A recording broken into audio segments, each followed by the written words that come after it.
0/3000. Blood Flame, Level 2. Seek the enlightenment of the blood flame, 2/3. Sam took in a breath of excitement. There was so much to take in on his new stat profile, which he was very pleased about. His plan to move forward on his training was proving to be a great success so far. All of his stats had made gains, which was important, as he wasn't sure which stats needed to hit 31 to rank up Deathlord. It could have been the same 2 stats as Blood Knight, or the other stats, or maybe Deathlord required all of the stats to reach the 31 stat threshold in order for it to rank up to Apprentice tier. Either way, the only way he could find out was to keep raising all of his stats, which he looked to be doing. The top 3 stats were catching up to his magic affinity stat, though he hadn't taken the time to drain all the monster stones he had acquired in the dungeon yet, so that stat was due a nice boost at a later time. The best new development in his profile was the evolution of his Pain Ring ability. It had taken him over a year to acquire this ability in his first timeline, so he was very pleased with the pace of his current progression. He looked over the words of the evolution with excitement. Pain Ring, Novice Tier, Level 2. Mark part of the battlefield as yours. Within that circle, the more you are hurt, the more powerful your attacks. Battle awareness also now increases as you take more damage. The ability was the same as it had been before, with a now added bonus. More than just increasing in strength as he took damage, he also increased his battle awareness. Battle awareness was a difficult-to-describe enhancement, but it was a powerful upgrade. It was hard to describe exactly how it worked, but from his experience in his previous timeline, Sam knew that essentially it worked as follows. As he took on more damage, he gained a greater understanding of an enemy's weak point. It was an incredible evolution to the ability, and Sam couldn't wait to start utilizing it. Now that he had leveled up the ability, he could also see what the skill quest for the next level was. Pain Ring, Level 3. Destroy 3,000 monsters with the aid of battle awareness. 0/3000. The number of monsters necessary to kill to level up the power was only 1,000 more than the previous one, which made the skill quest deceptively seem like only a minor increase in difficulty. But that was far from the case. He'd have to utilize battle awareness to get the kill, meaning he'd have to get more harmed in the process for him to claim the kill towards the skill quest. Going from level 1 to level 2 with Pain Ring, it didn't even matter if Sam utilized the skill so long as he slayed monsters within the ring itself. This would require a bit more work. Sam was also glad to see he had made some headway on leveling up the Blood Flame skill as well. He quickly surmised that what the system meant by seeking the enlightenment of the Blood Flame was the discovering of how Blood Flame could cause different types of effects depending on the type of monster you were fighting. So, clearly, to level the skill further would require him to keep roasting more monsters alive with the special flame. Fine by me, Sam thought. Sam walked over to the entrance to the ant colony and considered the best way to go down and collect the mana stones when the ground at his feet began to tremble. What's going on? Sam thought he had slayed all the ants. Nearby, the ground burst open and a gigantic ant emerged. It was glowing yellow with mana all around it. Sam's eyes twitched. It was the dungeon's boss monster, the Ant Queen. And even worse than that, it had drained all the mana stones of the dead ant warriors into itself, massively increasing its stats, power, and sheer size in an instant. 58. Sam stood in awe of the gigantic Ant Queen. The size of the monster defied comprehension. It was as big as a building. Worse was the power level of the mana emanating off the creature. Yellow flames surrounded the Ant Queen, suggesting that she'd somehow rapidly drained the cores of her ant followers and had ascended up to a monster at journeyman tier levels of power. This is not good, Sam thought. The Ant Queen was so large it could barely be contained in his vision. It was mind-boggling how large the Ant Queen was. Sam's eyes twitched, just trying to come up with a strategy to take the monster out. He rushed forward. The Ant Queen swiped its massive metal scythe-like hands towards him. Sam triggered Pain Ring and let the massive sickle-like arms graze his back. Sam involuntarily groaned between gritted teeth as the powerful boss monster's attack wreaked havoc on his body. He collapsed on the ground and quickly rolled away as the Ant Queen came in with a second attack that would have sliced him right in half had it landed. The initial pain that had coursed through Sam's body lessened thanks to his necklace of healing, and he felt his pain ring convert the damage into a new power inside himself. He looked around to see if he had developed any battle awareness of the Queen's weak points, but it looked as if he hadn't taken enough damage yet. Sam didn't care and retaliated with his new bonus strength, slashing at the front leg of the Ant Queen with his berserker sword. He cut through part of the flesh of its front leg. It wasn't much of an attack, more like a scratch than anything else, which made sense as the Ant Queen was now a whole 2 tiers above Sam. But the good news was, a scratch still revealed blood, some of which had managed to fall onto the grass. And blood, even a drop, was all Sam needed to trigger Blood Flame. A bright red flame of fire began to glow around the Ant Queen's front leg, mixing in with a red flame from Sam's own blood from the Ant Queen's initial attack. The Blood Flame ability finally broke through and caused some sort of significant pain on the Ant Queen as it suddenly shrieked and wailed. Sam's red blood caused the giant ant's skin and flesh to explode, creating more blood, which only fueled Sam's Deathlord ability more. The Ant Queen recoiled until its whole front leg collapsed forward. Exactly what I was hoping for, thought Sam. The Ant Queen was as big as a building, and Sam had devised a strategy to take her down based on that. By taking out the front leg, he now was making the Ant Queen less mobile and off balance. Sam should have the upper hand now. He started running across the massive grassland battlefield towards the Ant Queen's back legs. If he can take one of those out, the boss monster would be immobile. The Ant Queen saw what he was doing and hissed. Large globules of yellow acid shot out front the Ant Queen's mouth. Sam kept retreating, as it wasn't worth taking the damage without his pain ring on. He needed to trigger the ability so that the power's radius was closer to the actual object he was trying to harm. He imbued mana into his feet and pushed himself so that he ran faster, outrunning the giant yellow bombs of acid flying towards him. His heart was racing. He arrived at the Ant Queen's back foot and triggered his pain ring ability. Now it's time to take some damage, Sam thought. The Ant Queen knew Sam was coming at it from the back, and so slammed its chitinous insectoid knee right into Sam's chest and slammed him into the ground. The Ant Queen imbued yellow journeyman tier mana into its knee, making it incredibly powerful. Sam gasped for breath as the knee lodged into his chest. It was pushing against his lungs and limiting his ability to acquire more oxygen. The Ant Queen was either going to squash him to death or suffocate him. It just depended on what happened first. Sam manipulated the mana inside of him and centered it onto his chest to increase his defense against the Ant Queen's knee trying to dig its way through to his flesh. Pain coursed through his entire body. The only thing numbing the pain was his loss of oxygen and his sense of reality. His vision was going blurry. Sam knew he was less than a minute before death. Just a little bit longer, he said to himself. He had 30 more seconds to live. Just a little bit more, he thought, as his vision blackened all around him. Right as he was about to lose consciousness and die, Sam lifted up his arms and finally pushed back. Strength and power overwhelmed Sam's body as the accumulated damage from the Ant Queen's attack surged through his body, lending unparalleled levels of reserved power into his arms and hands as he pushed the giant Ant Queen's knee away from him. He gasped for breath and rolled out from the monster's paralyzing knee. He was quickly back on his feet and reaching for his berserker's sword. He swung it at the Ant Queen's legs. Only 5 minutes before, Sam could only hope to barely scratch the monster. Since, though, Sam had accumulated so much power via pain ring that one slice of his berserker's sword cut the Ant Queen's leg in half. The monster toppled to its side, releasing a horrific shrill wail in the process.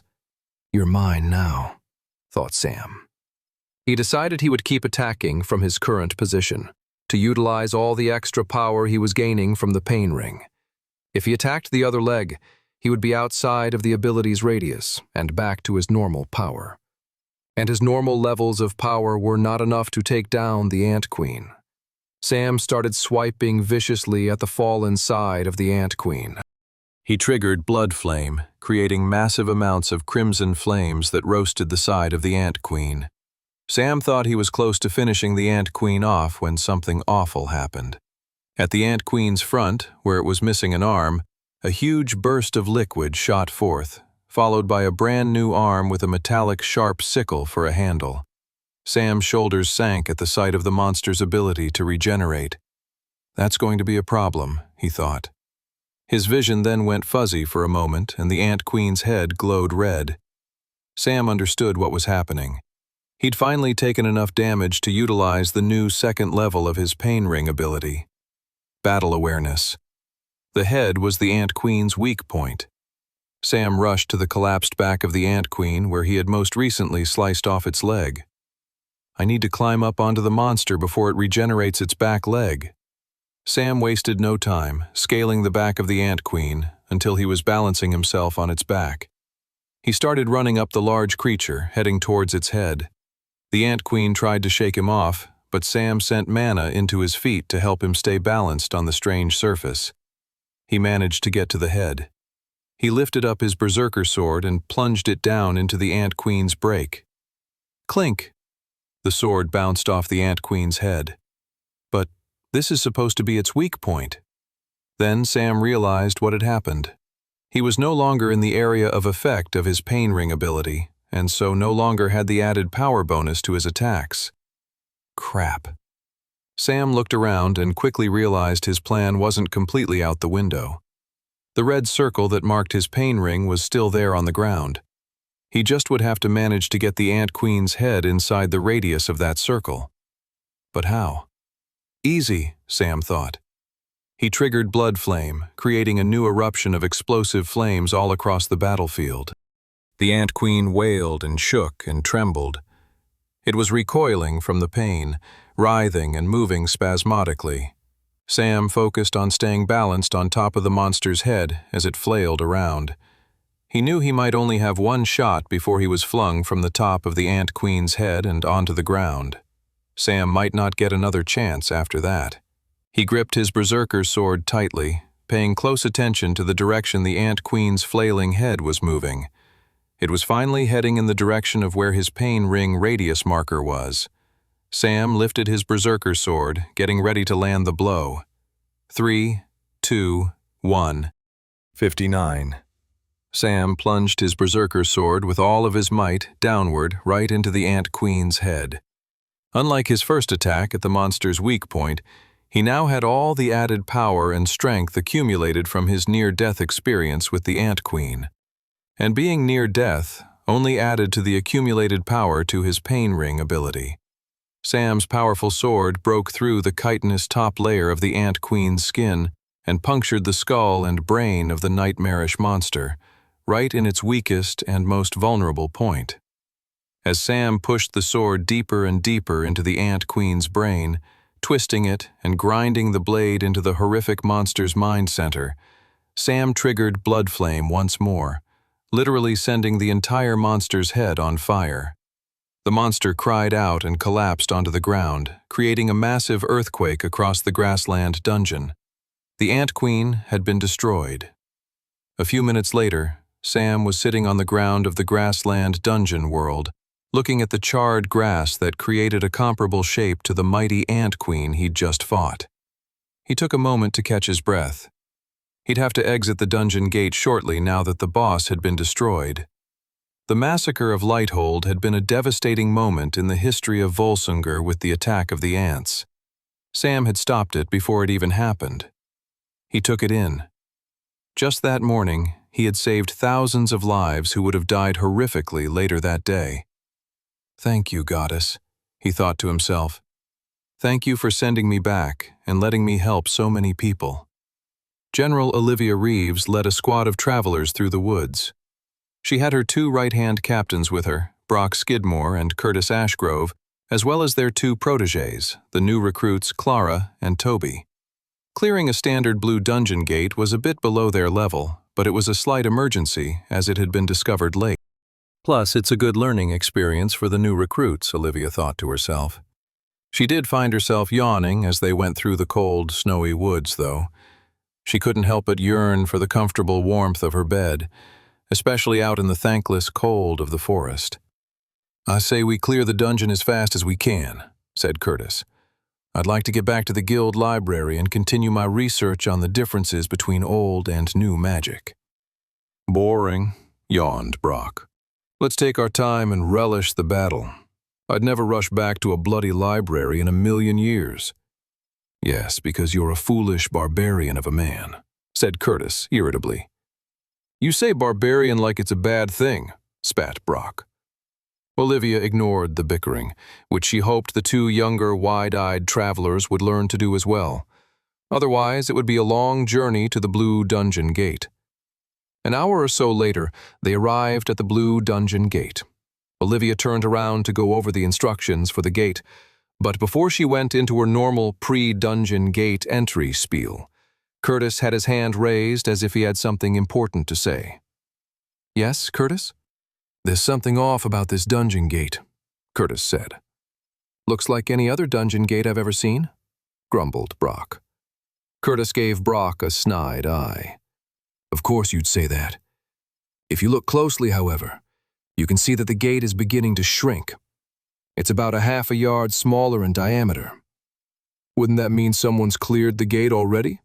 said Toby. "Very good, Toby," said Curtis. "That is my conclusion exactly."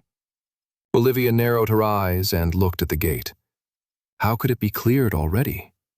Her answer arrived a moment later, when the other notable new recruit, the strange black-haired boy with red eyes known as Sam, stepped out from the dungeon gate all by himself. Impossible, Olivia thought. There's no way this novice-tier traveler with 0 stars could have cleared this dungeon on his own. It was simply unheard of. Olivia was full of both amazement and rage. Guildmaster Redfield sat gleefully in the chair behind his desk with one hand holding a fork and another holding a knife. He had a large white napkin flowing out from beneath his shirt collar. He had finally decided to take a break from going over the guild's finances and eat his lunch. His assistant had run downstairs to the dining hall and brought back a full plate of roast chicken and vegetables, and it looked absolutely scrumptious. "No way will I make the mistake of taking my lunch break in the actual dining hall again," Guildmaster Redfield mused. "Too much opportunity for distraction or gossip. It takes away from the enjoyment of the meal." "Thank you," he said to his assistant as she placed the meal down in front of him. "Please close the door on the way out." He wanted to enjoy his meal in the peace of his own company. He cut a piece of chicken that was dripping with gravy and was about to take his first bite when General Oliva Reeves kicked open his door and dragged their most promising new recruit, Sam, behind her. "Guildmaster," said Olivia, cheeks red and clearly angry. "This young man must be disciplined. He has broken the codes of the guild. We cannot allow this behavior to stand." The guildmaster put down his fork and knife and narrowed his eyes at the two guild members intruding on his lunch with a level of wrath few had ever seen. Redfield knew Olivia Reeves was a brilliant general and traveler, one of the best members of the guild without a doubt. If she was bringing a problem to him, it was serious. But what could Sam have done to upset her so much? He looked down at his lunch forlornly, knowing it was going to be room temperature, or, even worse, cold by the time he dug into it and sighed. "Can you elaborate, General Reeves?" said the guildmaster. "What exactly happened?" "The new recruit pursued an assignment far outside his station," said Olivia. "He took on a 3-star novice-tier mission, knowing full well that was completely against the rules, seeing as he has 0 stars. Redfield blinked in surprise. The black-haired boy kept his arms crossed with his normal, stoic expression that revealed nothing. Is the kid bored? Is he upset that he's in trouble? Redfield found it troubling that a 16-year-old boy could be so emotionally blank. It's disconcerting, Redfield thought. Maybe even a little creepy? He shook his thoughts away and looked up to the general. "We keep the rules in place so that ambitious young travelers don't get themselves killed," said Redfield. "Yet the boy in question is very much still alive. Did you stop him before he entered the gate? Did he endanger others?" Olivia sighed and seemed to deflate a little bit at the guildmaster's questions. No," said Olivia. "He actually managed to do the assignment on his own." A grin crept onto the old man's face. This kid really is full of surprises, Redfield thought to himself. "You mean to say," said Redfield, "the young man cleared a blue dungeon gate all on his own?" "Yes, sir," said Olivia. "But as you can see—" "And you want me to discipline him?" asked the guildmaster. "Sir, the rules are in place for a—" The guildmaster held up his hand to say he had heard enough. He pulled out his drawer and pulled out 3 gold stars. He then stood up and walked over to the young man. He then turned to the general and said, "For the young man to achieve such an accomplishment, he deserves to be upgraded a full 3 stars, considering that he achieved a mission far above what anyone in the guild would have expected from a traveler of his level."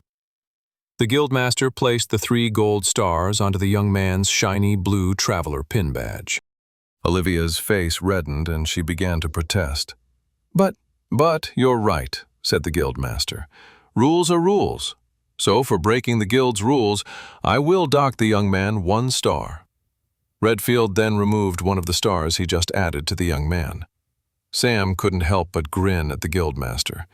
The young man had entered the office expecting to be chastised and was pleased to see he was being rewarded for his accomplishments.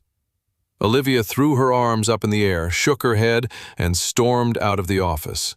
Redfield then returned to behind his desk. "She's a stickler for the rules," he sighed. "But don't worry, she means well. It might be worth picking up some cider from the northern quarter. It's her favorite. Might ease any lingering tension between you two." Sam nodded. "Now please," said Redfield, picking up his knife and fork, "leave me to my lunch." 60.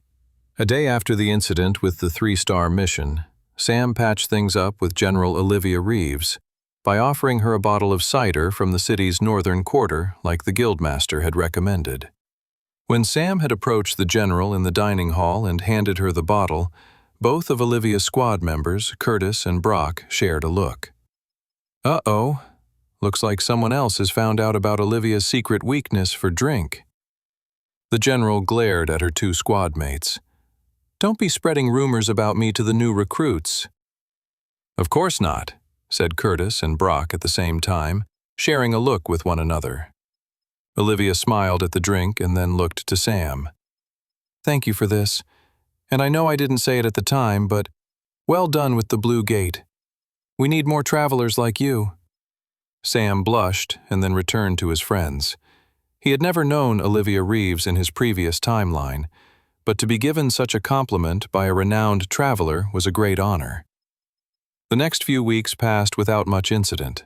Sam took advantage of his new 2-star status and did a couple of group dungeon gate runs with others and a few other missions on his own. He made sure to not egregiously break any more rules, as he figured he'd save breaking the rules for when he really needed to do so. And so the days passed. Sam would do his 2-star missions during the day and then come back and catch up with Clara and Toby, who were still getting used to their new lives as travelers and would share notes on everything they had all learned.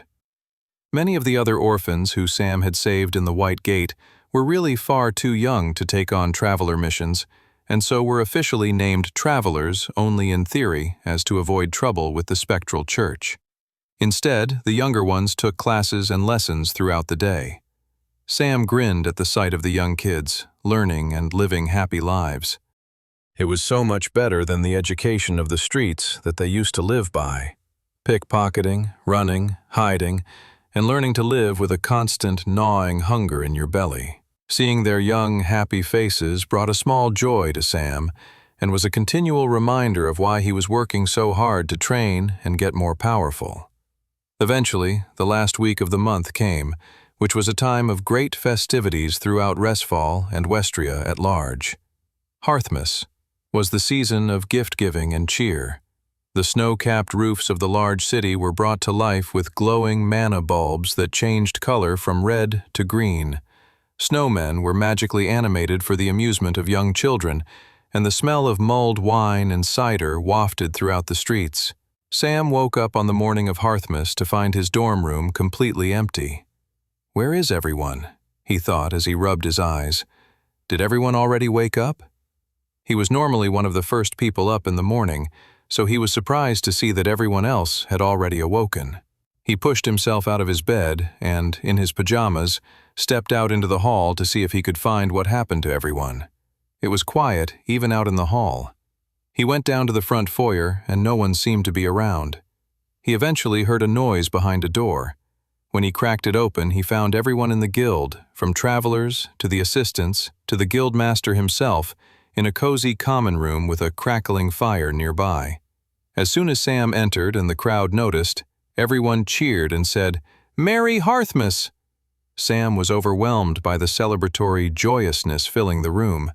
Everyone had mugs of hot cocoa or eggnog, and by the blushes of some of the older travelers in the room, some of those mugs even had another extra intoxicating ingredient. In the center of the room were Toby and Clara and the rest of the orphans. They were sitting near the fire on the floor, sipping on hot cocoa. "Finally, he's here," said one of the younger ones. "We haven't been allowed to open our presents until everyone arrived." Sam blinked. "Presents?" The guildmaster chuckled. "Most of the younger recruits have gone to visit their families. For many of us, though, the guild is our family, and it's been quite a while since we've had so many young ones under our roof, so we felt it necessary to really properly celebrate Hearthmas this year." An assistant handed Sam a mug of hot cocoa, and he went to sit beside his friends by the cozy, crackling fire. Sam was still in shock as the presents were distributed. He couldn't remember the last time he'd celebrated Hearthmas. It was probably a long time ago in his first timeline, the year before the White Gate, and that was just another depressing day in the month of Wintersmid, where he and the other orphans struggled to stay warm and ration the porridge the spectral church had provided.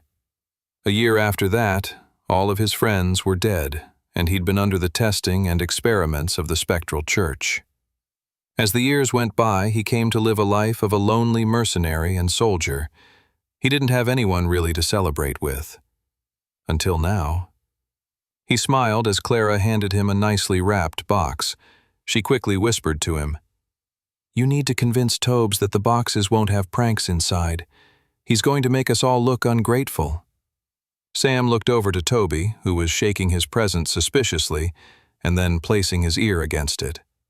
Sam just laughed at his friend and went to open his gift. "He'll be less paranoid once we open ours," said Sam. Sam unwrapped his present and he smiled at the knitted wool scarf. He instantly put it on around his neck, as did the other kids with their scarves. Sam could overhear Curtis Ashgrove speaking to Brock Skidmore. "I didn't expect them to be so overjoyed by a mere scarf." The guildmaster shook his head. "Of course you wouldn't. But to them, kids who have never received presents their entire lives, a mere scarf can feel like the entire world." After they had all unwrapped their presents, the guild's chefs and cooks said breakfast was ready and everyone was allowed to grab a plate of food and return to the cozy common room. Everyone drank more coffee, eggnog, and hot cocoa as they stuffed their faces with bacon and eggs and toast. The day continued on leisurely like this, leading into the evening where a glorious feast was cooked up, and the merriment only continued from there. The older travelers were no longer hiding the level of alcohol they were consuming, moving on from spiked hot cocoa to large glasses of red wine. Sam, Clara, and Toby watched on with intrigue as they saw the regularly stern and uptight Olivia Reeves turn quite strange as she drank more. "I just don't know why we don't dance more in the guild," she said, slurring her words. "We should be allowed to express ourselves with our dance moves. That would be enough to take down a dungeon gate." Olivia gulped. "It's the truth, trust me." Olivia?" said Brock, grabbing her arm. "Maybe it's time for bed." "No, We're going to have a breakdance competition right now, and you're all going to see that I have master-tier dance moves." Curtis spoke up. "I think Brock is right. It might be time for bed, Olivia. He is wrong about one thing, however. I'll be the one escorting you up to your room, as we can't trust this wild man to do anything untoward." "Untoward?" Brock said, aghast, while noticeably blushing at the same time. "If anyone's untoward, it's you, smarty pants. You ooze untowardness." "Why does it not surprise me that you'd use smarty pants as an insult?" scoffed Curtis. "Mocking my intelligence only highlights your own stupidity." "Oh yeah? Well, I'll shove my stupid fist in your stupid face." The two men's fighting was interrupted by Olivia, now on the ground, flopping on her belly. "Pay attention," she yelled. "I'm your general, and you will be amazed by my master-tier dance move, the floppy eel." Sam, Clara, and Toby, who were all watching this from afar, all gave each other an awkward look. "This got weird really quickly," said Sam. "Those two are definitely both in love with her," said Clara. "It's crazy that she doesn't seem to notice in the slightest." Toby blushed as he looked at Clara. "Yeah," he sighed. "Crazy." Soon enough, the guild master got involved, competing against Olivia for who was the best at doing the floppy eel dance move. And the evening only got wackier from there. The merriment continued late into the night, and slowly people peeled off to their respective rooms and dormitories to go to sleep. Sam smiled at it all. He really felt like he was living in a dream. His first life had been the life of a mercenary, full of death and misery. It was as if, as he worked towards changing history, his life only increased in joyousness and happiness. That night, as Sam lay in bed, he had a warm feeling in his heart. While he knew that most feelings and moments had a fleeting nature to them, he hung on to the happiness he currently felt, knowing it would fuel and push him harder towards his goal. As he drifted off to sleep, he couldn't help but smile at the thought of what a wonderful day had just passed. 61. Following Hearthmas were a few more quiet days until it was year's end, and then the week of celebrating that had begun finally came to a close. The morning after the year's end celebrations, Sam was the first to get up. For most, the first day of the new year, the 1st of Jannar, was a quiet day of resting after too much frolicking and merriment from the night before. Not for Sam. Sam was up bright and early. He had big plans for the year ahead and wanted to get started right away. First step of his big day was coffee and breakfast. He headed down to the guild dining hall and found Brock and Curtis sipping on coffees. "Oh, I'm surprised to see you two up so early," said Sam. "The last I saw you two, you were competing over who could drink more." "I won," said Brock sternly. "No, I did," said Curtis. "I think last night you called it a tie, and then went on to hug each other and talk about how much you actually love and appreciate one another." "Never happened," said Curtis. "Yeah, not in a million years," Sam chuckled. "You must have forgotten when you fell asleep then." They both answered at the same time. "We haven't gone to sleep yet." They both then looked at each other viciously and sipped on their coffee. "Don't tell me you two are competing to see who can stay up the longest," said Sam. Dark bags hung under Brock's eyes. "Just a little friendly competition among comrades." Sam left the two of them to their weird ritual of codependent friendship and went over to the breakfast buffet to load up on food. He sat at a table on his own near one of the windows of the dining hall and looked out to the gentle flakes of snow falling and blanketing over the city of Resfall. In the distance, he could see the shadowy silhouette of the royal keep in the distance, the home to the royal family of Volsungar, or, at the very least, the last surviving member of that family, Princess Alice Grace. With the holidays over, Sam knew it was time to get serious about stopping the upcoming assassination attempt on the princess. It was of the utmost importance. He could significantly change the timeline and stop a lot of needless bloodshed. Hundreds of thousands' lives could be saved.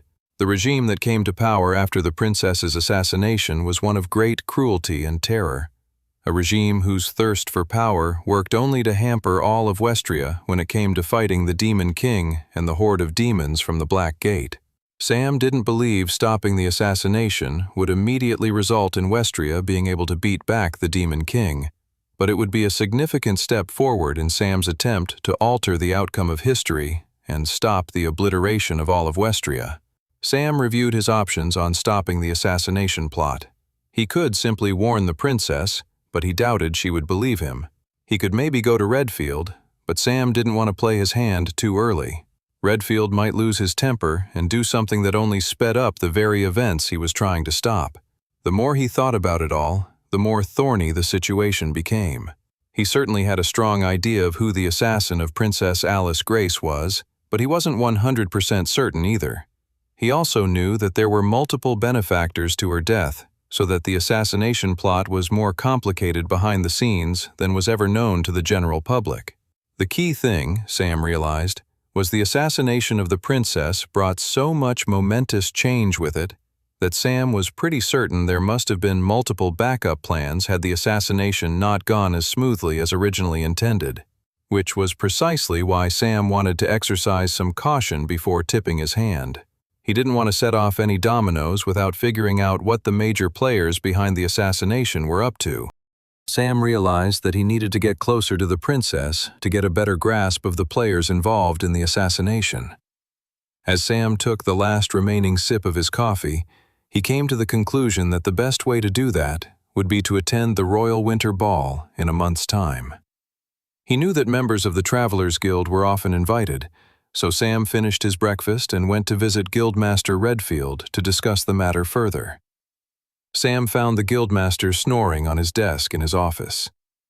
"Sir, what's going on? I'm awake," gasped the Guildmaster in surprise. His eyebrows suddenly furrowed.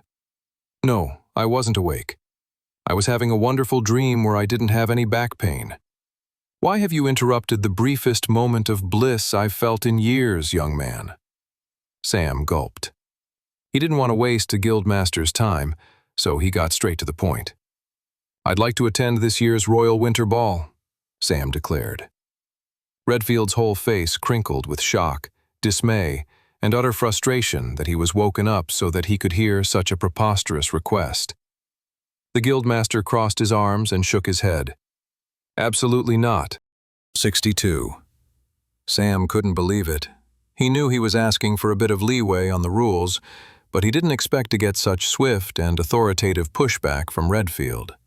"Only more senior members of the Travelers Guild attend the Winter Ball," said Redfield. "It is a heightened political and diplomatic event. Having such junior members of the guild there could potentially make us look incredibly weak. Not to mention, what if you end up doing or saying the wrong thing at the ball? You seem to have a penchant for upsetting people. The balance of power in Resfall is in constant renegotiation, and the Winter Ball presents an opportunity for many to gain and lose power.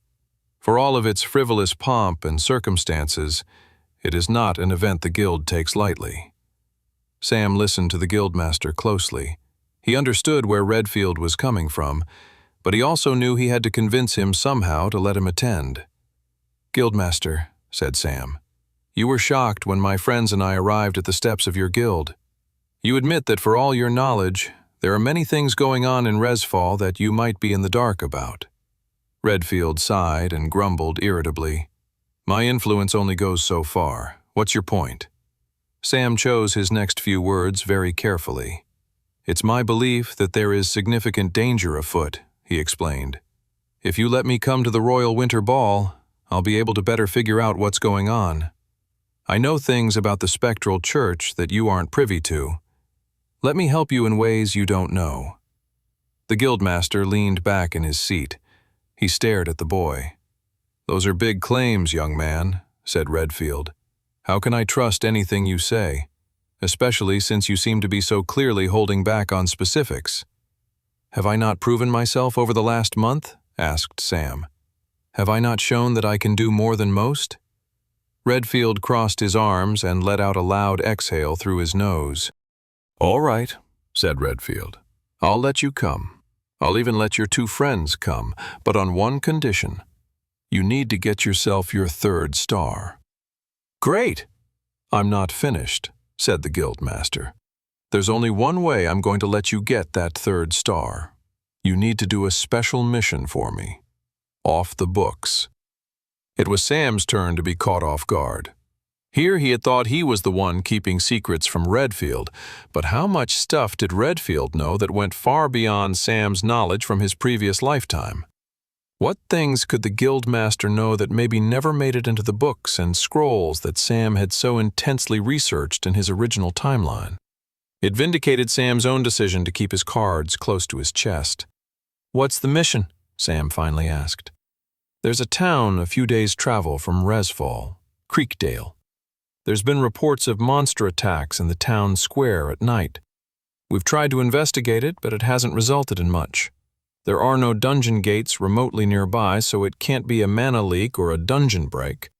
There's something uniquely strange going on." Sam was about to ask why the need for secrecy, but the guildmaster cut him off. "Just like you're asking me to do something without all the details, I would like you to offer me the same courtesy." Sam smirked and then nodded his head. Strange mission or not, he was now one step closer to getting to the Royal Winter Ball and proceeding with his mission to stop the assassination of Princess Alice Grace. Sam spent the rest of the morning running around Resfall searching for last-minute supplies for his mission. He wanted to get started straight away. The only problem was that the majority of shops were shut on the 1st of Jannar, and so it was tough finding places that were open on such a cold, miserable day when almost everyone was sleeping off their sins from the night before. He managed to find a few places that were still open for business and was able to stock up on supplies. After that, he returned to the guild and found Toby and Clara still sleeping in their respective beds. He shook them both awake and told them he was heading off and would be gone for a couple of days, maybe a week. He told them he looked forward to seeing them again when he got back. They both nodded and offered drowsy goodbyes before lying back down and falling asleep. With his goodbyes done, he went down to the stables to borrow a horse for the journey. As he waited for the stablemaster to bring him a horse, he found Roxy in one of the stables, mooing happily on a big bed of hay. "Happy New Year, Roxy," said Sam. The stablemaster returned with a brown steed, and Sam got on top of the horse. The steed was powerful and firm and well-behaved. "I like this horse," Sam thought to himself. With that, he trotted out of the guild and towards the city gate, towards the strange mission the guildmaster had assigned to him. 63. Sam traveled for half a day, getting a quarter of the way to his destination, before he decided to rest at a small village pub for the evening. He had debated whether he should travel all through the night, but he figured it would be safer for both him and the horse if they rested for the evening. The pub was nothing out of the ordinary, but Sam didn't mind. He enjoyed the simple warmth of the establishment, especially after his day of traveling through the bitter, frosty winds. For dinner, he had roast chicken and mashed potatoes. He had requested the pub draw him a bath, and that was what he did before bed. Relaxing in the hot warmth of the bath water, he could reflect and mentally prepare himself for the following day. He then had a good night's sleep on the comfortable bed and woke up early the next morning to continue his journey towards the town of Creekdale. Sam and his horse companion traveled at a good pace. While the steed trotted along, Sam focused on manipulating the mana in his core. There was no reason why he shouldn't be training as he traveled. It was the most efficient use of his time. By the end of the second day of traveling, he knew he'd arrive at Creekdale before dinner time the following day. He rested at another inn that evening, and as he enjoyed his warm, savory meal, a conversation nearby caught his attention. "Stay away from Creekdale," said one man who was sitting with a group of traveling merchants. "The people there are unfriendly." "I've heard reports of monsters nearby," said another. "Why then has the Bloody Travelers Guild not dealt with it yet?" cried another. The conversation went quiet when the group of people noticed Sam's blue cloak. Sam was practically finished with his dinner by that point, so stood up and headed up to his room. It wasn't his place to fight with people's opinions about the Travelers Guild.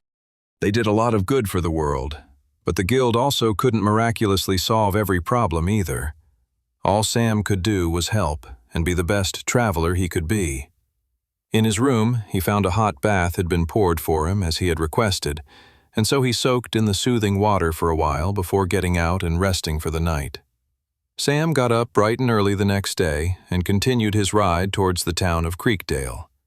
The ground grew more rocky and pebbly, and he eventually had to get off his horse and help walk it through the rough terrain. He walked along a small stream, which he understood would help lead him to Creekdale. As he was moving through the forested area, Sam suddenly heard a rustling sound. Sam triggered his mana sense, and his eyes widened. 3 mana sources were rapidly getting closer to him and his horse. He smacked the reins of the horse. He wanted it to get out of there before it got swept up in the incoming danger. The horse neighed and galloped off. Sam materialized his berserker sword right as a massive bear and 2 cubs emerged from the woods. Blue mana flames covered the bear's entire body and even leaked out of its eyes. The cubs had a similar look to them as well. Mana leak, Sam realized. These were normal wild beasts that had been corrupted by the excessive mana floating in the nearby environment. The bears wailed in a frenzy and swiped at everything around them. They were just roving masses of destruction until someone took them out of their misery. Sam rushed forward. He sliced one of the cubs, and with blood dripping from his sword, he spun around to distribute it. He then triggered Blood Flame, which burned through the mana-corrupted beasts.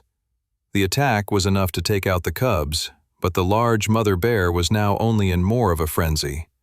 It swiped its claws, and Sam quickly leapt out of the way.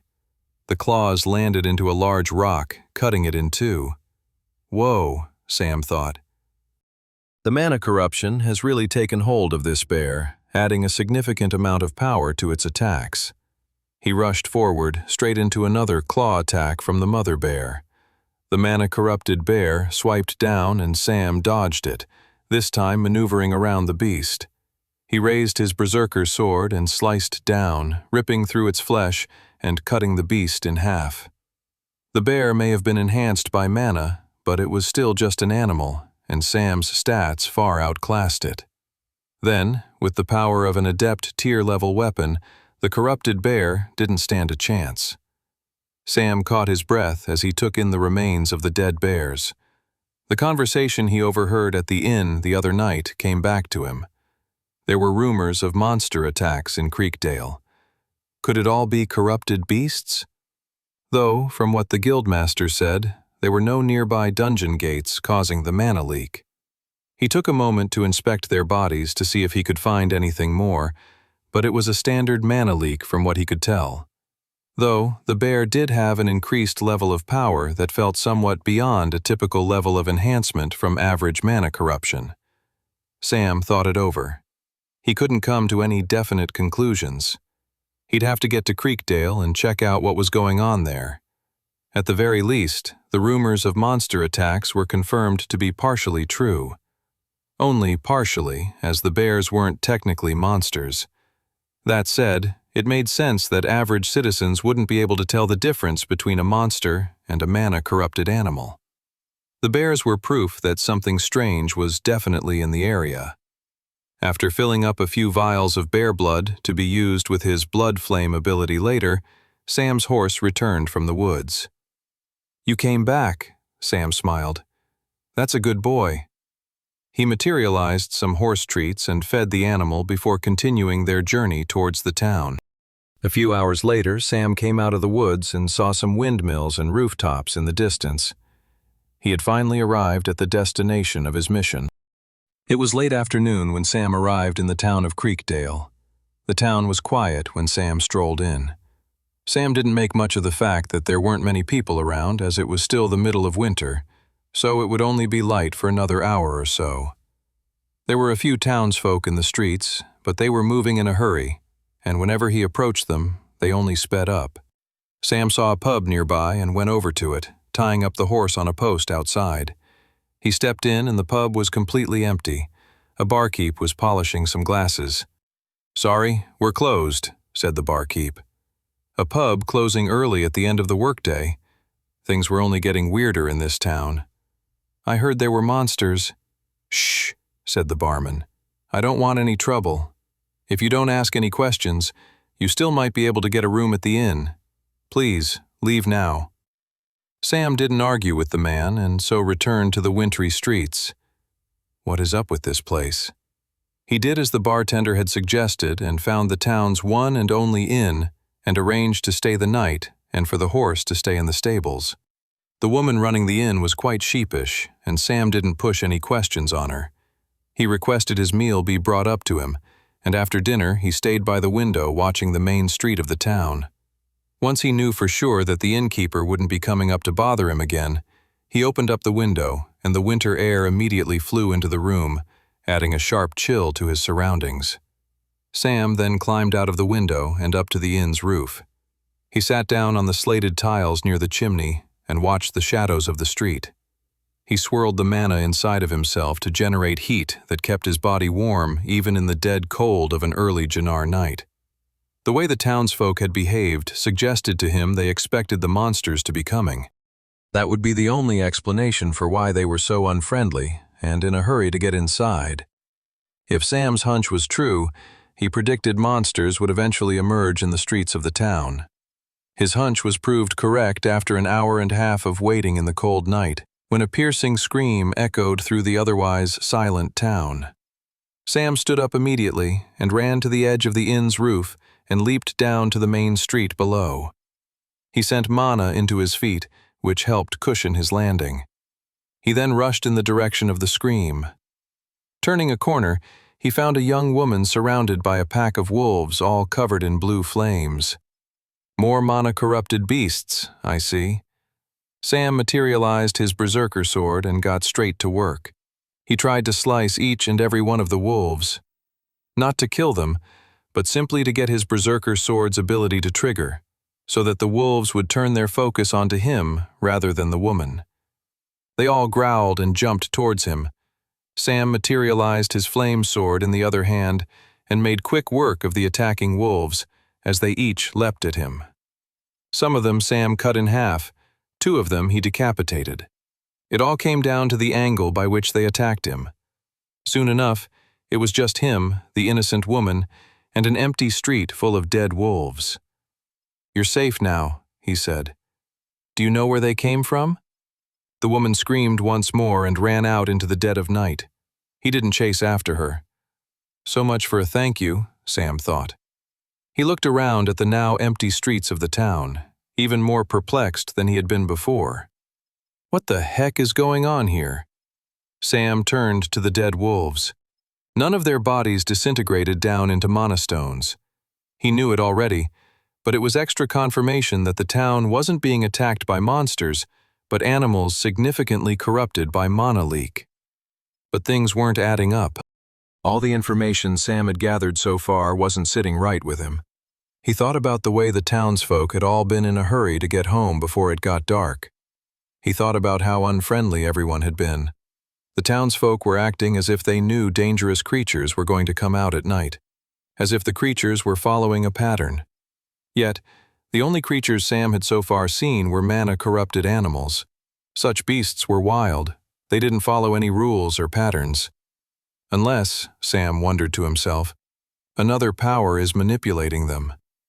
At that moment, Sam heard a rustling noise a street over. He lessened his own mana as to avoid being noticed and crept towards where he heard the noise. Except the street over was empty and the noise had disappeared. Sam looked to the end of the street and saw a well, sitting there with nothing around it. His eyes narrowed. He went to investigate the well, and still he couldn't see any creatures of any kind. He triggered his mana sense, and he got nothing. No creatures on his radar.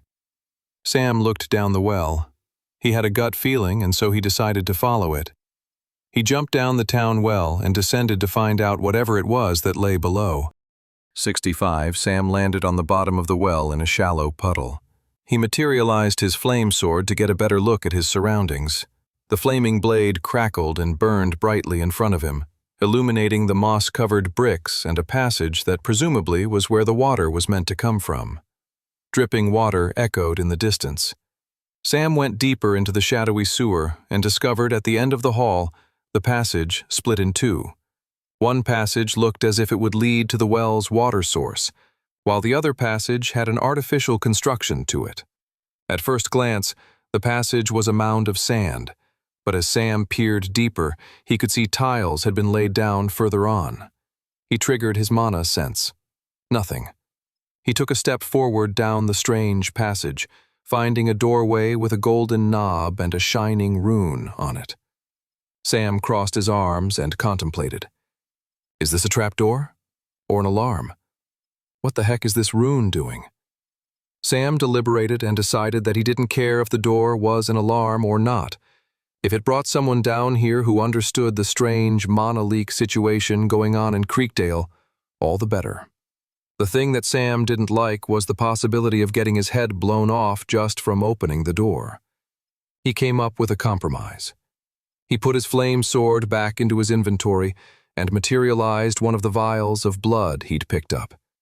He walked back a few steps and whipped the glass vial of blood at the door. The glass shattered, and an explosion of blood spread out across the doorway.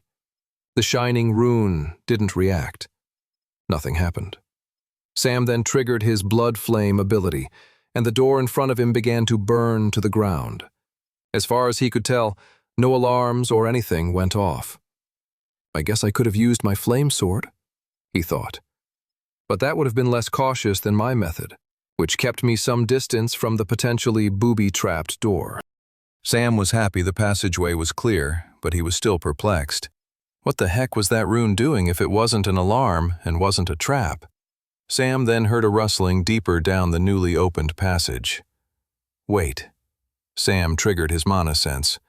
The room ahead of him was bursting with some kind of mana-influenced entity. Sam smirked, finally realizing what the door's rune had been doing. The rune was blocking the ability to perceive whatever was being hidden down here by mana sense. Tricky, Sam thought as he stepped forward into the new passage. The rustling sound only got louder as Sam went deeper into this new passage. The sound of claws scratching against metal filled the passage. The deeper Sam went, the scratching sound began to be accompanied by cries, whimpers, and hisses of wild beasts. The passage widened out and revealed a large laboratory of some kind. Large cages were lined up, each one housing a wolf or a bear or a hawk or some kind of animal he'd never seen before. They all were covered in blue flames, the signature sign of mana leak. What the heck is all of this? Sam kept his hands free, ready to materialize his blades at a moment's notice. Adding to the cacophony of strange noises in the lab was the distinct noise of laughter. Human laughter. At the front of the lab, hunched over a desk, was a man in a white lab coat. His body and shoulders shivered as he laughed manically.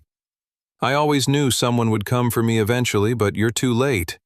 My findings have already been passed on. The man spun around, holding a large silver orb. Sam blinked. Is that a dungeon orb? Sam gulped. In Sam's previous timeline, one thing that perplexed countless number of scholars, theorists, and scientists was the seemingly random nature of the dungeon gates. How come they emerged where they did and when they did? While many came up with bold and interesting theories, the true answers to those questions remained just as mysterious up until the time of Westria's total destruction in Sam's original lifetime.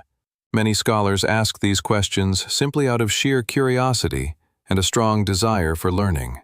There were others, however, that asked the question for a very specific reason. If you could know where a dungeon gate was going to pop up, you could get there before other travelers and reap the rewards yourself. Even better would be the power to create your own gate to a dungeon world whenever you pleased.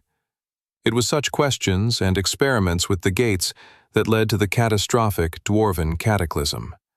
Sam had not realized in his previous timeline that similarly dangerous experiments were happening in Volsungar, and worse than that, they had actually succeeded at their goals. The power of dungeon orbs had been known even in his previous timeline for far longer than Sam had ever realized. This is not good. Before Sam could even think through implications of what he was seeing, the strange, manic scientist in front of him threw and smashed the dungeon orb right on the ground in front of him. The orb created a blast of energy, bright light, and smoke. Sam jumped back. He scanned the room to see where the scientist had gone. Suddenly, a mana-corrupted hawk was flying right at Sam. Sam materialized his berserker's sword and sliced the creature in half. There was a stampede of growls and hisses as the cages one by one swung open and mana-corrupted creatures filled the room. It looked like if Sam wanted more answers, he was going to have to fight his way through these mana-corrupted beasts to get them. 66. A group of mana-corrupted wolves leapt towards him, and Sam slashed his berserker's sword upward, slicing them in half with ease. Their bodies flopped onto the ground, blood and entrails leaking out onto the floor, drenching their fur red. As more mana-corrupted beasts came at him, he triggered Blood Flame, destroying a whole other group of monsters. The Blood Flame was good as more than just a damage-dealing spell. It also created a shield and barrier in the makeshift arena of the battle. The mana-corrupted beasts were now maneuvering around the flames, giving Sam better control and ability to manipulate where they went. Through the placement of the blood flames, Sam was controlling the battlefield. The scientist was rushing towards the door to escape. "I can't let him get away," Sam thought. Somewhere, deep down within the frenzied minds of the mana-corrupted beasts, they were clearly thinking the same thing. A mana-corrupted hawk sliced the back of the scientist, toppling him over. "Oh crap," Sam thought. "I don't want him to die." Sam rushed towards the scientist and made quick work of the mana-corrupted hawk, and then turned back around to face the incoming beasts. The mana-corrupted animals were far lower in stats compared to Sam, and so he was making quick and easy work of them. But there were so many, they still had the potential to overwhelm him. A large bear rushed at him and stood up on its haunches to swipe him with its claws. Sam was faster than the mana-frenzied bear, however. He thrust his sharp berserker sword forward, causing it to stumble backwards. The scientist cackled on the ground. "You won't be able to stop them all, fool!" They were overwhelming him. Sam at first didn't think he needed to use Pain Ring, but decided better to get it going, in case he really needed it. Wolves, bears, and hawks descended on him en masse. Sam sliced them to bits and triggered Blood Flame. But the monsters just kept pouring through the flames. "How many bloody monsters did you experiment on?" "Enough to kill you?" said the scientist on the ground. As Sam sliced the unending horde of monsters, a prompt suddenly appeared in his retina. "Congratulations! Blood Flame has leveled up." This might be helpful, Sam thought. A smile crept on his tired face as he read the evolution of his Death Lord class's Blood Flame ability. Oh yeah. Sam sliced the incoming monsters and then triggered the evolved Blood Flame ability. First, the crimson flames filled the laboratory, roasting many more mana-corrupted beasts, but then Sam felt with his empty palm the ability to manipulate the crimson flames in front of him. It was very similar to higher-tiered mana manipulation. He couldn't do much to alter the flames. The only thing he could do was draw the blood flame into the palm of his hand, where he could form a large crimson ball. He then pushed the ball forward, and the blood flame projectile flew across the room and obliterated the head of another vicious bear galloping towards him. Sam grinned. With this power, any doubts about winning the fight disappeared. He sliced the incoming mana-corrupted beasts with his sword, while shooting down the ones further afield in the large laboratory. The ranged attack was also great against the attacking flyers like the mana-corrupted hawk. There was a greater bonus to the new ranged power as well. He could trigger Blood Flame once more, creating the devastating flames far beyond him. Within minutes, all the experimental mutant animals were destroyed. He immediately turned his attention to the scientist on the ground. He materialized a healing potion. "Drink this," said Sam. But as he put the potion towards the man's lips, he moved his head to dodge it.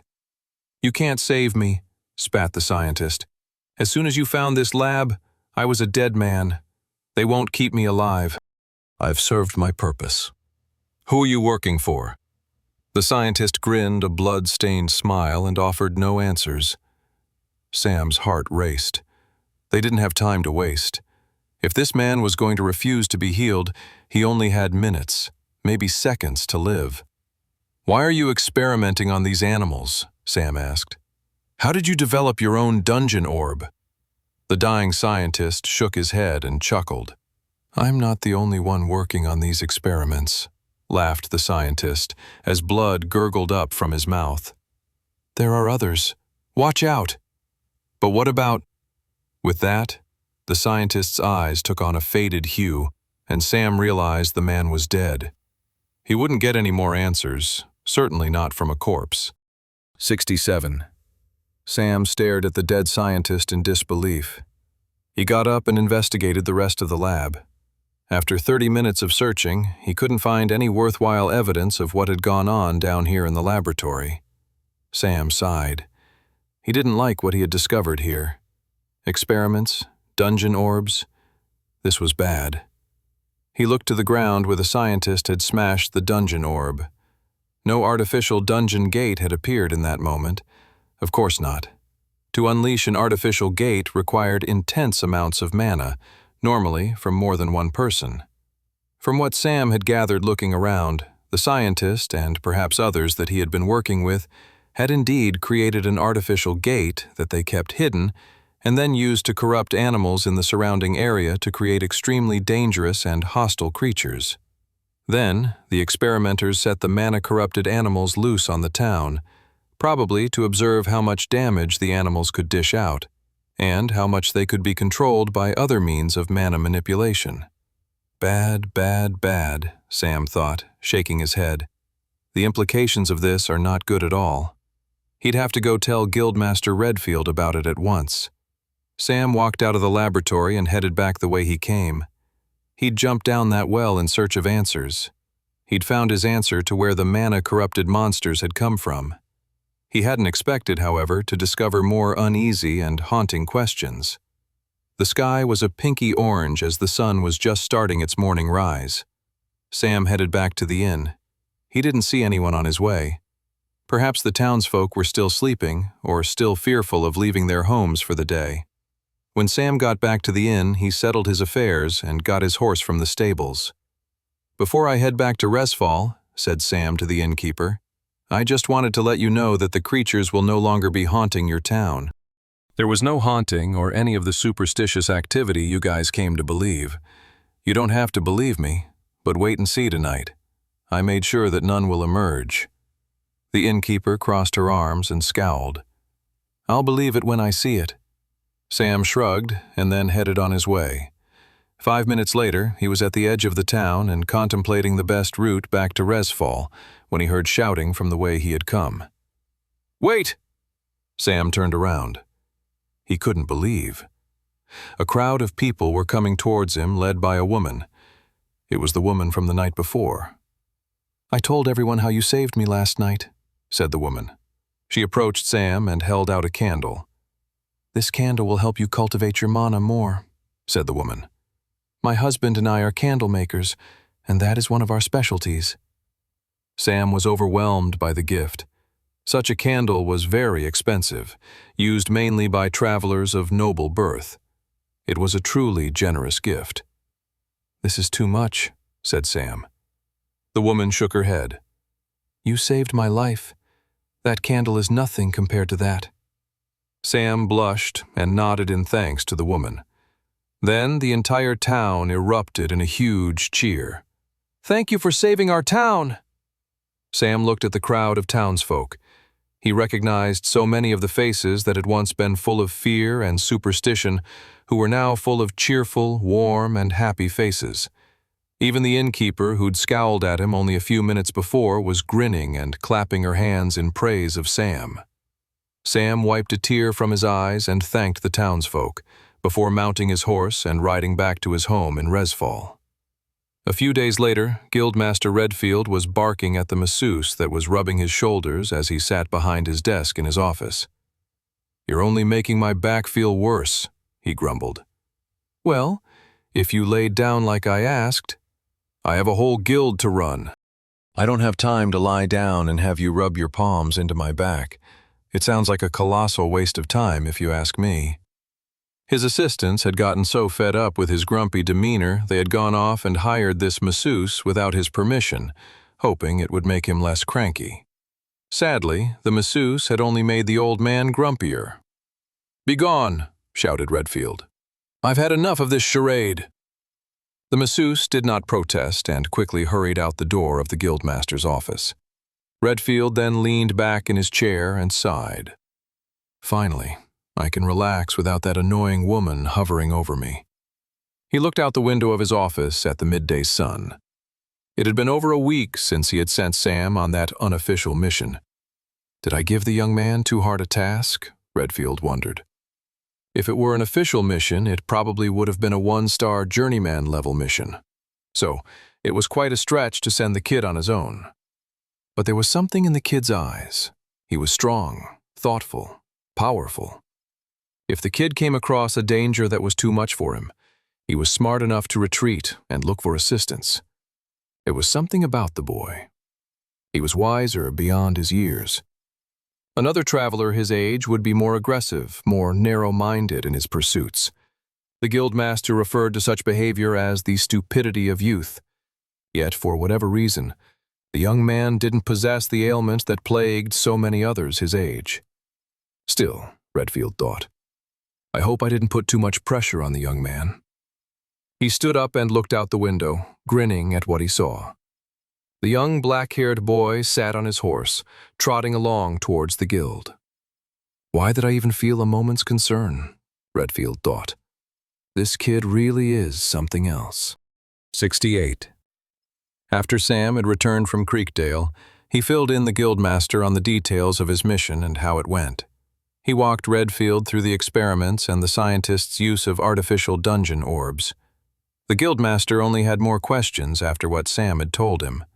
Sam wasn't sure how much about artificial dungeon orbs he should go into. The discovery of artificial dungeon orbs would have a big impact on Westria, one that brought opportunities, technological innovation, but also hundreds of thousands of deaths.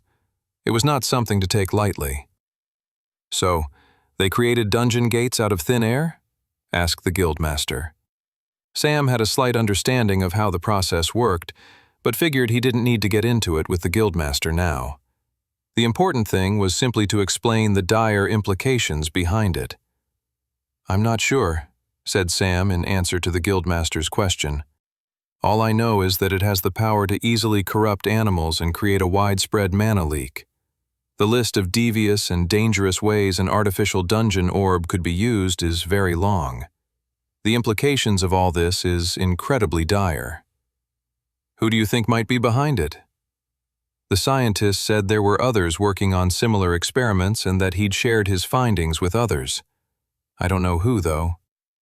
Do you think it might link to the spectral church? Sam crossed his arms. Possibly. He couldn't say for certain, but Sam knew that there must have been a backup plan if the assassination of Princess Alice Grace hadn't gone smoothly. Something involving artificial dungeon orbs might very well be a part of that backup plan. The post-mission meeting soon came to a close and Sam got up to leave. Have you already forgotten your reward? The winter ball isn't for another month or so, said Sam. I can't have a 2-star novice-tier traveler being the front man for the newly created Young Travelers of the Future Brigade attending the Royal Winter Ball, said the guildmaster. Redfield then pulled out his drawer and walked over to Sam and placed a 3rd star on his traveler's badge. 3 stars just has a better ring to it, smiled Redfield. Doesn't it? Before Sam went to bed that night, he lit the special mana cultivation candle. He figured he'd share it with Clara and Toby and the other orphans so that they could all improve their magic affinity together while they slept at night. The next day, Sam was ready to get to work on a new mission and keep training, only to find more than half the guild lounging around the common room. Brock and Clara were playing some kind of slap game with their hands, while Curtis and Toby were playing chess. Even Guildmaster Redfield was sitting in the common room reading a book with his not atypical curmudgeonly face, scowling down at the pages of the book as if they were directly insulting him. At that very moment, General Olivia Reeves walked into the common room and looked as aghast as Sam was. "What's going on?" they both asked. "We're taking a day off," shrugged Curtis, moving one of his chess pieces. "But what about the dungeon gates and the missions?" "There's plenty of people working today," said the guildmaster. "People similar to you two." "What the heck does that mean?" balked Sam and Olivia. "Workaholics," they all answered in response. Olivia and Sam turned to one another in shock. "Can you believe this?" said Olivia. "No," said Sam. "Should we maybe do a mission to get— I'll show all of these lousy travelers that I can be the best non-workaholic person there is." Sam rubbed the back of his head and laughed nervously. "That wasn't what I was expecting you to say." "Come on, everyone," shouted Olivia. "We're going to Hilly Valleys." Hilly Valleys was a small village a couple of hours outside of Resfall, known for its large hills. It was a popular winter vacation spot for the nobles of Volsungar. Despite trying to prove her supposed non-workaholism, Olivia managed to hire a large horse-drawn carriage and organize a big group to take a trip, all within the hour of her declaration to prove she was the least addicted to work within the group. When they arrived at Hilly Valleys, they rented toboggans and went sledding down the largest hill in the valley. "I don't know about this, you guys," said Toby as they dragged their sleds to the edge of the hill. "What is this hill called again?" Olivia turned and looked at the boy with a sinister expression. "Killer Hill." "Why would any of us voluntarily visit somewhere called Killer Hill?" "'Cause it's fun, you goof," shouted Clara, pushing Toby onto a toboggan and heading down the steep, snowy hill. "Ah!" screamed Toby, tears rushing out of his eyes. "Whee!" Clara exclaimed with glee. Olivia turned to the rest of them and said, "Race?" And without a moment's hesitation, they all shouted in agreement and pushed forward with their toboggans, rushing to the bottom of the hill. At the bottom, they ended up working together to make a snow fort, only for the guildmaster to betray them all and start a snowball fight. This then turned into a more organized game of snowball capture the flag. With the guildmaster as referee, the two teams faced off against one another. Team 1 was Clara, Olivia, and Toby. Team 2 was Sam, Curtis, and Brock.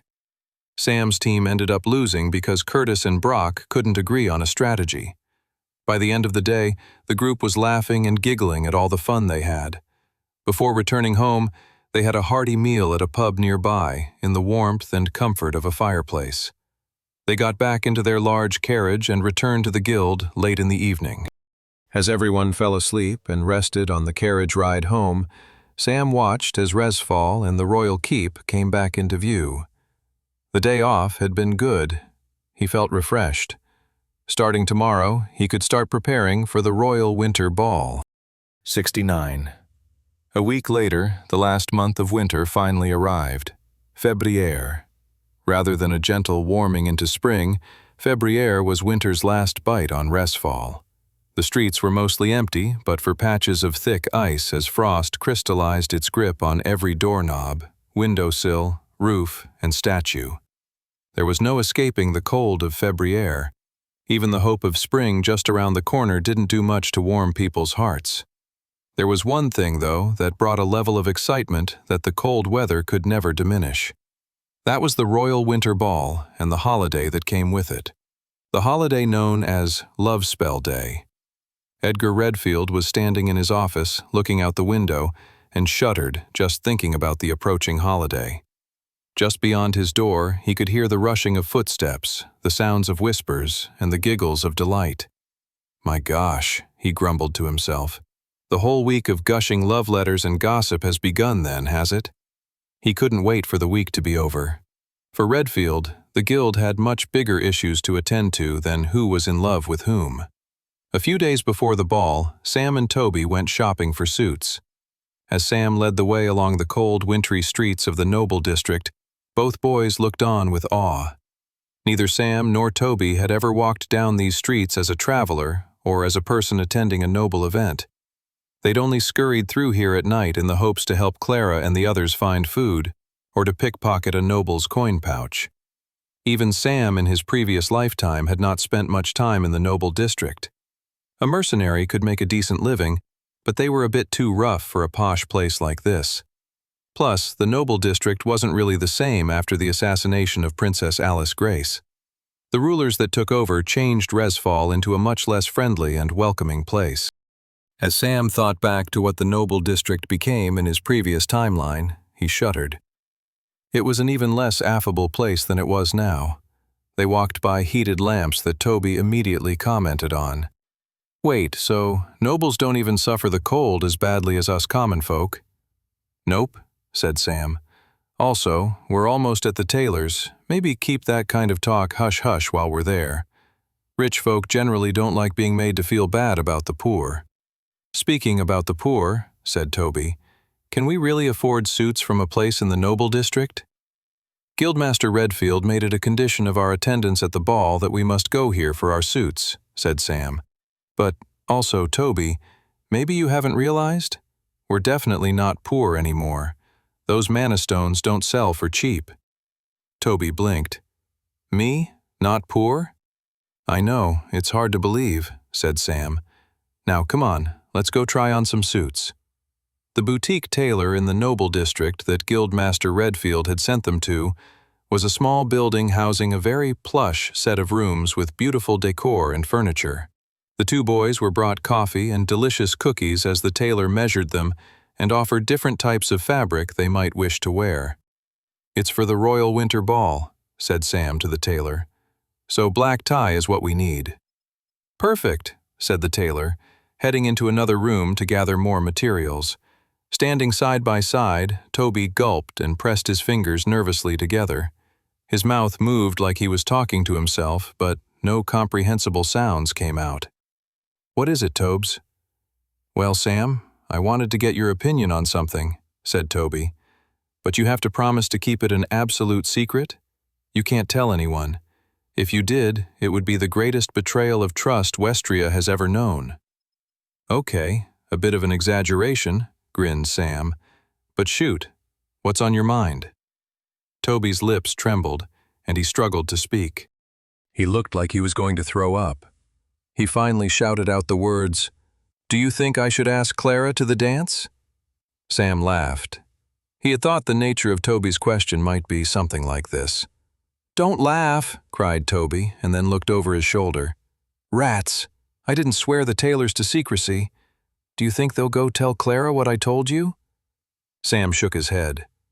"They have no idea who she is, and I doubt they care. I'm sure they hear loads of more interesting noble gossip than what you just said.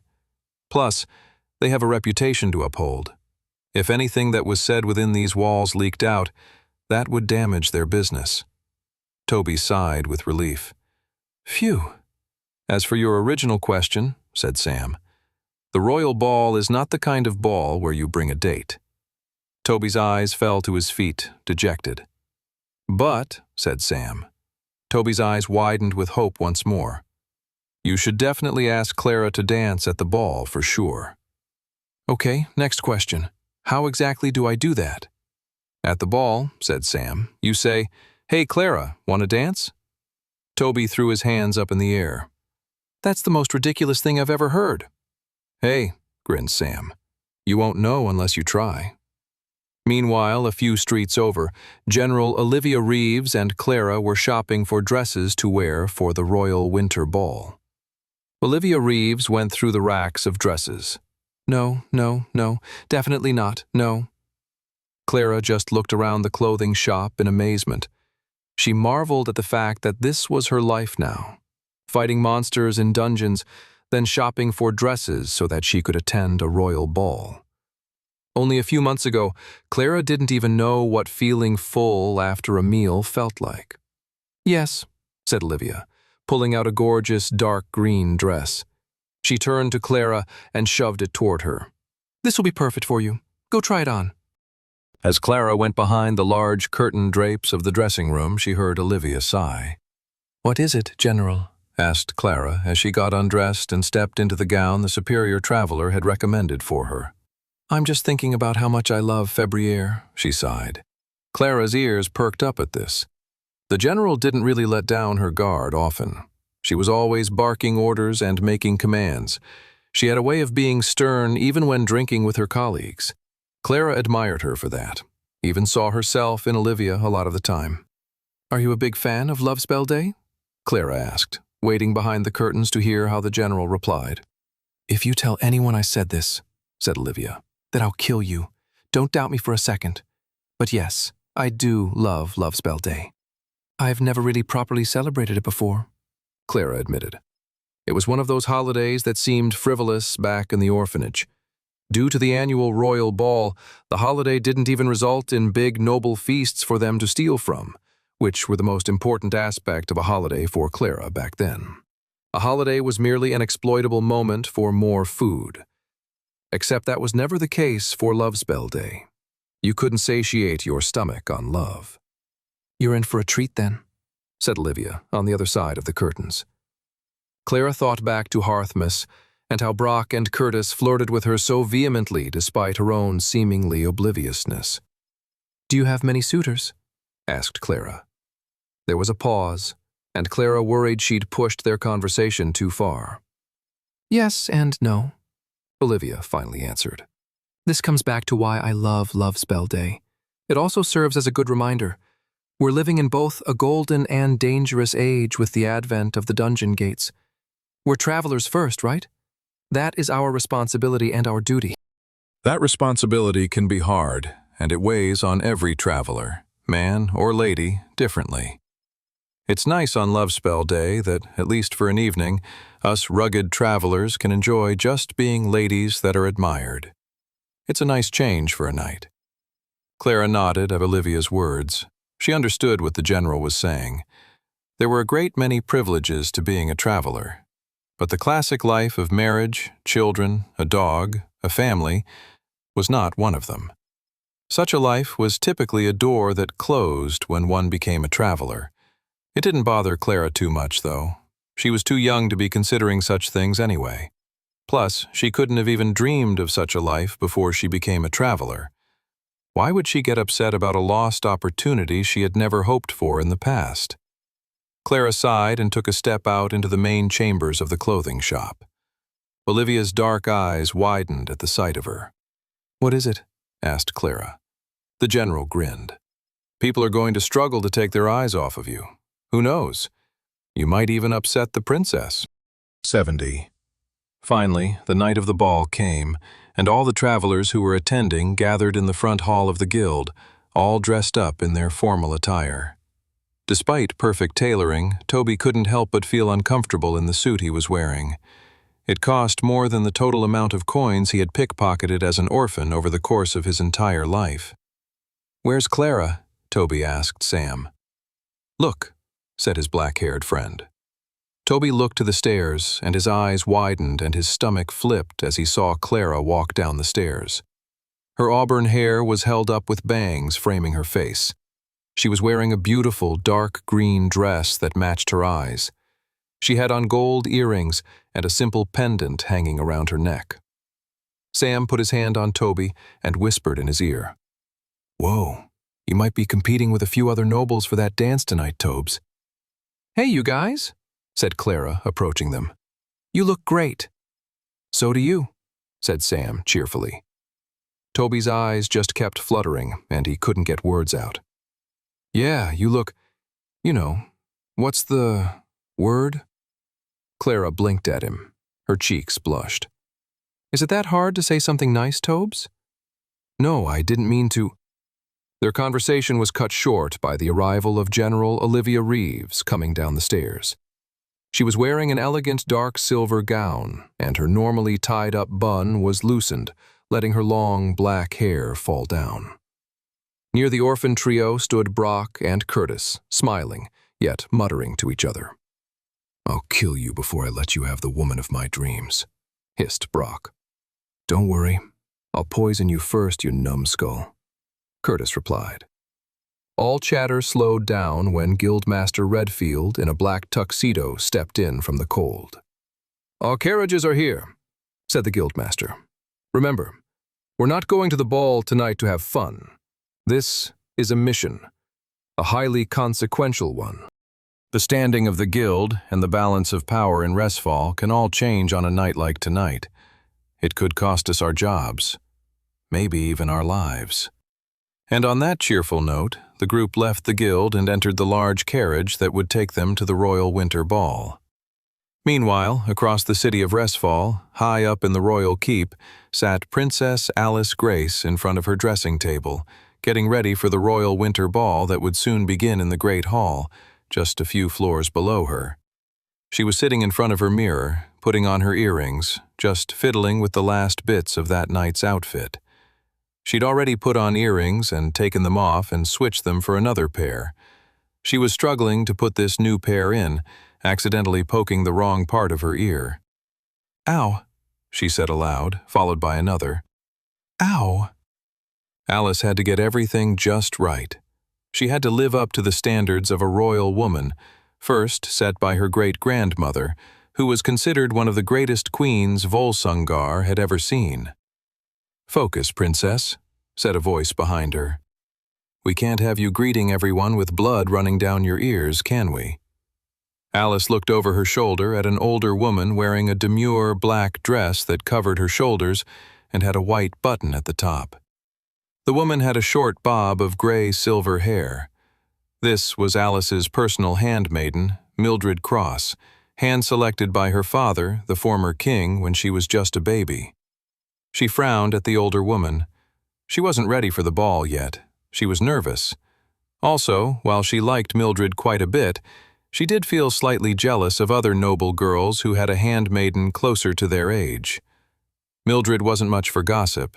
Really, she wasn't much for talking either. Mildred mostly liked to stand quietly and say nothing. "Are you not nervous in any way, Mildred?" asked Alice. "No.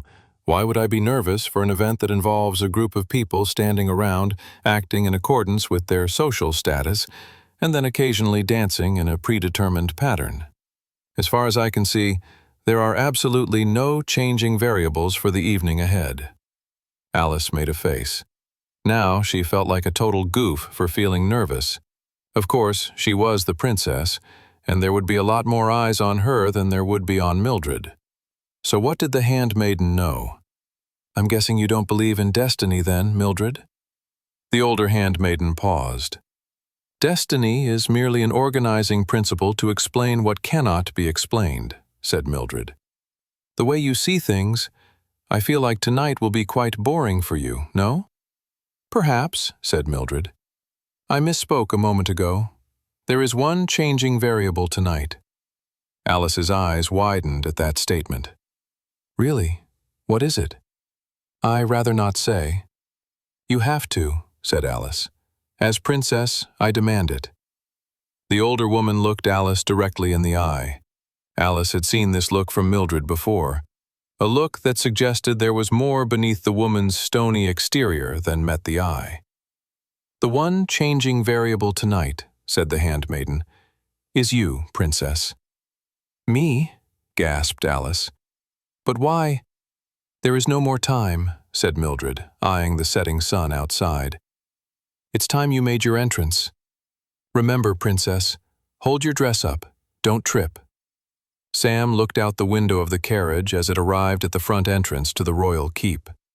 Glowing magical manna bulbs were floating in the air, and a beautiful red carpet had been laid out across the steps.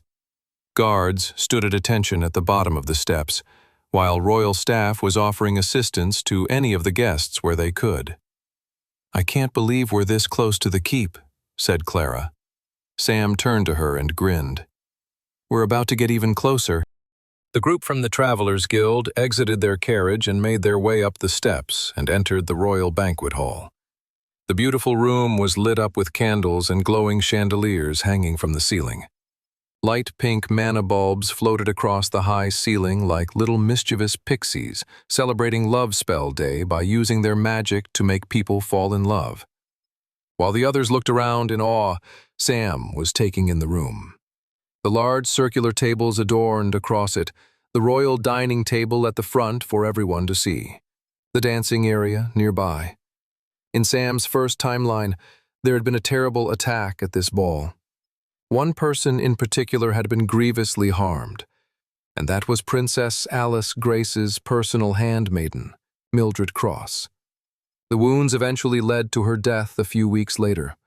Many scholars in Sam's previous timeline came to believe that maybe Princess Alice's assassination may have been thwarted had the handmaiden survived.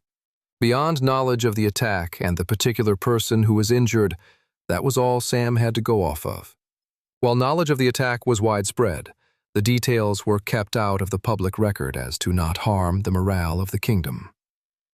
As the group of travelers picked up hors d'oeuvres from passing waiters and helped themselves to glasses of punch, Sam assessed the room, trying to piece together where the most dangerous points of attack could come from. As Sam was mentally preparing himself and taking everything in, his thoughts were interrupted by the sight of a tall, pale-skinned man with a long brown ponytail. Sam shuddered.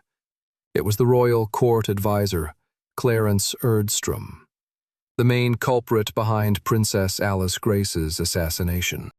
71. Sam's eyes narrowed as he felt anger bubble up inside him as he stared at the royal court advisor. It was never proved, but the court advisor was the person who most clearly gained from the teenage princess's death. He became the acting head of the Volsunger kingdom, turning the society into an authoritarian military state obsessed with using the dungeon gate system to gain more and more power to take over all of Westria. Resfall, under Clarence Erdstrom's rule, featured daily executions of traitors and weaklings. Their bodies hung up in public spaces to remind and instill fear in all of the citizens. Every person in the kingdom walked around in terror of being accused of traitorous behavior, and so, in turn, accused others in fear of being accused first.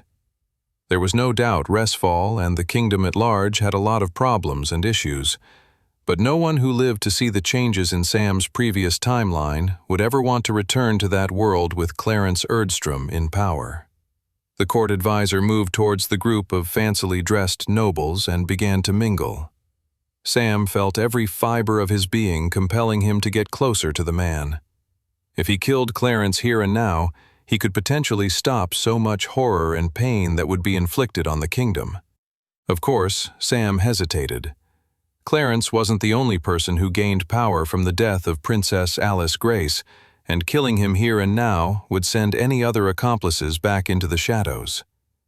I still don't know who Clarence is working with, Sam thought frustratedly. The most obvious guess was the Spectral Church, but the institution didn't fare well under Clarence's villainous leadership in Sam's first timeline.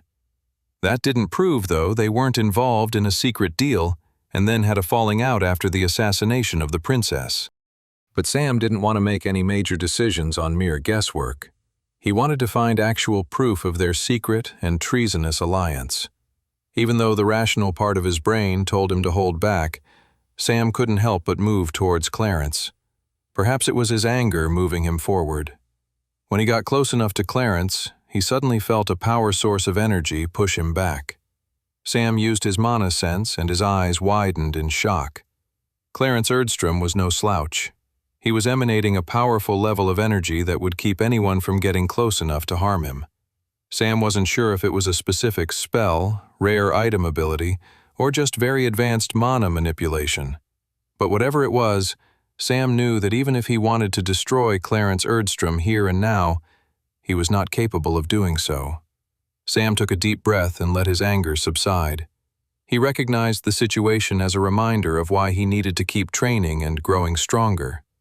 Even though he was gaining power and strength and impressing those around him, he still had not yet caught up to his current most important enemies. Sam backed off and returned to his group of colleagues, who were bombarding one servant, eagerly taking little sausages with toothpicks. "Stop harassing the poor lady," barked Edgar. "You're making the Travelers Guild look like a bunch of heathens." All of the travelers except the guildmaster gulped down their food with the awkward look of children who had just been scolded. "What were you doing heading over that way?" asked Toby. "By the way," Toby pulled him to the side and whispered, "there's some really fancy, noble-looking dudes at this thing. Do you really think they're all going to zero in on Clara?" Before Sam could even answer, a huge procession of royal staff entered the hall, and an older, well-dressed gentleman announced, "The princess will join us now." The entire room fell into hushed silence, excitedly waiting for the arrival of the princess. After a moment of bated breath, Princess Alice Grace stepped into the hall. Sam's heart immediately started racing. This young woman didn't know him. She'd never heard of him, but in the background he was doing everything he could to stop her future murder. But Sam's heart was racing for another reason. He had never met the princess in his previous lifetime, but he had heard stories of her beauty. He was realizing how wrong those stories were. They did not do Princess Alice's beauty justice. She had wavy blonde hair and big, gorgeous blue eyes. She had a cute nose and a smile that could inspire hours upon hours of daydreaming. She wore a peach-colored dress with thin straps. She looked like something out of a painting or a storybook. She was the embodiment of elegance. Her bright blue eyes locked onto Sam's, and he felt an intense fluttering feeling in his chest. "She's not looking at me?" Sam thought in disbelief. She couldn't be, could she? Before Sam could even process the thoughts rushing through his head, the princess suddenly tripped on her dress and went flying towards the floor. 72, Mildred Cross placed her hand on her forehead. "I told the princess one thing and she couldn't even do that." The princess cried as she fell towards the floor, about to land on her face in front of the most influential people in the entire kingdom. "Ah!" Without calling any attention to her speed of movement, Mildred was in front of the princess faster than the crowd of nobles could even gasp. The handmaiden caught the princess before she hit the floor, and had her back on her feet before an even more embarrassing scenario could ensue. Under her breath, Mildred said, "What happened, princess? I told you not to trip." "Easier said than done," whispered Alice. "There are far too many frills on the bottom of this dress. It's practically an obstacle course in and of itself." "Is that really it?" smirked Mildred. "I noticed your eye flicker into the crowd for a moment. There was this boy." "A handsome boy?" said Mildred knowingly. "Another noble, perhaps."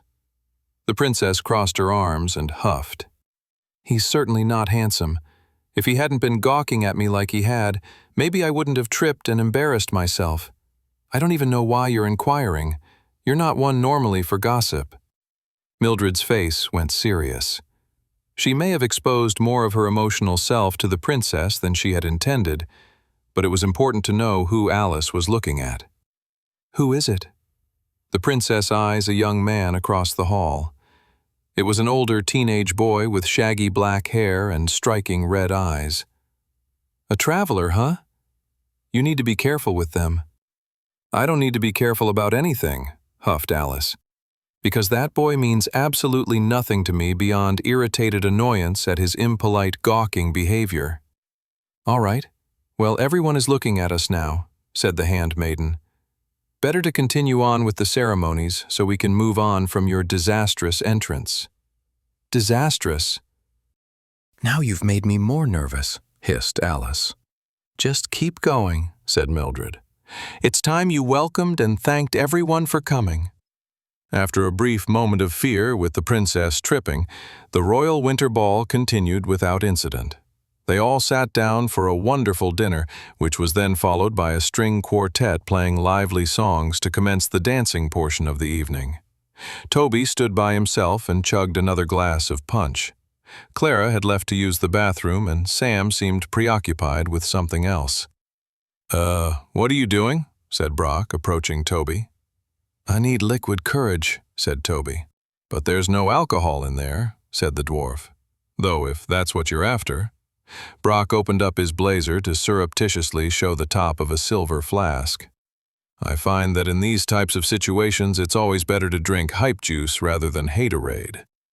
"No," said Toby. "Alcohol will add too many variables to how something which should be so simple could go so very, very wrong." "What's the matter, lad?"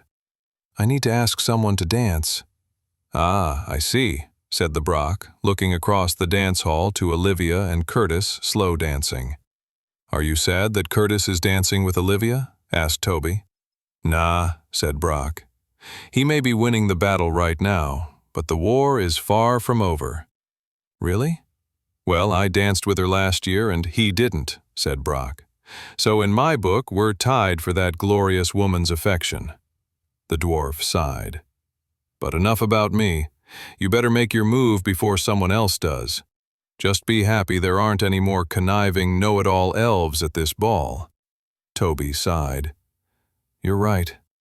Just remember, lad, when it comes to courage, you just need to strike." At that moment, Toby saw Clara return from the washroom and cast her eye across the dance floor. "She definitely wants to dance," Toby thought, his heart fluttering. He started to move across the great hall towards his childhood friend. It felt like time slowed as he got closer and closer to her. "This is it," he thought. "This is the moment I ask her to dance and I tell her how I feel." It was just seconds away. A life of love and happiness existed on the other side of this moment.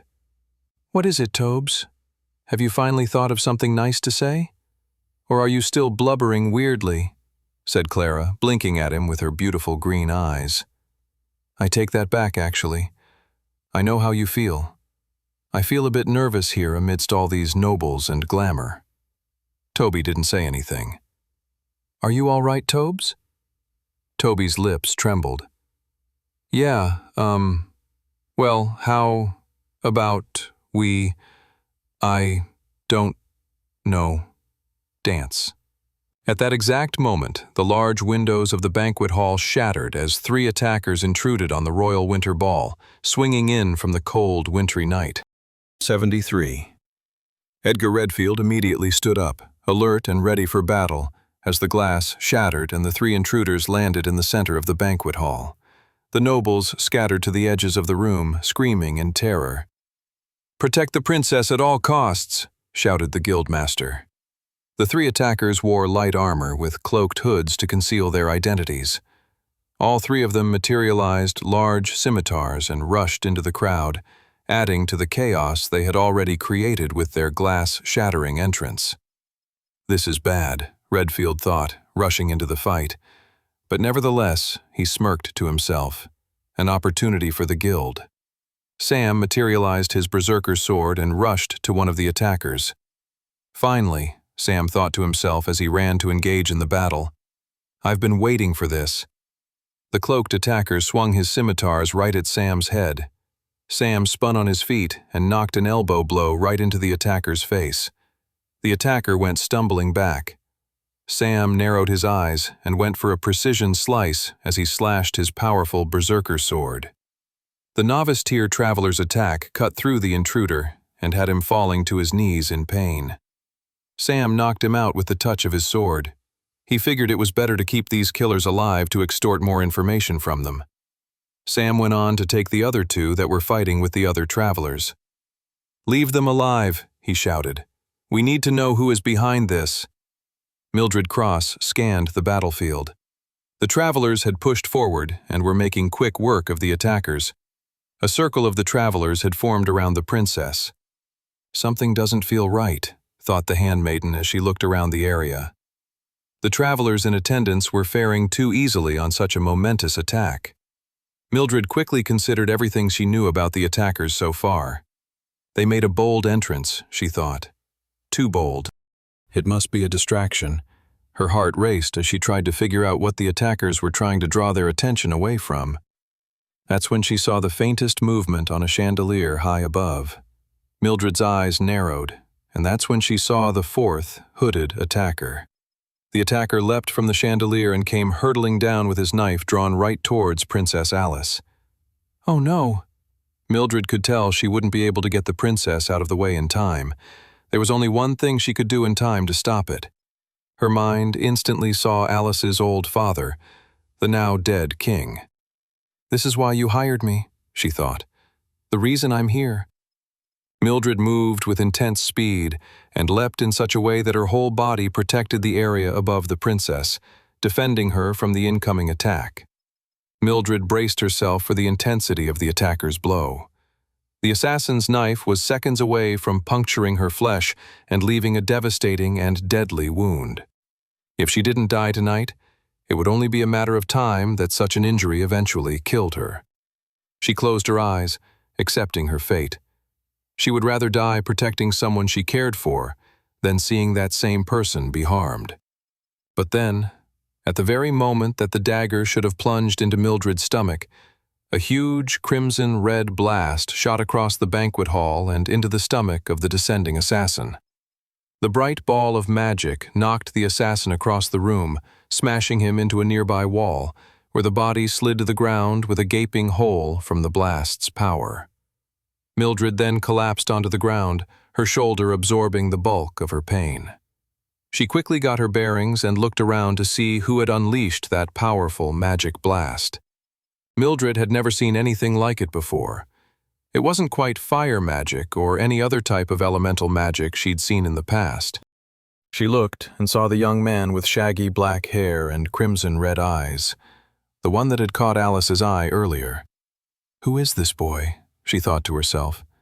How can such a young and low-tier traveler wield such fearsome power? 74, Sam panted, catching his breath from the battle. He was surprised by how much adrenaline was coursing through him, despite the fact that he knew the attack was coming beforehand. He scanned the room, and everyone's faces were filled with a mixture of fear, surprise, and shock. The most terrified of the group were the nobles who had hidden underneath the tables. "Is the attack over?"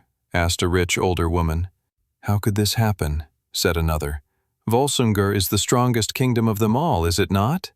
Now that any sense of immediate danger was gone, the nobles felt free to vocalize their outrage. Royal guards turned over the fallen bodies of the attackers, removing their armor to find out more about them. "They have opaly crests beneath their armor," said one of the guards. Opaly was the human kingdom to the south of Volsungur, across the southern seas. Clarence strode forward, his face full of anger. Black smoke swirled around his hands as he grabbed the unconscious body of the attacker and triggered his shadow spike attack, finishing him off. "What are you doing?" shouted Sam. "These attackers should be questioned." "Pah!" shouted the court advisor. "Why am I not surprised to see such cowardice coming from the Travelers Guild? An attack on our country should be punished as soon as it occurs." Sam scowled at the man. It was total nonsense what the court advisor was saying. Sam knew it. Even the court advisor knew it. The man was a cunning political operative. He'd never choose wrath over information. Unless he knew what information the attackers already held. Before Sam could do anything about it, Clarence had destroyed all the remaining attackers, putting them to death. "We don't know for sure whether this is Opaly or someone orchestrating an attack to look like Opaly," said Sam. The room erupted into debate. The nobles were shouting over top of one another, same with the royal guards. Even the other travelers present were fighting over the other voices to have their opinion heard. Clarence smirked at Sam before spinning away on his feet and leaving the room. Within a few minutes, things calmed down. Princess Alice Grace assured everyone that she was indeed okay, thanked them all for coming, and called for the royal winter ball to an early close. A few hours later, Edgar Redfield sat in his office, musing over the night that had just passed. He looked down to the drawers of his desk, deciding which of his vices he wanted to pursue that evening. He went for the middle drawer and pulled out a bottle of the finest dwarven whiskey money could buy. He then pulled out a glass, then paused and pulled out a second glass. "I know you're there, Mildred," said Edgar. "You might as well come in." The window outside suddenly opened, and slipping in from the shadowy winter night almost like a silent ghost was none other than the royal handmaiden, Mildred Cross. "We're a bit old to be sneaking into each other's rooms, aren't we, Mildred?" "You wish I was sneaking in, you dirty old man," said Mildred. "I never made my presence a secret. I let you detect my mana straight away." "I did wonder why you did that," said Redfield, pouring himself a glass of whiskey. He then looked up to her. "You like a drink?" "Sorry, Edgar, but I know better than to let you plow me with drinks," she said. "What other ways could one plow?" Mildred's cheeks blushed before her face went completely stern. "I'm not staying long, Edgar. I want you to tell me about that new recruit of yours, the one with the black hair and red eyes." Edgar chuckled. "He's an impressive young man, isn't he?" "I don't know if impressive is the word I'd use," said Mildred. "He looks like a demon. That sword he wields, what is that? Are you sure he's one of the good guys?" Edgar slammed his glass down. He recalled the night he first met the young man in question. He led a group of children through the dead of night, being chased by some of the most powerful forces in all of Resfall. He recalled the determination that had been on the boy's face, his moral sense of right and wrong, the heroism only a true warrior, one who has faced many hard decisions, was clear as day across the young man's face. It was especially clear to Edgar on the night he first met Sam, and was reinforced with every subsequent dealings he had with the young man. "I don't doubt that young man's loyalty to the guild or the overall good of the kingdom for a second," said the guildmaster. "And neither should you." Mildred nodded. "Well, impressive certainly describes the boy's ability to win over a cranky old grump like you, that's for sure." She then walked over to the window from which she came. "Any more questions, Mildred?" But the handmaiden had already disappeared into the night before she even heard the end of Edgar's question. Edgar finished off his glass of whiskey and thought over the interaction he'd just had with Mildred Cross.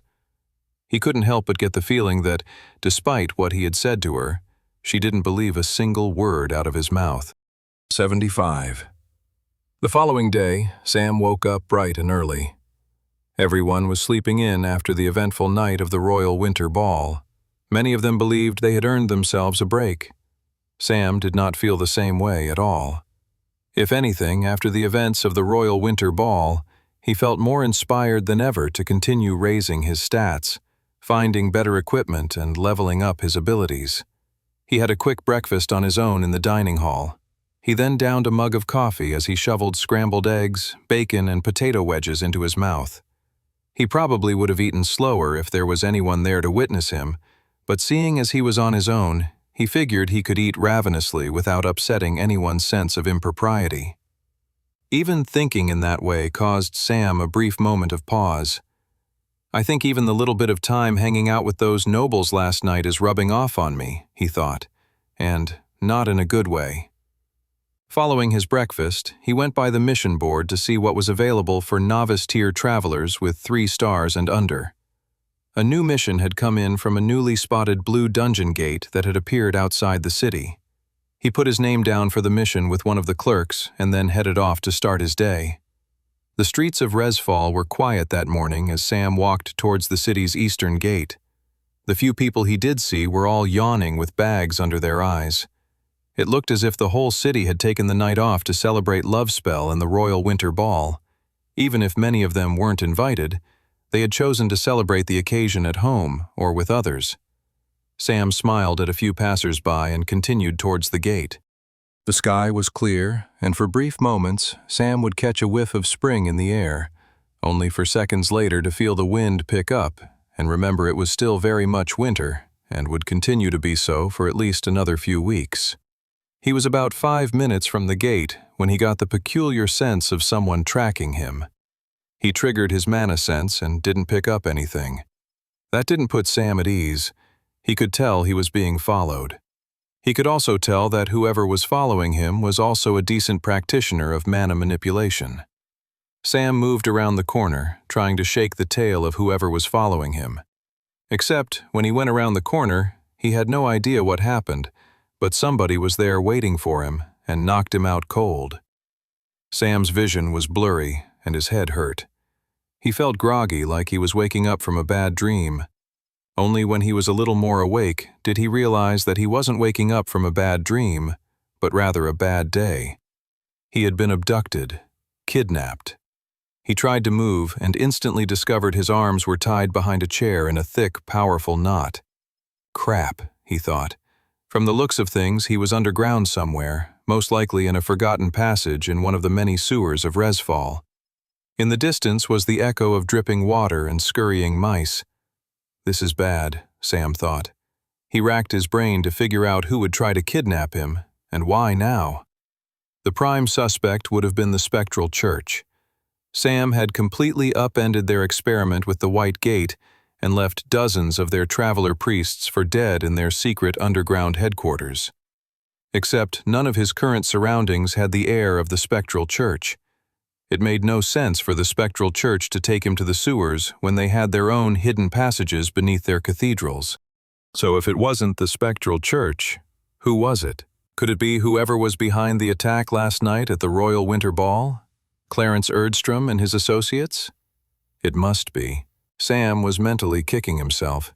Had he displayed too much power at the Royal Ball last night? Had he painted a target on his back? Two shadowy figures emerged just ahead of him, concealed in the darkness. "Who are you?" shouted Sam. "Let me go!" In a muffled, strangely artificial-sounding voice, someone spoke. "What do you know about the attack last night at the Royal Winter Ball?" Sam's eyebrows furrowed. What an odd question, he thought. Even still, the question made him pause. Did he reveal what he believed happened, or did he stick to the current story going around the royal keep? "There were 4 intruders who tried to assassinate the princess," answered Sam. "Many in the keep believe it to have been orchestrated by the southern human kingdom of Opali." "What do you think? Do you think it was Opali?" Sam paused. This whole abduction and interrogation was getting stranger and stranger. Why would the people behind the attack want to know what Sam thought, unless they were trying to figure out how much he knew already? Fair enough. Those hoping to overthrow the social order of the kingdom wanted to be thorough. That made sense.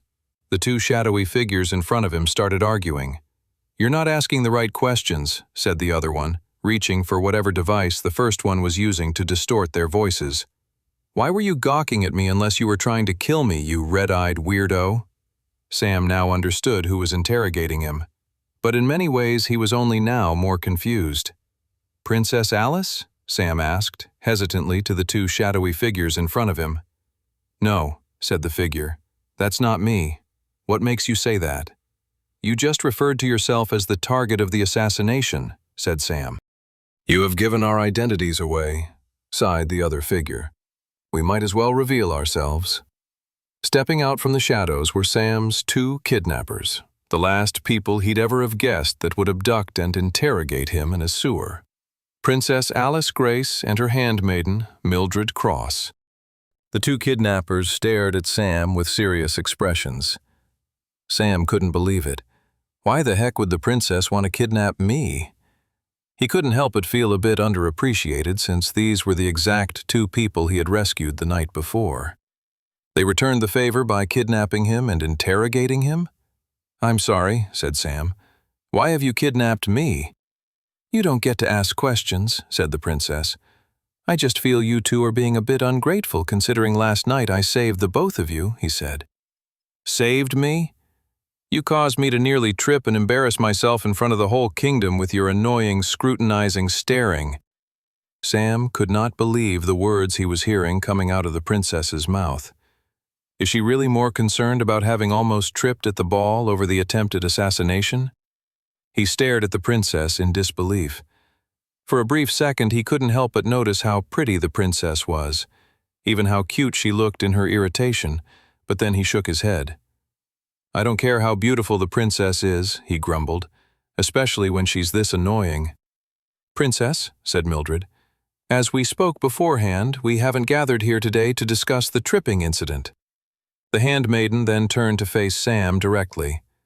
"Of everyone there last night, you seemed the most prepared for an attack. Don't think I didn't notice you. You were calm from the beginning to the end of the whole incident. You never looked surprised. You see why that might be suspicious?" Sam was growing irritated. In all of his calculations and considering the different variables, he never thought saving Mildred Cross would then lead to her interrogating him in a grimy underground sewer. "A traveler is trained to prepare for all situations," said Sam. "Normally, a novice-tier traveler doesn't display such characteristics as immaculately as you did last night," said Mildred. Sam sighed. "Can you elaborate on why you're suspicious of me?"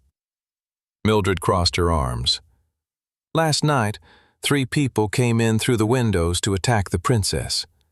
Those 3 people were merely a distraction to allow the 4th killer to jump down from a hidden spot in the ceiling. How do we know the 4th attacker was not a distraction from something else? Perhaps a strange traveler, whose record is nowhere on the books of the Travelers Guild prior to his official traveler status, and who wanted to create a means of entering the good graces of the princess and the nobles at large." For the first time since the interrogation began, Sam grinned. He had known the stories of Mildred Cross from his previous lifetime, that she was a thorough and cunning fighter, that beneath her somewhat plain exterior was a truly strategic and tactical fighter. "I see," said Sam. "You can believe me or not, but that was not my plan. I see why you might consider me suspicious, given that you don't know me, I wield a pretty monstrous-looking sword, blah, blah, blah.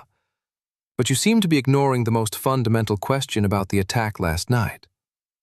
How did the fourth assassin get on the wall?" Mildred crossed her arms. "You're not actually listening to this rubbish," said the princess. "This boy is clearly a scoundrel." "Shh," said Mildred. "I take your point, young man. The fourth attacker could have been a traveler with some kind of ability to move through walls, no?" "You're right," said Sam. "But we'll never know because someone killed them all last night before we could interrogate them." The older woman smirked. "You think Clarence is behind this?"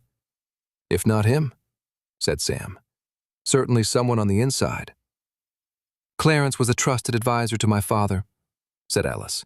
"He wouldn't betray us. I find that very hard to believe." "Correct me if I'm wrong," said Sam. "But Clarence rose to power in your father's circle due to incredible political and diplomatic advice. He's a keen strategist with an eye for gaining power. He's the kind of man who feeds off power and control. His appetite for it is insatiable." "That is the most outrageous—" "I trust him," said Mildred, cutting the princess off. The princess looked to her handmaiden in shock. "Mildred, you can't be serious." Mildred walked up behind Sam and untied the knots. "If you follow the passage that way and turn left, then right, you'll find an exit to the city's surface," Mildred explained. Princess Alice blushed. "Okay, well, if Mildred says you're okay, then I believe her. So you've gotten off being put in a dungeon for now. Just know we have our eye on you. I plan on being a great queen of the kingdom when I have my official coronation in a few months' time. I can't have people wrecking my kingdom from the inside out." Sam nodded. He didn't want to argue with them anymore. They had reached an understanding, and in many ways, they had helped him further his goals more than he had initially suspected. He had turned their suspicion and attention in the direction of Clarence Erdstrom, which was exactly where it should be. The future assassination attempt on the princess' life was crumbling in multiple directions, exactly as Sam had intended. "Until next time," said Mildred. "I hope not," said Sam. "Likewise," huffed the princess. The kidnappers and Sam headed off in the opposite directions. Sam followed the handmaiden's instructions on getting back to the city's surface. As he went through the dark passage, he couldn't help but think that the historians in his previous timeline had really omitted a lot about the princess, like how she was annoying, spoiled, and obsessed with not embarrassing herself, while maybe possibly being the clumsiest person he had ever met. "She is strikingly pretty, though," he sighed to himself. He shook his head. "Just another example of how one's eyes can play tricks on you," he thought. Despite finding the beautiful princess incredibly irritating, he knew that it was best for the world at large for him to save her. Still, after interacting with her today, he couldn't help but second-guess himself. 77. In the evening following Love Spell's day and the royal winter ball, there was a flatness in the air. All the excitement that had been bubbling throughout the guild had suddenly evaporated, leaving a dull feeling amongst the travelers. "I feel a bit disappointed," said Clara as they sat down for dinner in the dining hall. "After all that, no one even asked me to dance." Toby said, before looking down to his feet in nervousness and defeat. The moment was no longer right. Across the dining hall sat Curtis and Brock, bickering as usual. Curtis was lording over Brock the fact that he had danced with General Reeves and the other did not. "See, we know where her feelings lie now," said Curtis. "Face the facts, you imbecile."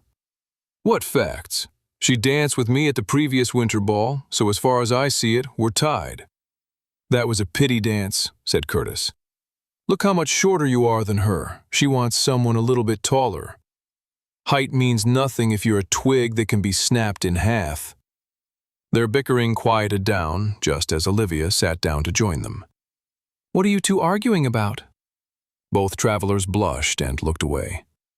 "Just what our, favorite vegetable is," explained Curtis. "That's right, I like potatoes," said Brock. "But Curtis here likes broccoli." Olivia looked at the two of them with a tired confusion on her face. She shook her head and focused on her meal. "What an odd conversation," she said as she took a bite into her food. "Though I guess I do prefer potatoes over broccoli." The two men suddenly shared a look at that statement, Curtis scowling while a knowing glint of glee sparkled in Brock's eyes. Sam had eaten dinner earlier than everyone else and was now resting in the dormitory away from the dining hall. He had lost a day of training due to the incident with Princess Alice Grace and Mildred Cross. He would have to make up for lost time tomorrow. The thing that he was ruminating on, however, was the sheer power Clarence Erdstrom had displayed on the night of the Royal Winter Ball. The man was a strong traveler. Whether that meant he had unlocked his class and skills through the White Gate or through the class stones as so many nobles had done, he wasn't sure. Either way, he had cultivated his new power and had clearly become a force to be reckoned with. If Sam was going to stop him from succeeding at his plans to take over the royal throne, he'd have to keep training. The spring festival was getting closer and closer. It was only a few months away in the month of Mai, at the tail end of spring, when the days grew significantly warmer, but the nights were still brisk and cool. "I won't let you down, goddess," Sam said to himself as he rolled over and tried to get some sleep. "I won't let you down." Edgar Redfield stared out the window of his office and sighed. Ever since Mildred had visited his office, he couldn't stop thinking about her. "It's been a long time since we chatted so frankly, hasn't it, Mildred?" He lifted a glass and took a sip of whiskey. He thought he could see the tiniest first buds of leaves growing on the branches of a tree.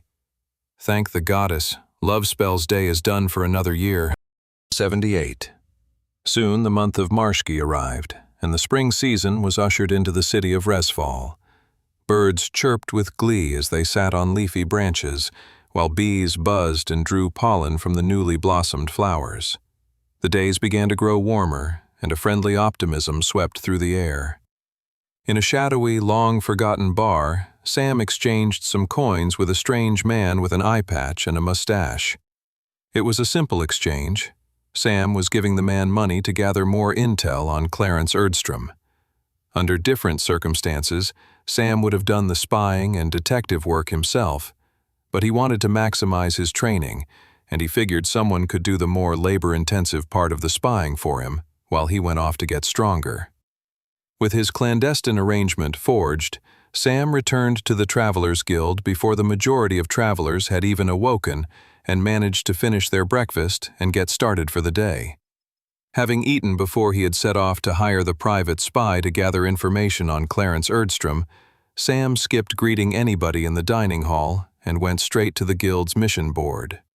He looked through the different 3-star novice-tier missions available, and nothing caught his eye. Even taking a quick glance at the 1-star apprentice-tier 1-star missions, there wasn't anything that felt like it would lead to an optimal use of his training time. There was a dungeon gate he was planning on entering the following month, but he wanted to find something worthwhile before then. He was about to start scouring the 2-star apprentice tier missions, guild rules be damned, when a sudden commotion interrupted his contemplation. A scout burst through the front entrance of the guild. His face was red and he was panting. He'd clearly rushed in from his scouting mission. "A new blue gate has appeared," said the scout between large panting breaths. The guild clerks and assistants all got to work, adding the new details of the gate to the ledger. At that same moment, Clara and Toby came strolling towards the mission board area. "Hey, there you are," said Clara. "We have a day off from our training with Brock and Curtis. Did you maybe want to go on a few missions with us?" Sam didn't want to disappoint his friends, but at the same time he was deeply concerned they'd slow him down. "Yeah," said Toby. "It would be cool to show off some of our new skills to you." They both looked at Sam with excitement. He could tell that they were still amazed and grateful from their fighting together in the White Gate, and they wanted to show him what they'd done with the classes they had unlocked. Sam considered it. There were no super-optimal dungeon gates to clear at the moment, and he might need extra hands in his preparations for whatever was going to happen at the upcoming spring festival. It would be worthwhile to know what abilities and skills Clara and Toby had unlocked, even some good combo strategies for the three of them. "Yeah, let's do it," said Sam. "I just heard that there's a new blue dungeon gate that we can go tackle." A few hours later, Sam and his friends arrived outside the blue dungeon gate that had only just recently been discovered by the Traveler Scout earlier that day. Both Clara and Toby stood on either side of Sam as they faced the looming glow of the blue dungeon gate. Sam grinned. In this new life, he was always happier when spending time with the friends he'd lost so early on in his career as a traveler in his first timeline. He was also impressed with their development. They had changed and grown since their time in the White Gate. Sam recalled their first blue dungeon gate together, how he had to lead them there, how they were so hesitant to enter. Now they stood on either side of him, not as fearful orphans scared of what happened next, but as fellow travelers, equals, compatriots. "Ready?" said Sam. Toby gulped back whatever paranoid possibility he wanted to vocalize and nodded his head with a steely determination. "Heck yeah," answered Clara.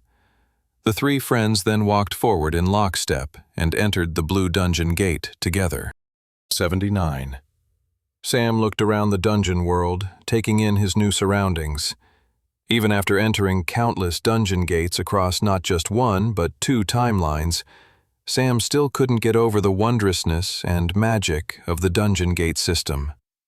1 second he was in one world, one reality, and instantaneously he was in another. Sam wasn't sure he'd ever get over the novelty, the magic, and the sheer otherworldliness of the dungeon gate system. They had left the early days of Marshki with its flower buds and its first hints of warmth for something much bolder. They had entered a world of bright blue skies, a sweltering sun, sand dunes, and canyons. "Ah, nice," thought Sam, "a desert canyon realm." "Wow," said Clara. "All my life in the orphanage I never thought I'd get to see the desert lands of Westria." "Is this technically even considered Westria anymore?" said Toby. "If so, could we expect one of the nomadic orc tribes to attack us and feast on our flesh? Because that would be beyond terrible. I'm too young to be an orc's supper." "Relax, Tobes," said Sam. "This isn't Westria. Little is known about how the dungeon gate system works or where it takes us when we step through them. But I can say pretty confidently it doesn't teleport us to another part of Westria. No, this is another reality separate from ours. Why and how they've become connected via the gates is a mystery to not only myself, but to many others." "In short, Tobes," said Clara, "you won't be an orc's supper. Not in here, at least. That said, you might get eaten by whatever is approaching us right now. Incoming, guys!" The sand nearby vibrated as some kind of subterranean monster headed towards the three young travelers. Sam got ready to take out the creature, materializing his berserker sword. A great cloud of sand shot forward as the monster burst from underground, revealing itself. It was a giant black scorpion with powerful pincers and an extremely durable chitinous outer layer. Sam triggered Pain Ring and rushed towards it, except before he could attack the monster, Clara was ahead of him, thrusting her spear forward, creating a powerful force of bright energy. The scorpion toppled over onto its back, exposing its weaker side, its legs scurrying as it tried to get back upright. Sam's eyes widened at this. Incredible, he thought. Brock had taught Clara well. She was utilizing the first unlocked ability of the warrior class. The ability was known simply as Attack Burst. It was an astonishingly powerful attack that turned a warrior's weapon attack into a heightened energy-filled blast. A sword or axe-wielding traveler would create an energy slash with the Attack Burst ability, but because Clara had chosen a spear as her weapon of choice, it took on the appearance more of a forward energy beam than slash. The ability was simple, powerful, and easy to use. It was why, among the common classes, warrior was the most popular. It was the ability's own strengths that were also its own weakness. It was a straightforward, blunt, and powerful ability, but it very much had a ceiling to its strength, which was its main downfall. A novice-tier attack burst was always going to be beaten by an apprentice-tier version of the same attack. One could not make the same argument for an ability like Sam's Pain Ring, for instance.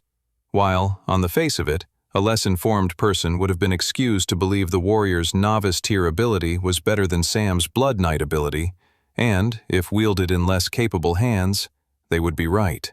But what Sam lost in raw power and ease of use with his Pain Ring ability, he more than gained in terms of the ability's unlimited potential for growth in power during battle. Nevertheless, Sam was blown away by Clara's use of her spear and seamless use of the attack burst ability to knock the attacking scorpion monster on its back. He was impressed and excited. Clara had set him up to finish the monster off, and he rushed forward. Except when he got in range to plunge his sword into the monster's weak point, a huge water blast knocked the scorpion forward and off the ledge of the canyon towards its demise. Both Sam and Clara turned around towards Toby, stunned. The pudgy boy was in a fighting stance, holding his magic wizard staff in one hand and his magic conjuring manipulating hand in the other. "It's not just Clara who has learned some new moves," he grinned. Clearly, thought Sam, full of pride for his old friend. Just like what Brock had done with Clara, so too had Curtis clearly taught Toby well. The boy had learned how to draw mana with his wizard staff, and then how to manipulate it with his spell-weaving hand. Plus, he'd committed to an element as well. Water was a very interesting element to wield. It was less flashy than fire or earth elemental wielding, but it had some incredible potential that only got better over time. Plus, Toby's ability to create a powerful swirling water ball of power was fearsome on its own. "Holy smokes, Tobes," said Clara. "That was amazing." Toby blushed. "You did knock it far away from us, though," said Clara. "We've definitely lost out on the mana stone on that one." Toby laughed nervously. "Sorry about that. My bad." "No need to apologize," said Sam. "You guys have come a long way, and I have a feeling with your new moves we'll be able to grind through a lot more monsters." With that, the three friends set off on their desert monster hunt. The trio spent the next couple of hours scouring the desert terrain, destroying every minor monster they could find. They fought more scorpions, bugs, snakes, and a tricky monster known as an oasis fox. By the end of it, they had gathered a countless number of monster stones and managed to raise their stats. Sam looked over his profile with glee. Sam, class, Blood Knight, super rare, rank, novice tier, ability, Pain Ring, novice tier, level 2. Mark part of the battlefield as yours. Within that circle, the more you are hurt, the more powerful your attacks. Battle awareness also now increases as you take more damage. Class, Deathlord, legendary, rank, novice tier, ability, Blood Flame, novice tier, level 2. Morph all spilled blood in a nearby radius into a powerful magical fire. Can also create blood flame projectiles in hand from spilled blood. Strength, 22.8. Agility, 21.7. Endurance, 20.2. Magic Affinity, 23.8. Skill quests. Pain Ring, level 3. Destroy 3,000 monsters with the aid of battle awareness, 0/3000. Blood Flame, level 3. Seek the enlightenment of the Blood Flame, 2/10. All of Sam's stats were over 20 now, and he couldn't be happier. With his strength over 20, he was now stronger than a normal peak-performing human athlete. He was entering the new realms of power known only to travelers. He had only just surpassed peak human power, but that gap would only grow larger and larger over time now. When he started this new journey in this second timeline, he probably wouldn't have been able to beat any of the fighters he had bet on to earn cash when he first traveled back in time. Now, he'd be able to take them all on at once. With his agility stat over 20, such foes wouldn't be able to perceive his attacks in time, and if they did manage to land a hit on him, with his endurance just breaking 20 now, he'd barely even feel it. He was most pleased with his magic affinity stat. Now at 23.8, he was getting closer and closer to apprentice tier magic affinity. His mana and its core would change color from blue to green, and his body would then be able to handle more advanced forms of mana manipulation. He could not wait. He was pleased with his progression and glad he had decided to train with his friends. Once they were finished resting, draining mana stones, and going over their stats, the trio agreed there was only one thing left to do in the dungeon world: take on the boss. 80. The difficulty with the Desert Canyon dungeon world was that it was such a vast territory to cover that it made it harder to locate the boss area. In a cavern realm, there was a fairly linear map one had to travel to find it, whereas with a Desert Canyon realm, things weren't so simple. There wasn't a direct beginning and end point to a realm like the one they currently occupied. After a few more hours of searching, they realized the boss area was actually in the center of the map at the bottom of the large canyon. "Doesn't it feel a bit like we're walking into a trap?" asked Toby fearfully. "You'd say that if there was a trap or not," sighed Clara, looking up towards the canyon cliffs that now shadowed over them. "You're just being paranoid. One day, my so-called paranoia will be proven to be actually a reasonable level of caution," said Toby. "Look," said Sam, cutting his two friends off. A wave of drifting sand swirled nearby, and flickering near the bottom of it was a purple line of energy. "We've found it," said Sam. "The boss room." The trio made a quick plan, materialized their weapons, and then stepped into the boss area. As soon as they entered, a large rattling sound echoed around them. "I don't like the sound of that," said Toby, shivering. "Shh," said Clara. "You're not supposed to like it, you goof. Otherwise it wouldn't be a boss room." The rattling sound came from a large bone site that looked like the fossilized remains of a dragon. The bones were clattering against each other, gathering energy somehow. Suddenly, a swirl of sand and magic infused with the bones, and a giant sand dragon came alive right in front of the trio. The newly resurrected sand dragon had fearsome, glowing red eyes, and let out a powerful, wailing scream right in front of the trio. The shrill blast of noise was so powerful it created a gust of wind and sent all of their hair flowing backwards, as if they were facing straight onto a torrential storm. "We could just leave, couldn't we?" suggested Toby, wiping sand dragon saliva residue off his face. "Like there's nothing stopping us from turning around and running. I'd feel much more comfortable coming back here with Guildmaster Redfield and some of the others. In fact, why don't they just come back here without us? I like that plan. I vote for that plan. Let's all raise our hands in favor of Operation Get the Heck Out of Here." The only answer Toby received to his own raised hand was the fearless charge forward by Clara and Sam. For, "Stick to the plan, Tobes," shouted Clara. "My vote goes Operation Shut the Heck Up and help us beat this boss." Sam rushed forward, triggering Pain Ring. A red circle shot out from him, taking over a large radius of the boss area. "Attack the monster on the side," said Sam, commanding Clara. "I need to take the hits to power up." Clara nodded with determination and peeled off from their forward charge. Sam rushed up to the sand dragon and leaped forward, swinging his berserker sword. The sand drake craned its neck and blocked the attack. A little bit of damage went through, but not much. Thankfully, the berserker sword's special ability triggered, and the sand drake locked onto Sam with an intense, hateful, and violent frenzy. The creature now had tunnel vision and wanted to kill only Sam, forgetting about his two other companions. It was perfect timing for the sword's ability to trigger, as right after Sam had slashed at the sand drake, Clara had unleashed a powerful blow with her new attack burst ability. A bright flash of powerful light and energy smashed into the sand drake's side, dealing a significant amount of damage, which in any other circumstances would have the sand drake turn its sole attention on her. But thanks to Sam's special sword ability, the sand drake stayed focused on him. The other added benefit to Clara's attack was that it managed to puncture through the sand drake's reincarnated flesh, spilling blood on the ground. Perfect. thought Sam. He turned around and started retreating. Toby, who swung a massive water ball at the sand drake, looked shocked to see Sam retreating. "Why are you running towards me?" "Watch," Sam grinned.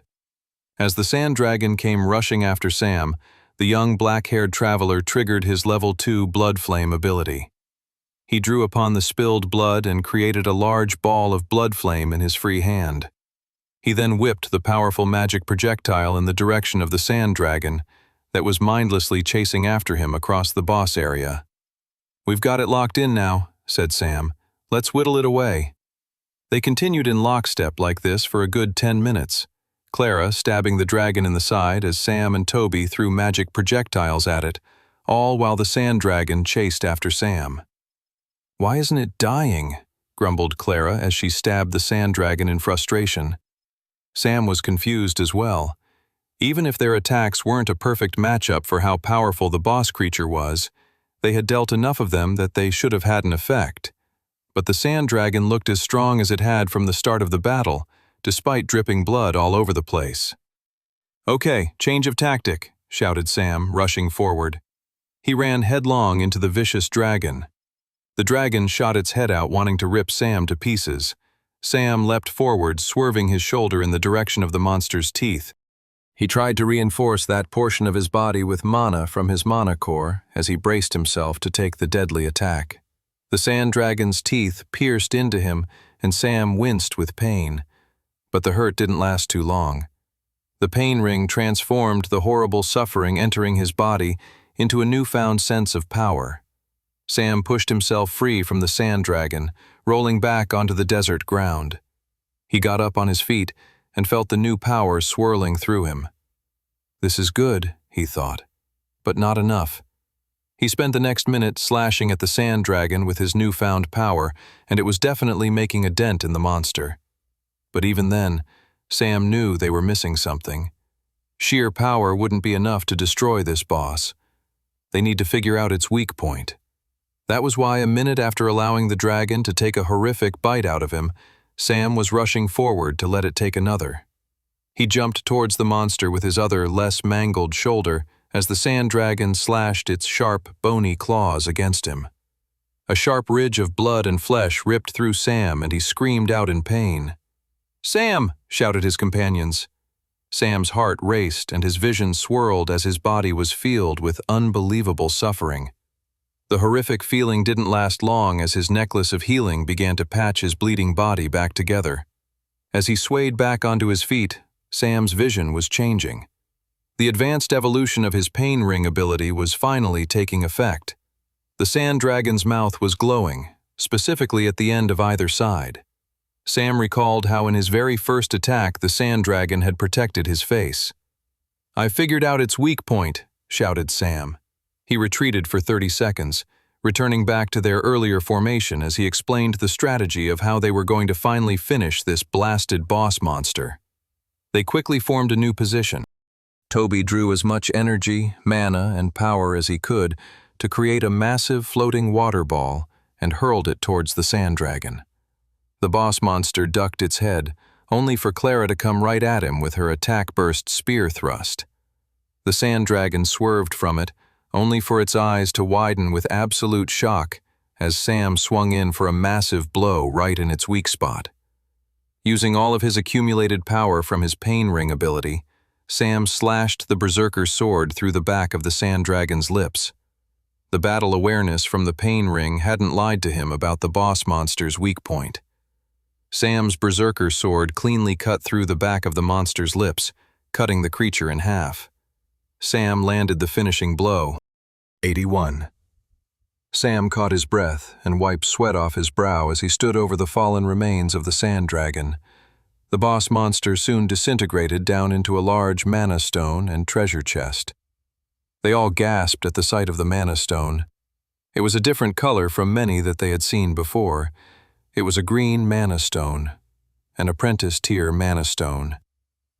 "That must really help with raising your magic affinity," Clara said. "I want it. Can I have it?" This was always the problem with taking on dungeons in a group. How the heck did you split the loot? Sam grinned and said, Let's see what's in the treasure chest before we say who gets what." In the end, the treasure chest held great new items for both Toby and Clara. Clara got a new apprentice-tier mithril spear with a magical engraving, and Toby got a journeyman-tier elven wooden wizard staff. "Ooh, the spear comes with a special ability," said Clara. "Tell me more," said Sam. "I'm going to keep it as a surprise for now," she grinned. "All right, I guess that means I get the mana stone," Sam chuckled, picking up the green stone and vanishing it into his inventory. With the loot sorted, they headed back to the dungeon gate entrance, satisfied with a good day's work. A few nights later, Clarence Erdstrom strode through the streets of Resfall. He rarely left the keep nowadays in fear of attracting suspicion, but he needed to have a word with his fellow associates. He kept a hood up and furtively looked around the city streets with suspicion. Someone had followed him a few nights earlier, but he was now prepared for any nighttime stalkers this time. If anyone chose to follow him, they were going to suffer for it. Clarence moved quickly through the streets, sticking to the shadows, moving through alleys and forgotten sections of the city.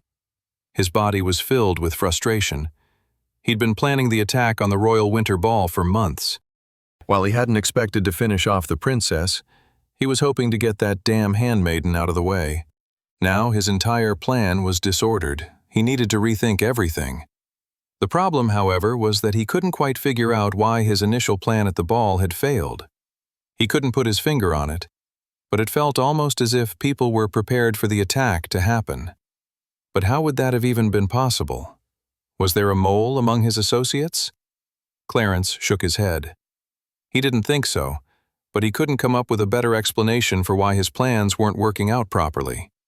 "It will be good to speak with my allies tonight," Clarence thought as he picked up his pace, striding through the night. Unbeknownst to Clarence, however, a new shadowy figure stalked him. For anyone observing, they would have caught the subtlest glint of red from the shadow following in Clarence's footsteps. Sam made sure to keep himself a good distance away from Clarence. He made sure to conceal his mana and not draw suspicion to himself, which mainly meant staying out of sight and keeping his movements gentle and quiet. He tiptoed quickly across the slated rooftops of Resfall beneath the night sky, following Clarence. It was mostly a cloudy night, which made it darker and helped Sam with his nocturnal stalking. There was the occasional patch of moonlight that would poke through an opening in the drifting clouds, so Sam made sure to be slow and cautious at such crucial moments. Sam had known to follow Clarence that night after meeting up with the spy he had hired and learned more about the court advisor's comings and goings over the last few days. According to the spy, Clarence Erdstrom rarely left the royal keep and only ever did so under the cover of night. "What are you up to, Clarence?" Sam wondered as he tracked the court advisor through the city streets. "Who are you working with?" If Sam hoped to stop the assassination of Princess Alice Grace at the upcoming Spring Festival in a few months' time, he had to figure out who Clarence was working with. There was no way they would try to assassinate the princess without a plan B. That meant that even if Sam stopped the initial assassination, there was a backup plan he had to worry about and prepare for. The princess's life was at stake. The fate of everyone who lived in Resfall was at stake. The demise of Westria and all of its people was pretty much guaranteed if Sam didn't stop whatever monstrous plans were being formed for the upcoming Spring Festival. Sam slowed down his movement as Clarence suddenly stopped. Sam crouched and hid behind a chimney and poked his head out to see what the court advisor did next. The man entered a building. Sam waited for a second and then, just beyond the top-floor window, he saw Clarence re-emerge. Another man emerged from the shadows of the room. The man had clearly been waiting for Clarence. Sam crept a bit closer to get a better look at who the strange man was. The clouds drifted and a patch of moonlight shone through the dark night onto the room Sam was spying on. His eyes widened as he saw who Clarence had met with. "So, it's as I expected," Sam thought. "But now I have proof." Meeting with Clarence Erdstrom was none other than the head of the Spectral Church, Archbishop Balin. 82. Sam watched the two powerful figures continue with their clandestine meeting. The royal court advisor and the highest member of the Spectral Church. Sam crept a little bit closer. If only I could hear what's being discussed in there, thought Sam. To be fair, Sam could piece together the larger points. They were clearly working together towards assassinating Princess Alice Grace. But Sam wanted to know more of the particulars. I bet it connects back to the experiments I found in Creekdale, Sam thought. Sam realized he needed to know more. He started looking around for ways to jump from the roof and get closer to the Archbishop and the court advisor so he could eavesdrop more effectively. He looked across the shadowy night, trying to figure out a way to proceed. He needed to get closer. The lives of so many depended on him figuring out the greater details of the powerful men's plans. Sam took in the narrow street that separated the roof from the one where the meeting was taking place.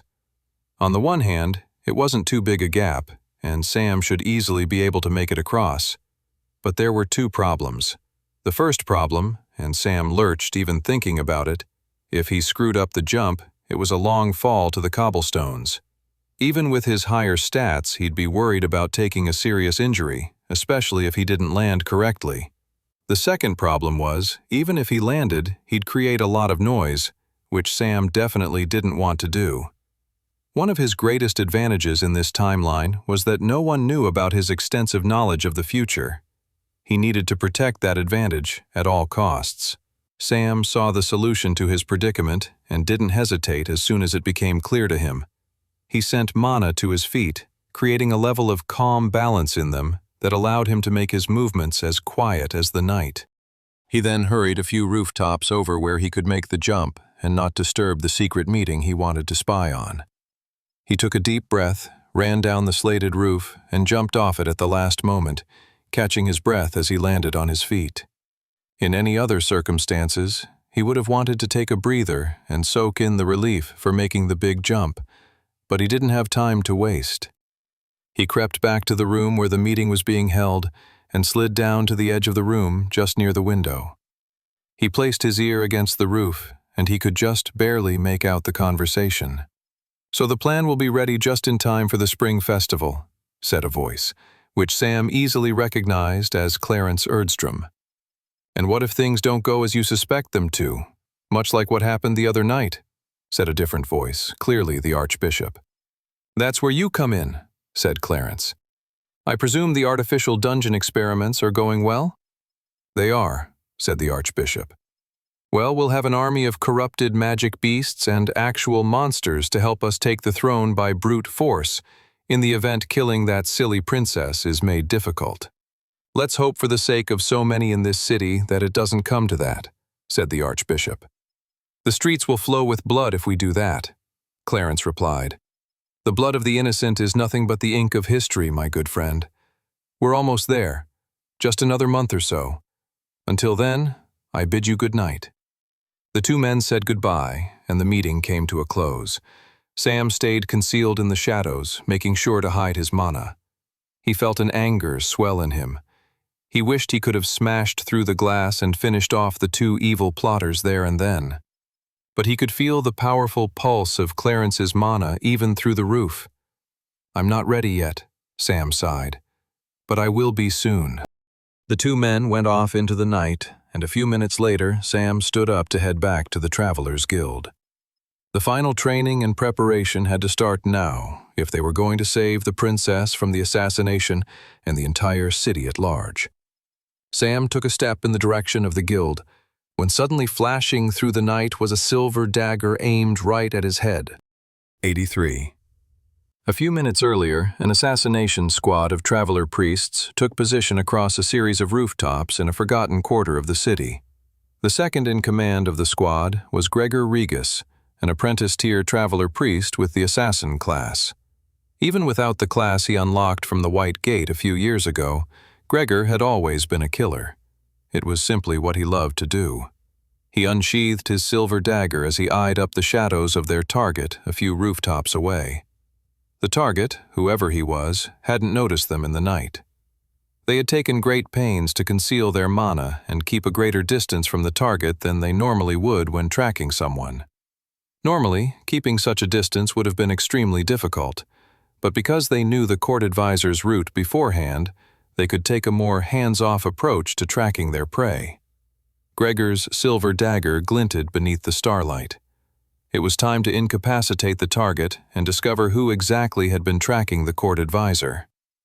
"It will be my pleasure," Gregor thought as he pulled his hand back and then threw his silver dagger out into the night towards the person hiding in the shadows of the rooftop nearby. Sam ducked at the last second, managing to dodge the incoming dagger attack. The silver dagger punctured the roof behind him, cracking one of the roof tiles into dust, which Sam couldn't help but think was what would have happened to his skull and brain had the dagger landed where it was supposed to. Sam scrambled from his rooftop position and took shelter behind a large brick chimney. He triggered his mana sense to see where the attack was coming from. He didn't pick up anything, telling him he was dealing with a professional and, most likely, proficient assassin. Sam quickly pieced together what must have happened. Clarence must have spotted one of the trackers that Sam had hired a few nights earlier. The court advisor had then responded by having himself followed by hidden guards to keep an eye out for any unwanted stalkers in the night. Sam had managed to keep himself quite concealed over the course of the evening, so he came to the conclusion his best course of action was to get out of there as swiftly as possible. Sometimes there were moments when it was best to fight, and other moments when you needed to know it was time to run. Sam jumped off the roof and descended into the shadows of the street. As he fell through the air, he sent mana into his feet, which helped cushion his landing as his boots met the cobblestones of the dark alleyway. As soon as his feet hit the ground, he was pushing forward into the darkness. He needed to escape. He couldn't let these hunters know who he was. If they found out his identity, it would put his ability to save the princess, the city, and even the entire world at jeopardy. His heart began to pound as he rushed forward. He kept his ears alert, as he knew the assassin was good at concealing his mana leak. Sam turned a corner, only to find 3 traveler priests rushing towards him. "Aw, crap," Sam thought, realizing that there was more than one killer coming after him. The 3 traveler priests rushing towards him all got a good look at his face. "Looks like I might have to change my original plan." Gregor, along with his other assassin colleagues, moved quickly to surround the target. The target was clearly under such duress he had lost control of his mana leak, and now they could all see where he was going. "The fool is about to head into a dead end," Gregor grinned. It was important to Gregor that he finished off the target. He needed to redeem himself after his initial dagger attack had failed him. As the other traveler priests ran straight towards the target, Gregor figured he'd creep up to the side. He spotted the target. His eyes widened with shock when he saw a black-haired boy with red eyes. He was nothing but a mere teenager. "Doesn't matter," Gregor thought. "I can't wait to kill him." Gregor pulled out another 2 daggers and silently fell into the alleyway right behind the boy. "The idiotic child doesn't even notice me," snickered Gregor to himself. Finally, Gregor went for the kill, but out of nowhere the boy materialized a horrifying, powerful sword with ridged edges that looked like the teeth of some terrifying magic beast. The blade materialized and went right through Gregor's chest. "You think I didn't notice you?" said the boy as Gregor collapsed onto the ground. 7 other traveler priests were now standing in the front of the alleyway to take the boy on. The boy left Gregor to his demise and turned to face the others. "I tried to avoid fighting, but you wouldn't let me go," the boy explained. The black-haired boy cracked his neck. "Now you will pay the price." 84. Sam gripped his berserker sword tightly and materialized his fiery flame sword in his other hand. As the 3 traveler priest warriors rushed at him, Sam immediately triggered Pain Ring. A ring of red energy shot forth from Sam's chest, surrounding the alleyway. The traveler priests used their warrior attack bursts to deliver a devastating blow. Sam swerved to take the hits in the least vulnerable areas of his body. He winced with both agony and satisfaction as he felt the pain morph into added power and strength throughout himself. "Kill him!" shouted one of the traveler priests. "He's clearly only novice tier if such basic hits are going through." Due to the chaos of the battle, the attackers didn't see Sam's smirk. Another accidental perk of the Pain Ring ability, Sam thought. It lulls your enemy into thinking you're weaker than you are. With Sam's newly gained strength, he took on the 3 incoming attackers, while the 4 wizards in the back flung elemental projectiles of fire and lightning. Sam swung his flame sword upward, clashing with the battle axe of one of the traveler priests. He thrust his berserker sword forward, puncturing through one of the traveler priest's armor and feeling the crunch of his sword rip through flesh and bone. The axe-wielding traveler priest cried out in agony, his body going limp. Gripping onto the handle of the berserker sword that was still wedged inside the dying man, Sam immediately pivoted the nearly dead attacker's body and used it as a shield to block a particularly large incoming fireball. The now dead traveler priest was covered in flames. Sam swung his sword, flinging the flying body in the direction of the magic users. When the fiery body smashed into the ground, Sam triggered his blood flame ability, adding 2 types of flame to attack the wizards. That will keep them distracted for the time being, Sam thought. The 2 close-ranged warriors came at him, one wielding a sword and another a spear. The swordsman went for a bold slash towards Sam's neck, trying to separate his head from it. Sam ducked, only to come face to face with the spearman's deadly thrust. He jumped backwards, retreating slightly. The 2 warriors worked so well together, he was going to have to separate them if he wanted to finish them off. Glancing just beyond the warriors, he saw the wizards were still dealing with the blood flame, but it would dampen in another minute or so. He'd have to finish these warriors before then. The 2 warriors rushed at Sam once more. Sam dematerialized his fiery flame sword in one hand and then triggered the level 2 evolution of blood flame, drawing spilled blood from the ground into the palm of his hand, turning it into a powerful crimson ball of magic. "He may only be novice tier," said the attacking swordsman, "but he has some strange class I've never seen before. Be careful." "He's nothing but a weak little kid," sneered the spearman. "Let's kill him." The spearman rushed forward and Sam whipped his blood flame projectile in his direction. Rather than shooting the blood flame ball right at the spearman, Sam targeted the ground where he was going. This forced the spearman to leap backwards, throwing off the coordination with the swordsman. As soon as their formation was off, Sam rushed forward and slashed his berserker sword towards the swordsman's head. The swordsman blocked. Sam materialized his flame sword once more in his free hand and thrust it forward. The evil swordsman smirked and grabbed hold of the fiery blade with his gauntlet hand. Sam's eyes widened. "I won't fall for the same trick as my stupid colleague," said the swordsman. They were now deadlocked. Worse, the blood flame had cleared up and the spearman was rushing full speed ahead. "Crap," thought Sam. "What am I going to do?" In a millisecond, he caught sight of the swordsman grimacing from the pain of clutching the flame sword. Sam's eyes followed along and saw blood dripping through the metal gauntlets protecting the warrior. As soon as the drops of blood hit the cobblestones of the alley, only mere seconds before the spearman was about to thrust the pointed blade right through Sam's skull, Sam triggered blood flame once more. The swordsman and spearman erupted in flames as Sam leapt backwards and watched his enemies' bodies flail as they burned alive. Sam didn't have time to catch his breath as the 4 magical projectiles were suddenly hurled across the alley once more. "Looks like the wizards are back on my case," Sam thought as he swerved to dodge the attacks. He thought he had managed to avoid being hit when a lightning blast knocked him in the side and pushed him against a wall. Sam's body shook spasmodically from the lightning attack coursing through him.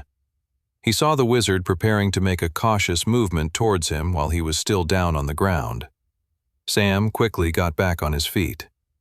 His vision changed slightly, and he noticed that all the wizard's hands were glowing with a faint red color. The level 2 passive ability from his pain ring was now coming into fruition. Sam had taken enough damage to now perceive his attacker's weakest points. It made sense that the wizard's weakest point would be their hands. They needed it to cast spells. Without them, they were done for. Unlike a warrior or more direct fighting classes, wizards didn't have naturally high defensive capabilities, as they didn't normally have to train their endurance stat as much. 2 of the wizards had leapt up to the rooftops on either side of the alley. They had created a formation where he could only attack one of them at a time. Sam dematerialized his weapons, freeing up his hands. "The boy is crazy," shouted one wizard. "He disarms in the heat of battle?" Sam ignored the wizard and rushed towards the magic users still facing him on the street level. Sam rushed forward as lightning bolts and fireballs descended from the wizards above into the alleyway below, exploding right behind him. As Sam sprinted forward, he drew large blood flame balls into either one of his hands, flinging them up at the wizards. He did the same thing once more with the wizards right in front of him, except this time, he whipped the magic projectile with a little more particularity. He threw the blood flame balls right at the wizard's fingers.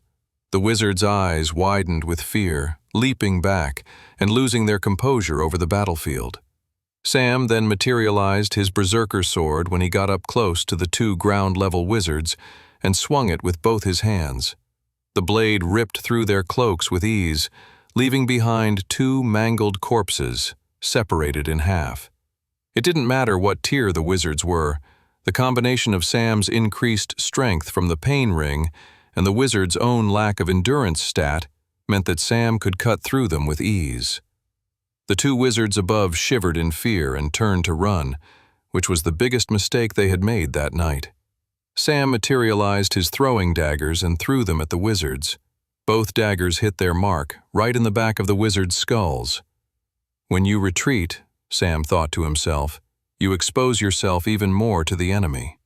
The bodies of the dead wizards above slumped forward and fell off their respective rooftops, collapsing onto the ground below. The fight was over, and only carnage remained. 85. Sam looked over the remains of the battle. Dead traveler priests were strewn all across the alleyway. Do I just leave someone else to come upon this destruction? Sam wondered. If Sam hid the bodies, that might cause more alarm within the ranks of the traveler priests and those plotting the assassination of Princess Alice Grace. On the other hand, though, there might be more of them coming as backup. Sam decided it was better to take advantage of the opportunity to escape now with his identity still concealed. He stepped over the dead bodies and into the shadows of the night.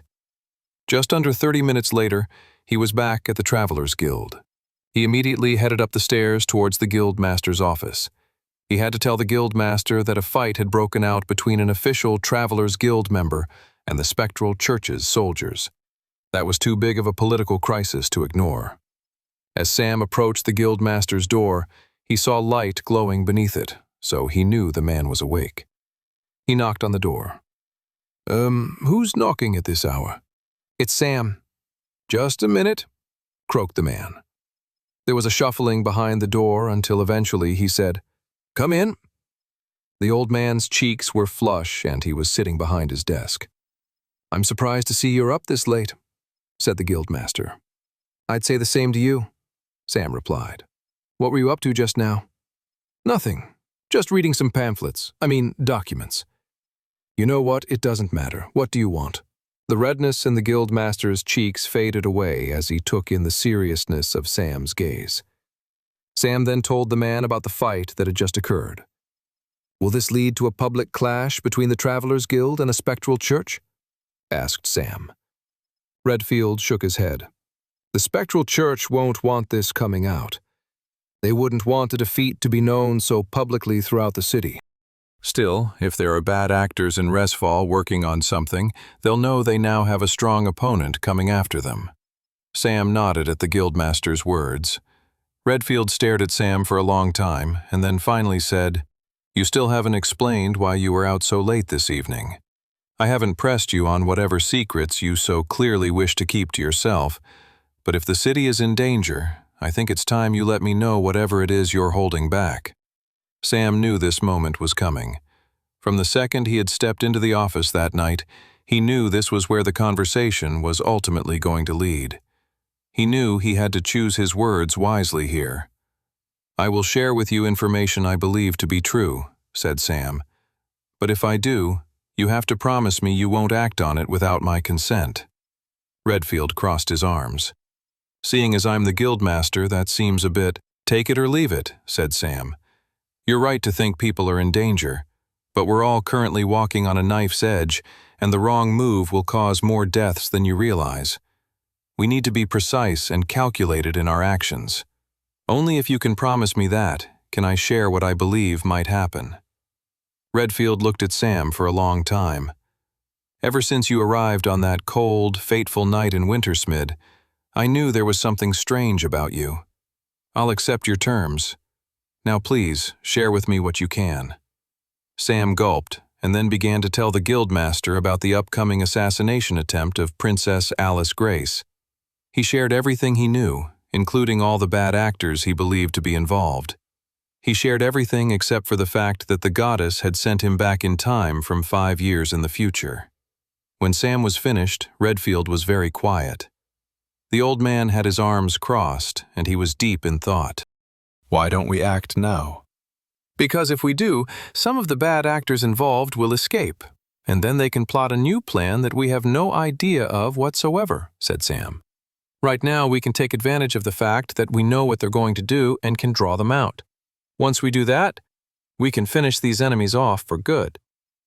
Redfield let out a long sigh. "All right," he said. "Then we're going to have to start preparing as soon as possible." Redfield pulled out a drawer from behind his desk and took out a glass of whiskey and poured himself one. "Would you like a glass?" asked Redfield.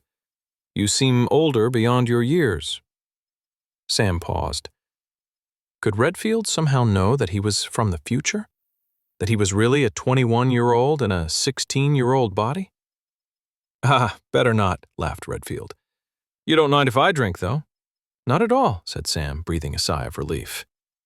From that point on, Sam and the guildmaster began preparing for the spring festival, where someone was going to attempt to assassinate the princess. There was still 1 more month until the spring festival. That would be enough time to train more travelers and put contingency plans in place. It was also enough time for Sam to do the final piece of training he wanted before the assassination attempt. There was a special piece of rare equipment he wanted to acquire before the upcoming spring festival. Even if he had wanted to, he wouldn't have been able to acquire the rare equipment until now. Sam grinned as he thought about it. The arrival of another irregular gate was fast approaching. 86. A few days later, Sam woke up to the sounds of high-pitched shrieks. At first, Sam thought he was having a nightmare involving a banshee. Then he realized the screams were coming from nearby and that he wasn't dreaming. It wasn't a banshee screaming, it was Toby. "I'm going to die! I'm going to die! I'm going to die!" Sam immediately jumped out of bed. Has the spectral church launched an attack on the Guildhall, or has there been a sudden dungeon break? "Toby, what's happening?" Sam asked, full of concern.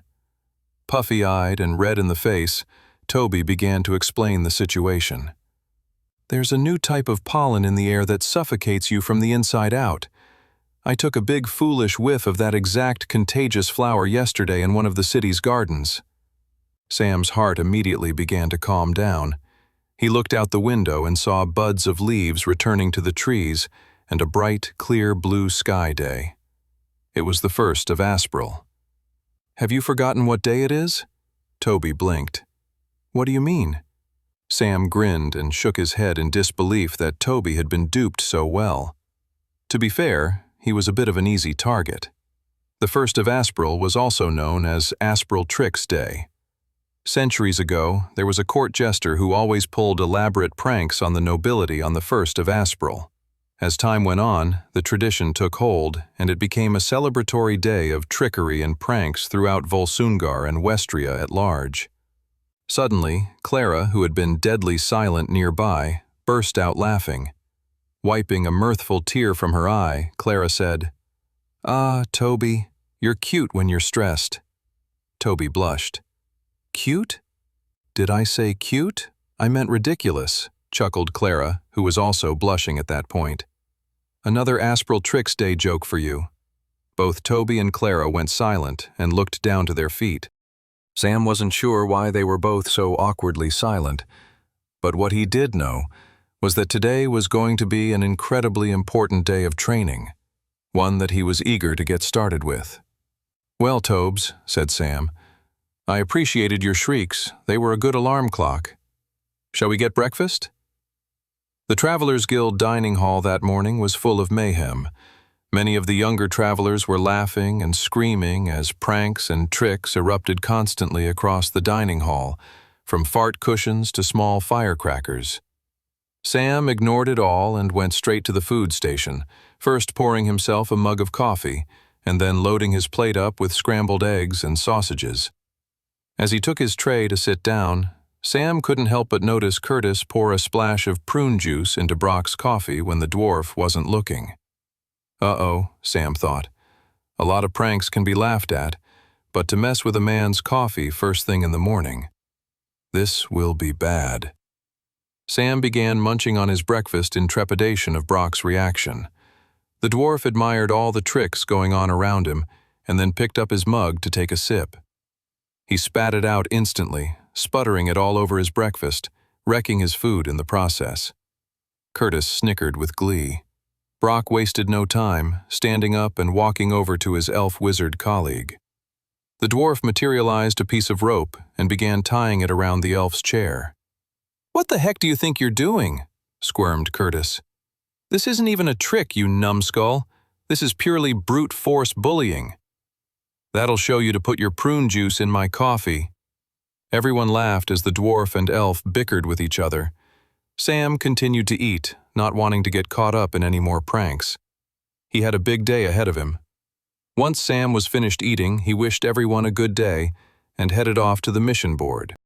He saw a group of travelers as eager as him, looking at the available missions on offer. They were a group of 3-star novice-tier travelers just like him. They glanced over at Sam nonchalantly. They knew him as a rising star in the guild, but that was it. Sam, on the other hand, knew that in his previous timeline, all 4 of the travelers would be dead by the end of the day. He looked over at a large warrior in the group. He had a massive broad sword strapped to his back. The man had a soft, kind face. It was hard to believe he would be the one to kill his entire party later that day. "Hey, what's the big idea?" said a feisty wizard girl nearby. "Stop staring at us, you weirdo." Sam shook his head and apologized. He looked at the mission that the 4 travelers were eyeing up. "Hey, this is ours," said the wizard girl once more. Sam nodded and then headed out of the room. "What a strange guy," said the wizard girl. "He didn't even pick a mission." Sam didn't have to. He was going to beat the group to the mission they were about to embark on. In the previous timeline, Aspral Trix Day in the year of 1767 of the Royal Westrian calendar became the start of a terrible moment in the history of the Volsungur country. The tragedy became less well known over the years of Sam's original lifetime, as it was completely overshadowed by the assassination of Princess Alice Grace a few weeks later.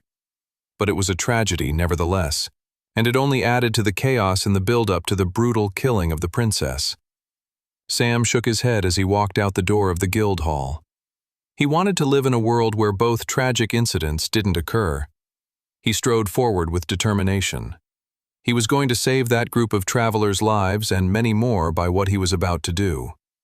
Sam marched forward, heading off to complete the final piece of training before the upcoming spring festival. 87. Half a day's travel outside of Resfall was the small hamlet of Lembrookshire. It was mostly farmland. As Sam arrived and took in the scenery, he couldn't help but wince at the memory of this idyllic place covered in flames. The tragedy of Lembrookshire left hundreds dead and more wounded, all because of an irregular gate. From where Sam stood up on a hill, he could already make out the glowing blue contours of a nearby dungeon gate.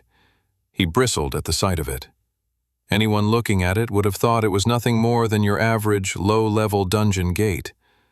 Only Sam knew it was anything but. Sam took a step down the hill towards the dangerous dungeon portal.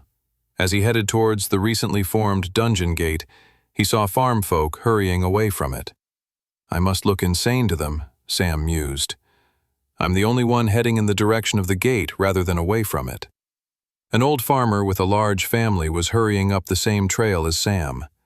When they crossed paths, the farmer said, "Thank goodness one of you travelers is here to help.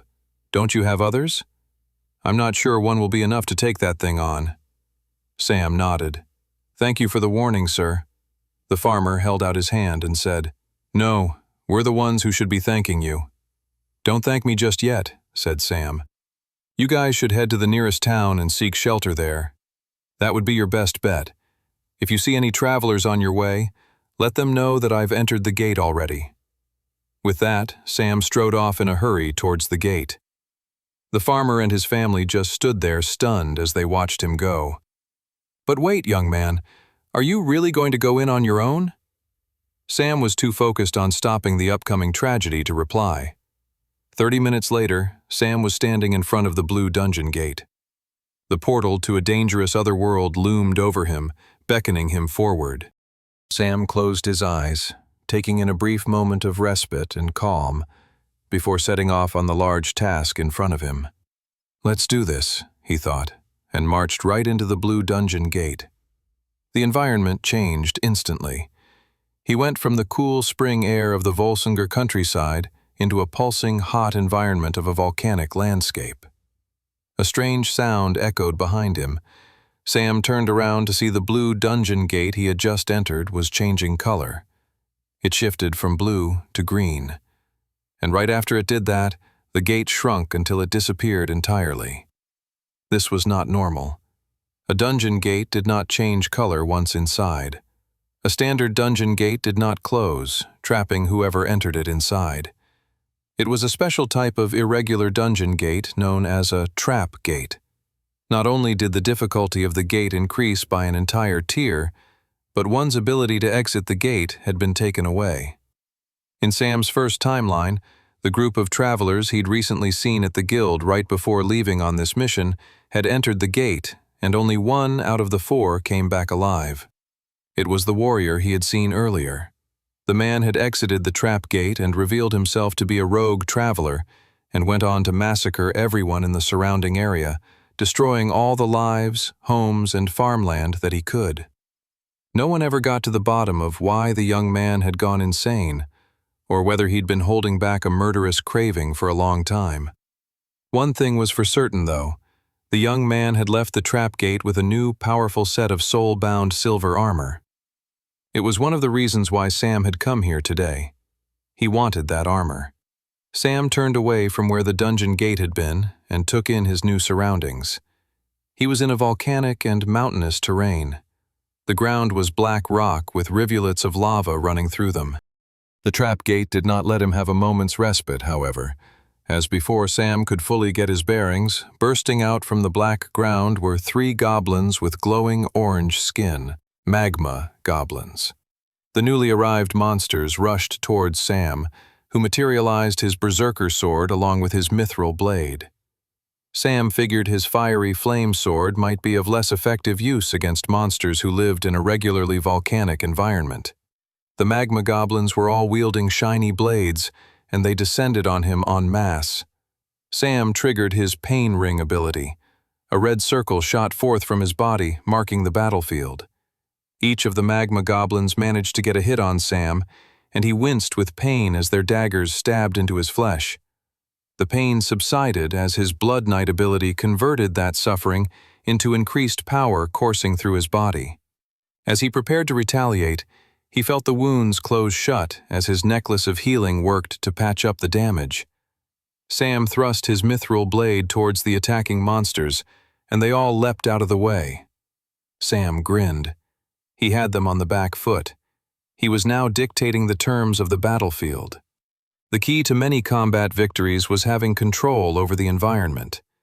He quickly dematerialized his mithril blade into his inventory and materialized his set of throwing daggers.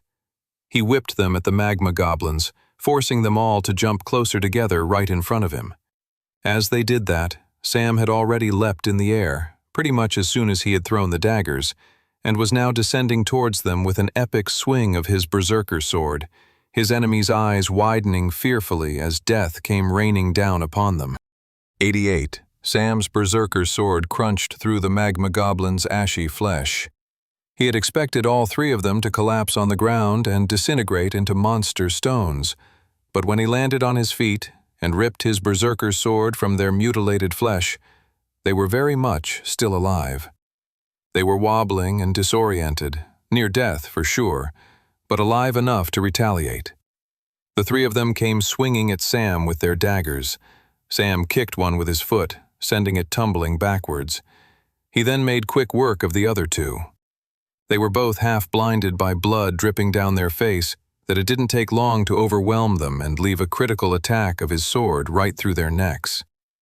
With only the final magma goblin to focus on, Sam was able to overpower it with ease and destroy it within seconds.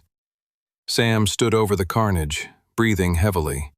His fast-beating heart slowly began to ease in intensity as the seconds passed and no new attackers emerged.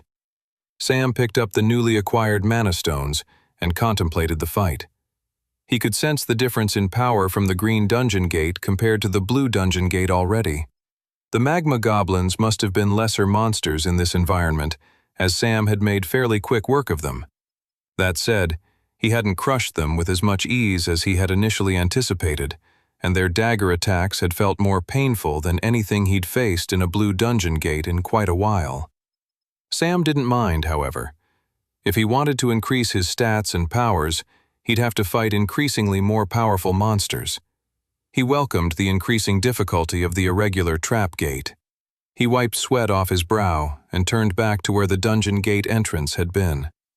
The only way to survive and beat back an irregular dungeon gate like the trap gate was to beat the boss who lingered inside. That would be the only way for the dungeon gate to reappear and offer him an exit back into his world. But before he went looking for the boss, Sam wanted to do some training. He stepped forth into the volcanic landscape, ready to fight some more monsters. Over the next couple of hours, Sam fought hordes of magma goblins, fire elementals, ash pixies, and sentient boulders, which were bizarre boulders with arms and legs that would attack Sam by rolling down hills from above in an attempt to smash him to death. Sam had encountered variations of this type of monster in his previous timeline and knew their blind spots and weaknesses, and exploited them mercilessly. After hours of fighting and hunting down monsters, Sam eventually took a moment to catch his breath, eat some food he'd brought with him in his inventory, and work on draining all the mana stones he'd acquired so far from his time inside the irregular dungeon. When he was finished draining his newly acquired monster stones, he reviewed his new stat gains from his training. Sam, class, Blood Knight, super rare. Rank, Novice Tier. Ability, Pain Ring, Novice Tier, Level 2. Mark part of the battlefield as yours. Within that circle, the more you are hurt, the more powerful your attacks. Battle awareness also now increases as you take more damage. Class, Deathlord, Legendary. Rank, Novice Tier. Ability, Blood Flame, Novice Tier, Level 2. Morph all spilled blood in a nearby radius into a powerful magical fire. Can also create blood flame projectiles in hand from spilled blood. Strength, 23.7. Agility, 22.9. Endurance, 21.1. Magic Affinity, 24.9. Skill Quests. Pain Ring, Level 3. Destroy 3,000 monsters with the aid of battle awareness. 120/3000. Blood Flame, Level 3. Seek the enlightenment of the Blood Flame. 2/10. Sam grinned at the increases to his stats. They weren't dramatic. Most of his stats had gone up by about 1 full point, but that was good for only an hour's work. As he got closer to ranking up and going from Novice Tier to Apprentice Tier, raising his stats would only become a greater and greater challenge, so every step forward was a welcome one.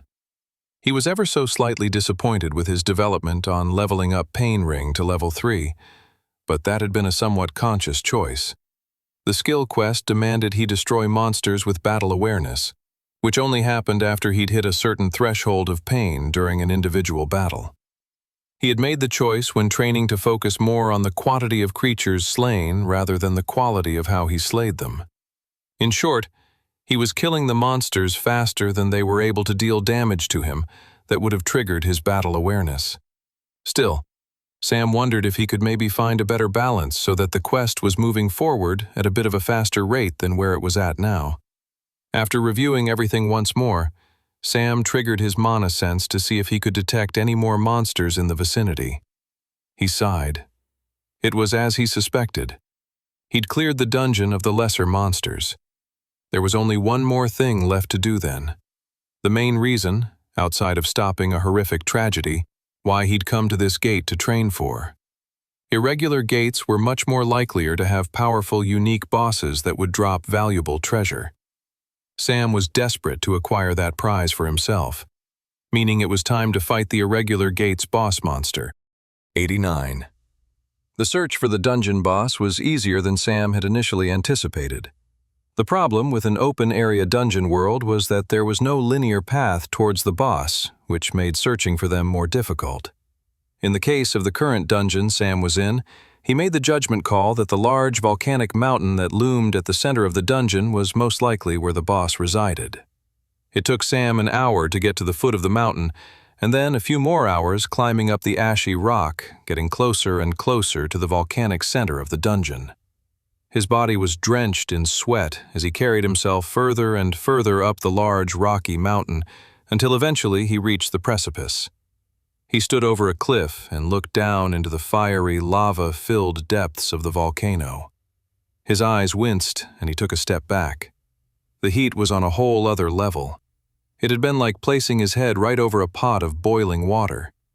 The entire skin on his face prickled and hardened from the sheer intensity of the heat. Sam used his mana sense to see if he was right about where the boss was. A huge throb of mana emanated forth from right inside the volcano. Sam was at a loss. He could see where the boss was situated, but he didn't see how he could get to wherever it was located if it was surrounded by hot, flowing lava that would melt through his skin and bones at a mere touch. What kind of creature can possibly live in such a hot environment? Sam wondered with fear. At that moment, a bright red tentacle shot forth from the pool of lava and into the sky. The tentacle loomed over Sam. The young traveler's eyes widened at the sight of the strange tentacle. What the?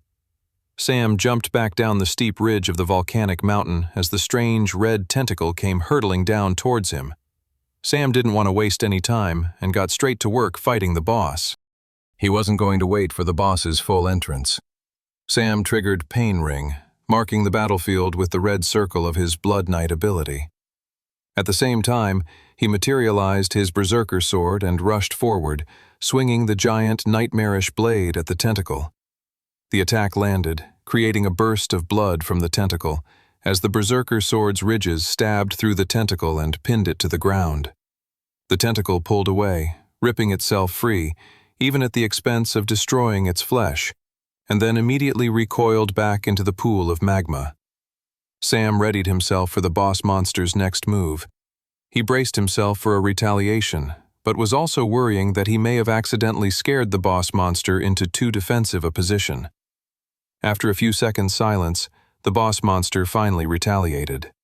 Suddenly, over 10 tentacles shot out from the pool of lava and into the sky. They all then fell towards the different ridges. There's too many to attack, Sam thought, looking at all the tentacles. The tentacles then dug into the ground, propelling the main body of the boss monster out from the pool of lava and onto the mountain ridge in full view of Sam. His eyes widened at the grotesque, terrifying sight of the boss monster. The boss monster was none other than a giant magma octopus. It had a countless number of tentacles beyond just the ones that had helped prop it up. It had 2 large, bright blue eyes that stood in strong contrast to its bright red skin. Sam rushed forward to attack the nearest tentacle. He swung forward, but with even greater speed, the boss monster swung a tentacle at him, slashing at his body as if its own tentacle were a sword to slash enemies with. Sam jumped to dodge the attack, only to be smacked in the back by another tentacle coming in from the opposite direction. Sam went flying, his body crashing into the ridge of the black stone mountain. His back and body ached with pain, and the worst part was the frustration that all of the suffering was out of the marked part of the battlefield of his Pain Ring ability. Sam got up as quickly as he could and rushed towards the Pain Ring. While the bulk of damage wouldn't contribute to extra strength, some of the lingering pain could still be converted if he could make it back to the pain ring before his necklace of healing worked to undo the damage. As Sam sprinted back to the pain ring, the magma octopus started shooting massive fireballs from its mouth at him. "Two can play at that game, jerk?" shouted Sam as he landed back in the pain ring and triggered the second level of his novice tier Death Lord ability.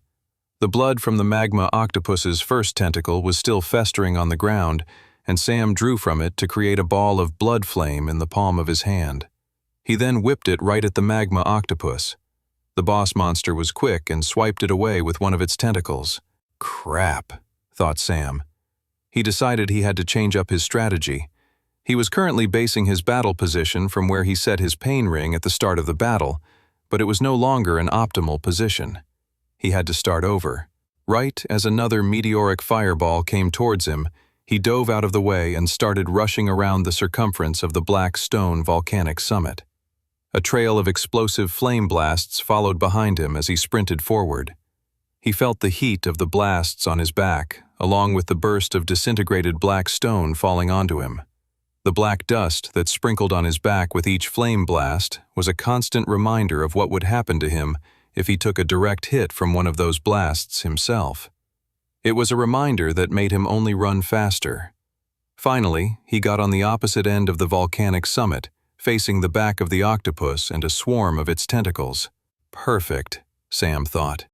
He rushed forward and triggered Pain Ring. He lost all of his power gains from the previous ring, but his positioning was far superior than it had been before.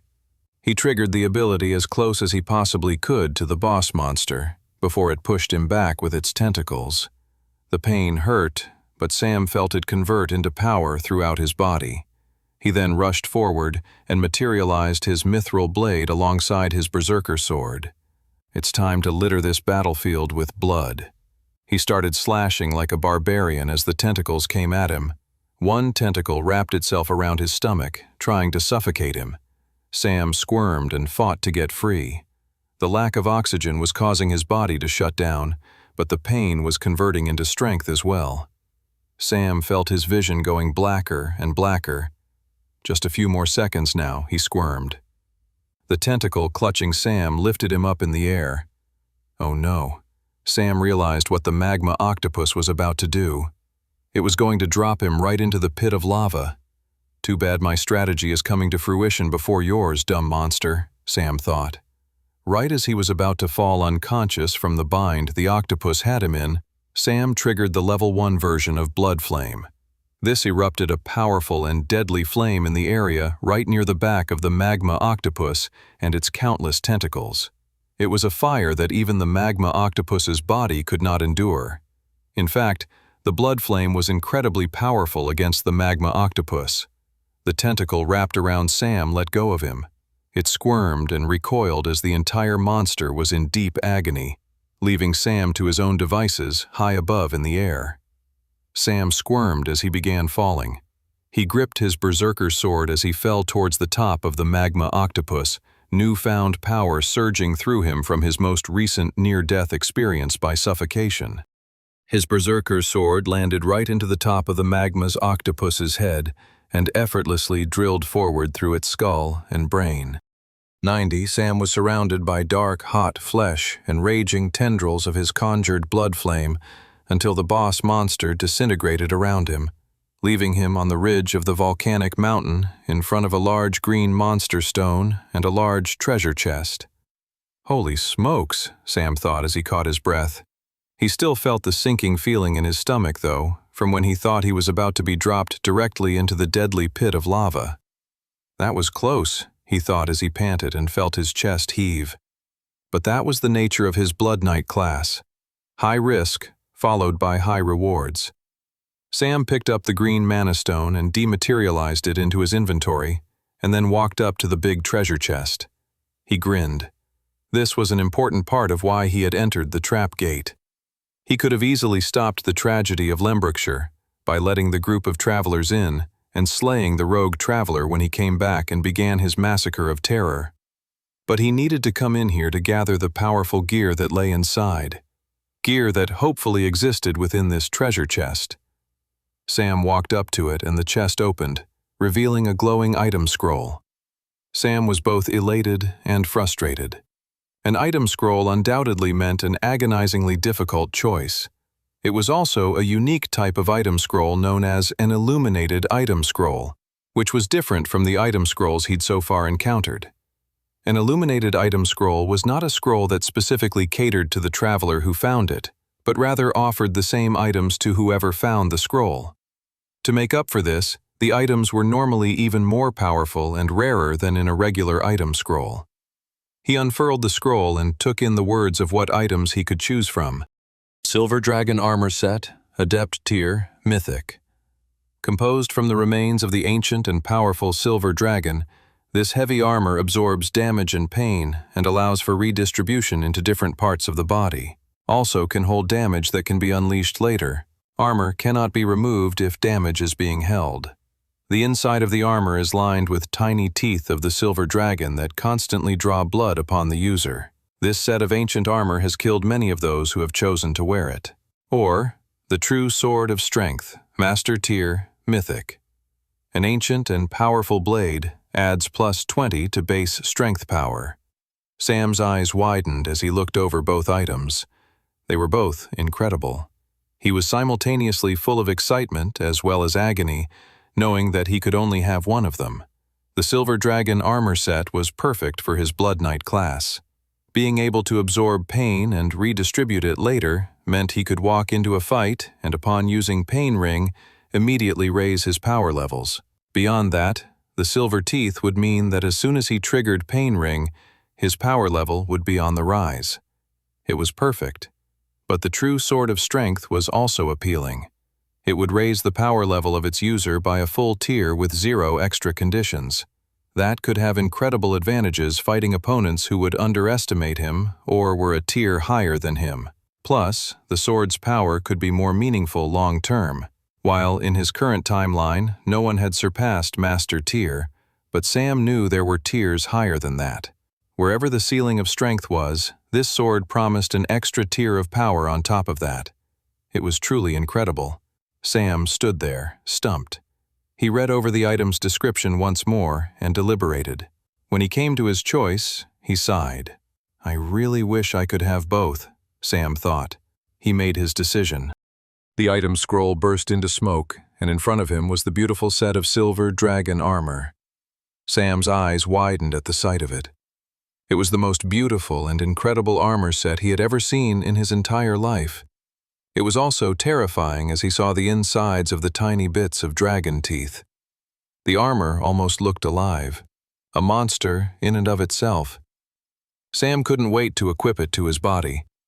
While he was disappointed to not have the True Sword of Strength, he made the decision that the silver dragon armor was in fact the more optimal choice. While the armor didn't have the simple raw power of the sword, it had the potential and scalability to add more than +20 base power when necessary, and for that, Sam deemed it the better of the two options. He was slightly concerned about the silver dragon teeth and didn't want to be another dead body left behind by the powerful set of armor. He figured, though, his necklace of healing would offset it, and if it wasn't enough, he had enough coins in his inventory to buy a few more rings of healing to balance things out in his favor. Sam then began to equip the new mythic armor set he'd just acquired. He winced with pain as the silver dragon armor chestplate covered his body and little dragon teeth sunk into his flesh. It stung, but his ring of numbing helped ease the pain, followed by his necklace of healing, but the pain never fully went away. It was a constant, so long as he kept the armor equipped, it would be. But Sam was more than happy to carry the burden of extra pain if it made him stronger and more capable of helping his friends and saving the innocent. After putting the full silver dragon armor set on, he had to sit down and meditate with the rhythm of the dragon teeth sinking in and out of his body. He had to get used to the near-constant pain the armor was causing him. His eyes twitched as he focused in on each stinging dragon's tooth sinking into his flesh again and again. If he didn't have the ring of numbing and the necklace of healing, this armor would have surely killed him within a minute. With the near-constant stinging sensation, he was beginning to regret his choice of not choosing the True Sword of Strength. But after 5 minutes of sitting with the pain, Sam began to grow more used to the rhythm of the silver dragon teeth's bites, and slowly the pain, while there became less overwhelmingly noticeable. "I can live with this," Sam grinned.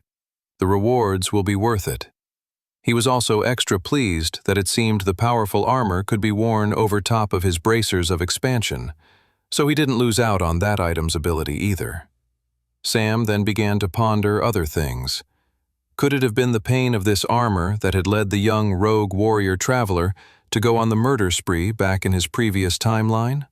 Or perhaps if the pain overwhelmed and killed whoever wore it, did the armor then possess the wearer? Something isn't adding up, Sam thought. It was at that moment that Sam noticed far in the distance where he had come from, no gate had re-emerged. "But I beat the boss," Sam thought. "What the heck is going on?" A loud, horrible screech then echoed from the sky above. Sam looked up and his eyes widened. It looked as if the irregular trap gate had more than one trick up its sleeve. 91. Sam couldn't believe it. The trap dungeon was throwing an entirely second boss at him. Now that's a trick I wasn't expecting, Sam thought. The new boss descended from the skies above. It had the look of an angel, if angels were composed of hot ember and ash. Its eyes burned with hot, glowing fire. Sam gulped and prepared himself for another battle. It will be good to test the increased power from the silver dragon armor, he thought. The magma angel threw out 2 fireballs toward Sam, which he immediately jumped backwards to avoid. When the fireballs exploded into the ground, they transformed into mini lava golems. A boss that can spawn minions, Sam thought. That's much trickier than the previous magma octopus boss. Sam triggered Pain Ring. For the first time since acquiring the Pain Ring skill, he felt its benefits straight away. The gnawing teeth from the silver dragon set quickly began to convert into raw power into his body immediately, and it didn't abate in the slightest. His power just kept increasing, second by second, as his body constantly took in more damage and pain.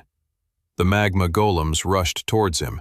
Sam slashed his berserker sword at an incoming golem and straight away felt the sword slash through the creature like it was nothing but butter. The second golem was destroyed with an equal amount of ease. These were apprentice tier level monsters, a full tier above him, and yet he was making quick work of them as his strength levels kept rising from the pain converted into raw power via the silver dragon armor set. Sam quickly drew upon the disintegrated flesh of the magma golems, creating a ball of blood flame in his palm before whipping it up at the magma angel lording over him. The angel dodged the attack with ease, simply flying out of the way. "Come fight me down here, you coward!" Sam yelled at the boss monster. The boss ignored Sam's taunt and whipped a few more fireballs towards him. Sam took this opportunity to test his new armor in other ways. He ran forward and leapt in front of the incoming fireball to take the hit head-on. As soon as the flame ball hit his chest, he could feel his silver dragon armor absorb the pain. He didn't feel any of it, or rather, he sensed the pain almost like how he sensed his own mana flowing through him. The silver dragon armor created a separation between the pain and himself. The damage became an abstraction. He understood that the damage he'd taken in the chest could be distributed elsewhere. He could put all the damage in his right leg if he wanted, or his left arm, or, as he explored across his entire body, dissipating the impact of a powerful attack. This is incredible, Sam thought, as he took in the sheer magnitude of his new equipment's power. More than that, he didn't have to release pain in the armor straight away. He could hold on to it at the cost of not being able to remove the armor until he did so. There was also the danger and risk that the pain could be accumulated and could reach a point that it could kill him outright if he let enough of it gather inside the silver dragon armor. He decided to keep the pain at bay and trigger it as soon as the magma angel swooped in, using the fresh burst of pain to power a deadly attack. "Just come at me," Sam said, gritting his teeth at the deadly boss monster. "I dare you." But then the magma did something Sam wasn't expecting. In fact, Sam wasn't even sure if it was the magma angel doing it. A huge reverberation went through Sam's body, and he suddenly collapsed onto his knees. Something strange and peculiar was happening. He tried to stand up, but he couldn't. He tried to look up, but he couldn't. He had somehow lost control of his body. "Your body will become mine, you fool," said a voice inside Sam's mind. "Who's that?" Sam replied between gritted teeth as he struggled to move his body from the disadvantageous position it had fallen into.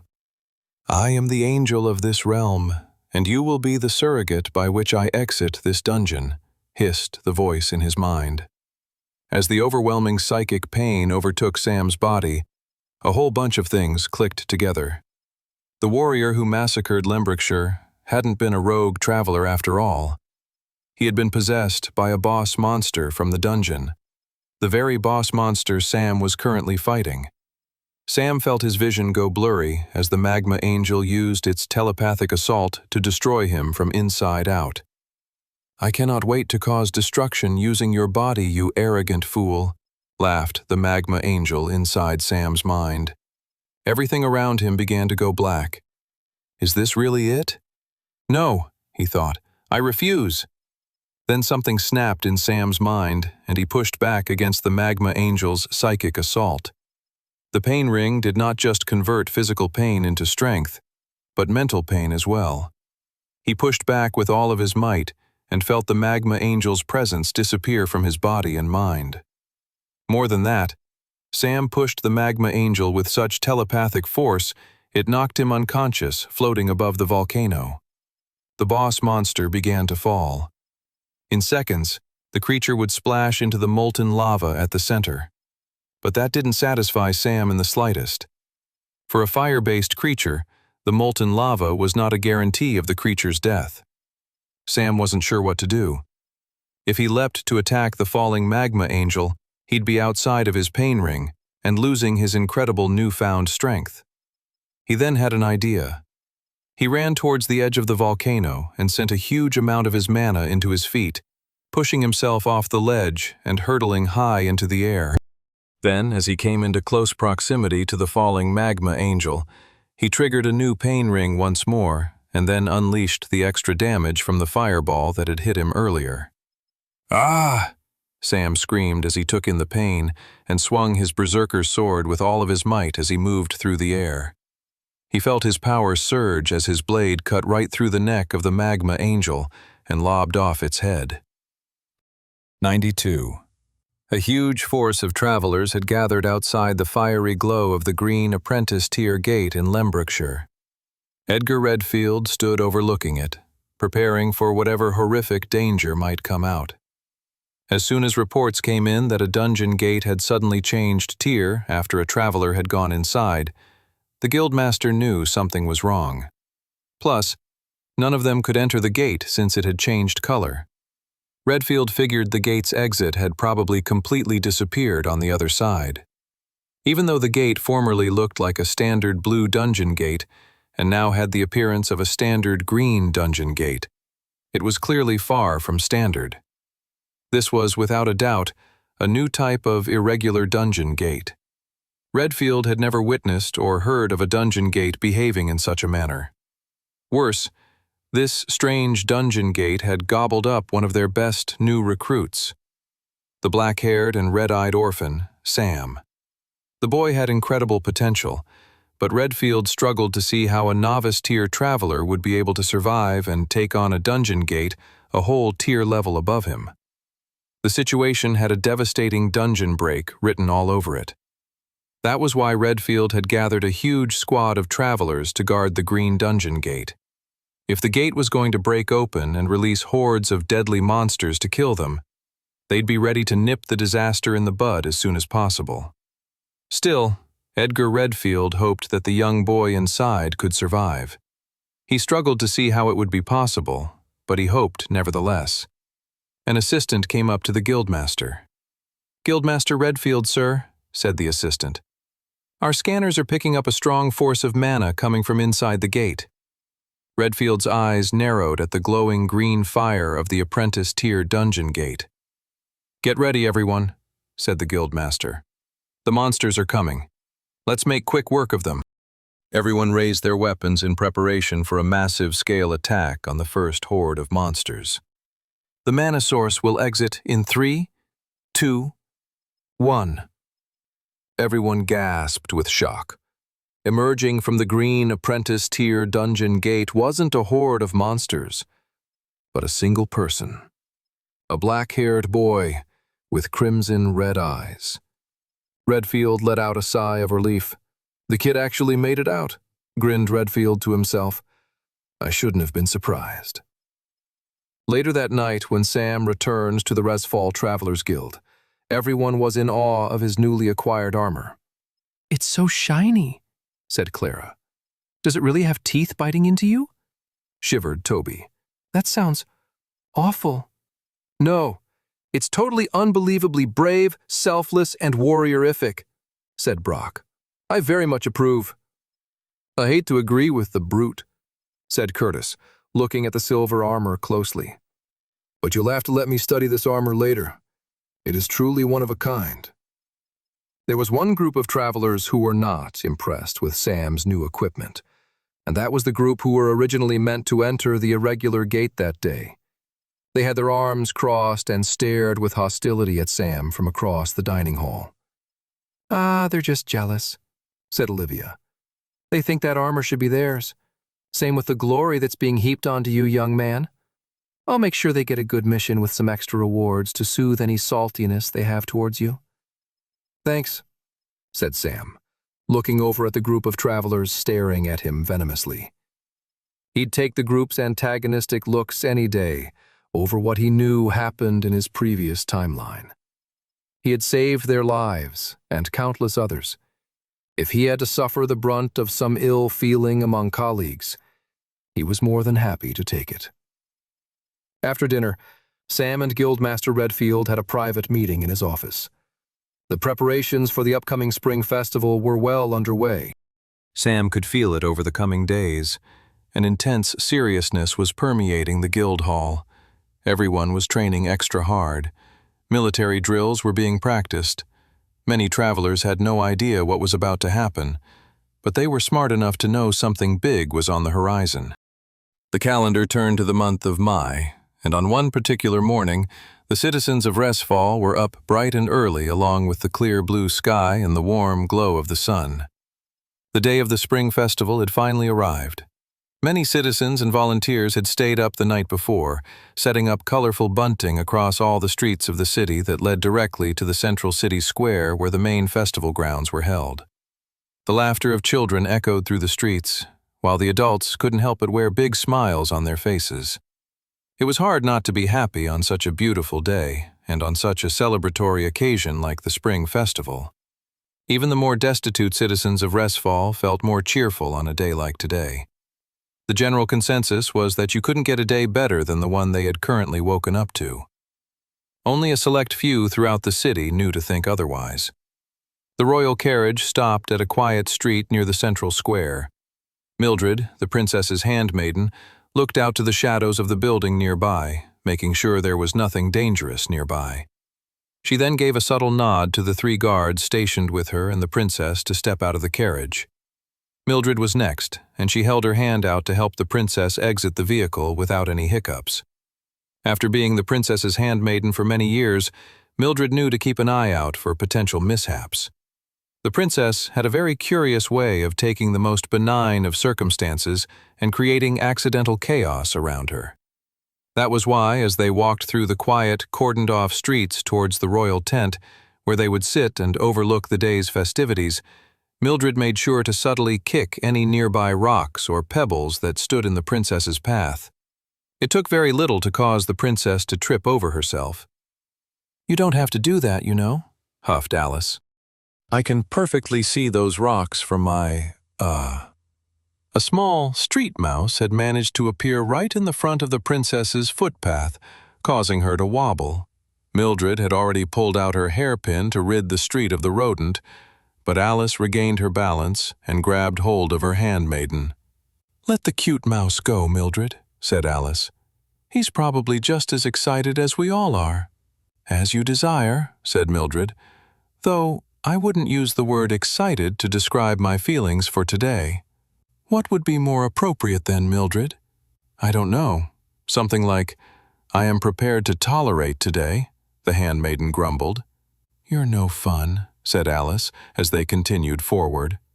Mildred kept her eyes peeled at all the buildings nearby. She didn't care if the princess thought she was fun or not. Her duty was to protect her at all costs. This duty meant that she was regularly on edge, constantly preparing herself for the worst-case scenario. But recent events had made her even more alert. Despite the beautiful day Mildred and everyone else had woken up to, she still felt a sense of worry and concern. A few nights earlier, she had received a message from Guildmaster Redfield, telling her to be on guard. Something big was about to happen. Mildred mentally prepared herself for whatever Redfield's warning might entail. "I'm sure we'll find out what that is soon enough," she sighed, and continued escorting the princess to her assigned location. Guildmaster Redfield stepped into Resfall's central city square with a stern and focused expression on his face. He had 2 journeyman tier travelers at his side, and had stationed many more travelers all across the central square. Every actively working traveler in the guild was on duty today. Redfield had made sure of it. Between the colorful bunting, jugglers, market stalls, lute-playing bards, and fairground rides of the spring festival, you would find a traveler with his or her signature blue cloak, metal badge, and adorned stars standing guard nearby. Across the grounds, he watched Mildred and Princess Alice Grace take their seats on a raised platform. They were soon joined by a few other nobles, including the court advisor Clarence Erdstrom, and then the Archbishop Balin of the Spectral Church. Both high-ranking members of the Volsunger royal court were smiling with glee. Redfield bristled at the sight. Seeing his enemy's happiness did not bring the old guildmaster any joy. He reminded himself that his guild was prepared for a multitude of scenarios. "We're ready," he kept telling himself as he stared at Clarence and Balin.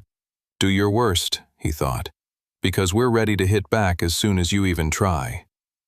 Sam stepped into the central square from one corner and took in the celebratory joy on display across the spring festival. He saw the princess sit down at her raised platform, overlooking the fun being had by the citizens of Resfall. "It's all happening just like last time," Sam thought quietly to himself. The clear blue sky, the sunshine, the cheer. Sam couldn't help but marvel at how it all had been so similar in his previous timeline. But he took solace in the fact that the day was already different than it had been in his first life.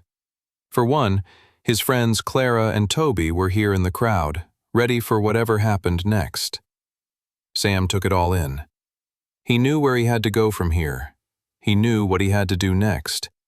He knew that so much of the future history of Westria would be determined in the next few hours. The princess would either be killed, and the course would be set much like Sam's first timeline towards a future that would result in the end of the world in a few years' time. Or a new direction could be set where maybe, just maybe, the citizens of Westria stood a fighting chance against the Demon King and the Black Gates. The events of today would set the course for the world of tomorrow. The assassin, Pitt Pearson, entered Resfall through the eastern gate, keeping the hood of his black cloak raised. Entering the city was easier than expected. The hustle and bustle of the spring festival brought a level of chaos and excitement throughout the city, so it was easy for Pitt to evade the security checks as the guards were simply too overworked. He passed by excited and smiling citizens all eager to join the celebrations of the spring festival. Pitt noticed the citizens ignored him or avoided looking in his direction. He would have thought he'd stick out like a sore thumb amidst the multicolored bunting decorations and bright sunny day with his dour black cloak. But everyone wanted to celebrate, so they avoided looking at him. They didn't want to catch whatever gloomy feeling emanated from him. Not on a special day like today. "Oh, it will be special, all right," Pitt smirked to himself. He looked up at the mid-morning sun and realized he had to quicken his pace. He pulled out a piece of paper with the coordinates of where he was meant to go. He hurried forward through the streets. He eventually arrived at an abandoned terraced house. Pitt pushed the creaky door open and stepped into the dusty debris of the uninhabited home. He walked up the staircase to the top floor, where he found a room with a hole in the wall, which allowed him to enter the building next door. The entire row of buildings was in serious disrepair. He soon found a small room with a window that overlooked the central square of the city, placing him exactly in the line of sight of Princess Alice Grace. The assassin had arrived at his coordinates. Sam moved through the streets with quick determination. As he strode forward, he couldn't help but remember this same day in his previous timeline. The day when so much changed. He gulped just thinking about it. In his previous timeline, the princess had stood up to give her customary traditional toast to officially begin the celebration. Just as Alice had opened her mouth, but before she had said anything, a magic bullet went through her throat, marking the beginning of the terror that would take over Resfall. Sam remembered the screams that had echoed forth, the bloody hole that formed through the princess's neck as her pale, dead body flopped forward. "I can't let it happen again," he thought as he moved forward through the streets. Mildred's eyes darted across the festival from the raised platform she sat on. The princess smiled out to the citizens below, while also fidgeting in her seat. "Is there anything wrong?" asked Alice, leaning over.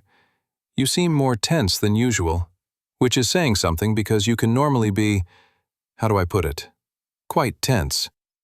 "I'm fine," muttered Mildred, her eyes darting all over. She was looking for clues, some kind of sign of something wrong. But she couldn't see any threats across the festival grounds. The odd man or woman who'd had too much mead before noon were being handled by guards or low-tier travelers. A few drunk and disorderly people were to be expected. Redfield wouldn't have warned her if that was all he had meant. "I'm ready, Edgar, to do my duty," she thought to herself. "But I can't do it until I know what is happening or about to happen." Princess Alice let out a sigh of relief. She was nervous. This was her first spring festival toast she would be giving since her father, the king, had passed away. "You can do this," said Mildred to the young teenage girl. "I know you can." The princess built up her confidence and stood up. As soon as she stood up, the crowd quickly went silent across the central square. All the festival attendees were giving their attention and respect to the young princess, for she was about to give the traditional royal toast. Pet quietly opened the window of the abandoned room. No one noticed or cared. The crowd's entire attention and focus was now on the princess. "Let the real show begin," he grinned to himself. He knelt in position and triggered his class ability. Suddenly, a magical sniper rifle composed of shining blue mana formed in his hands. It was an extremely rare ability that very few people possessed. It was a special class he had unlocked in the White Gate long ago. He had earned it from killing people and monsters from far away with a bow and arrow. The rare class was known as Sniper. He positioned his sniper rifle on the windowsill. He closed one eye and aimed at the young princess's throat. He watched as she raised her glass. She was about to open her mouth and give a speech. The assassin's finger moved towards the trigger of his magic sniper rifle. In less than a second, the princess would be dead. The assassin, Pitt Pearson, was milliseconds away from pulling the trigger of his magic sniper rifle when he heard a noise behind him. The sound jolted him from his intense concentration. He turned around. Nothing was there. He sighed with relief as he took in the empty room around him. Why would anyone else be here?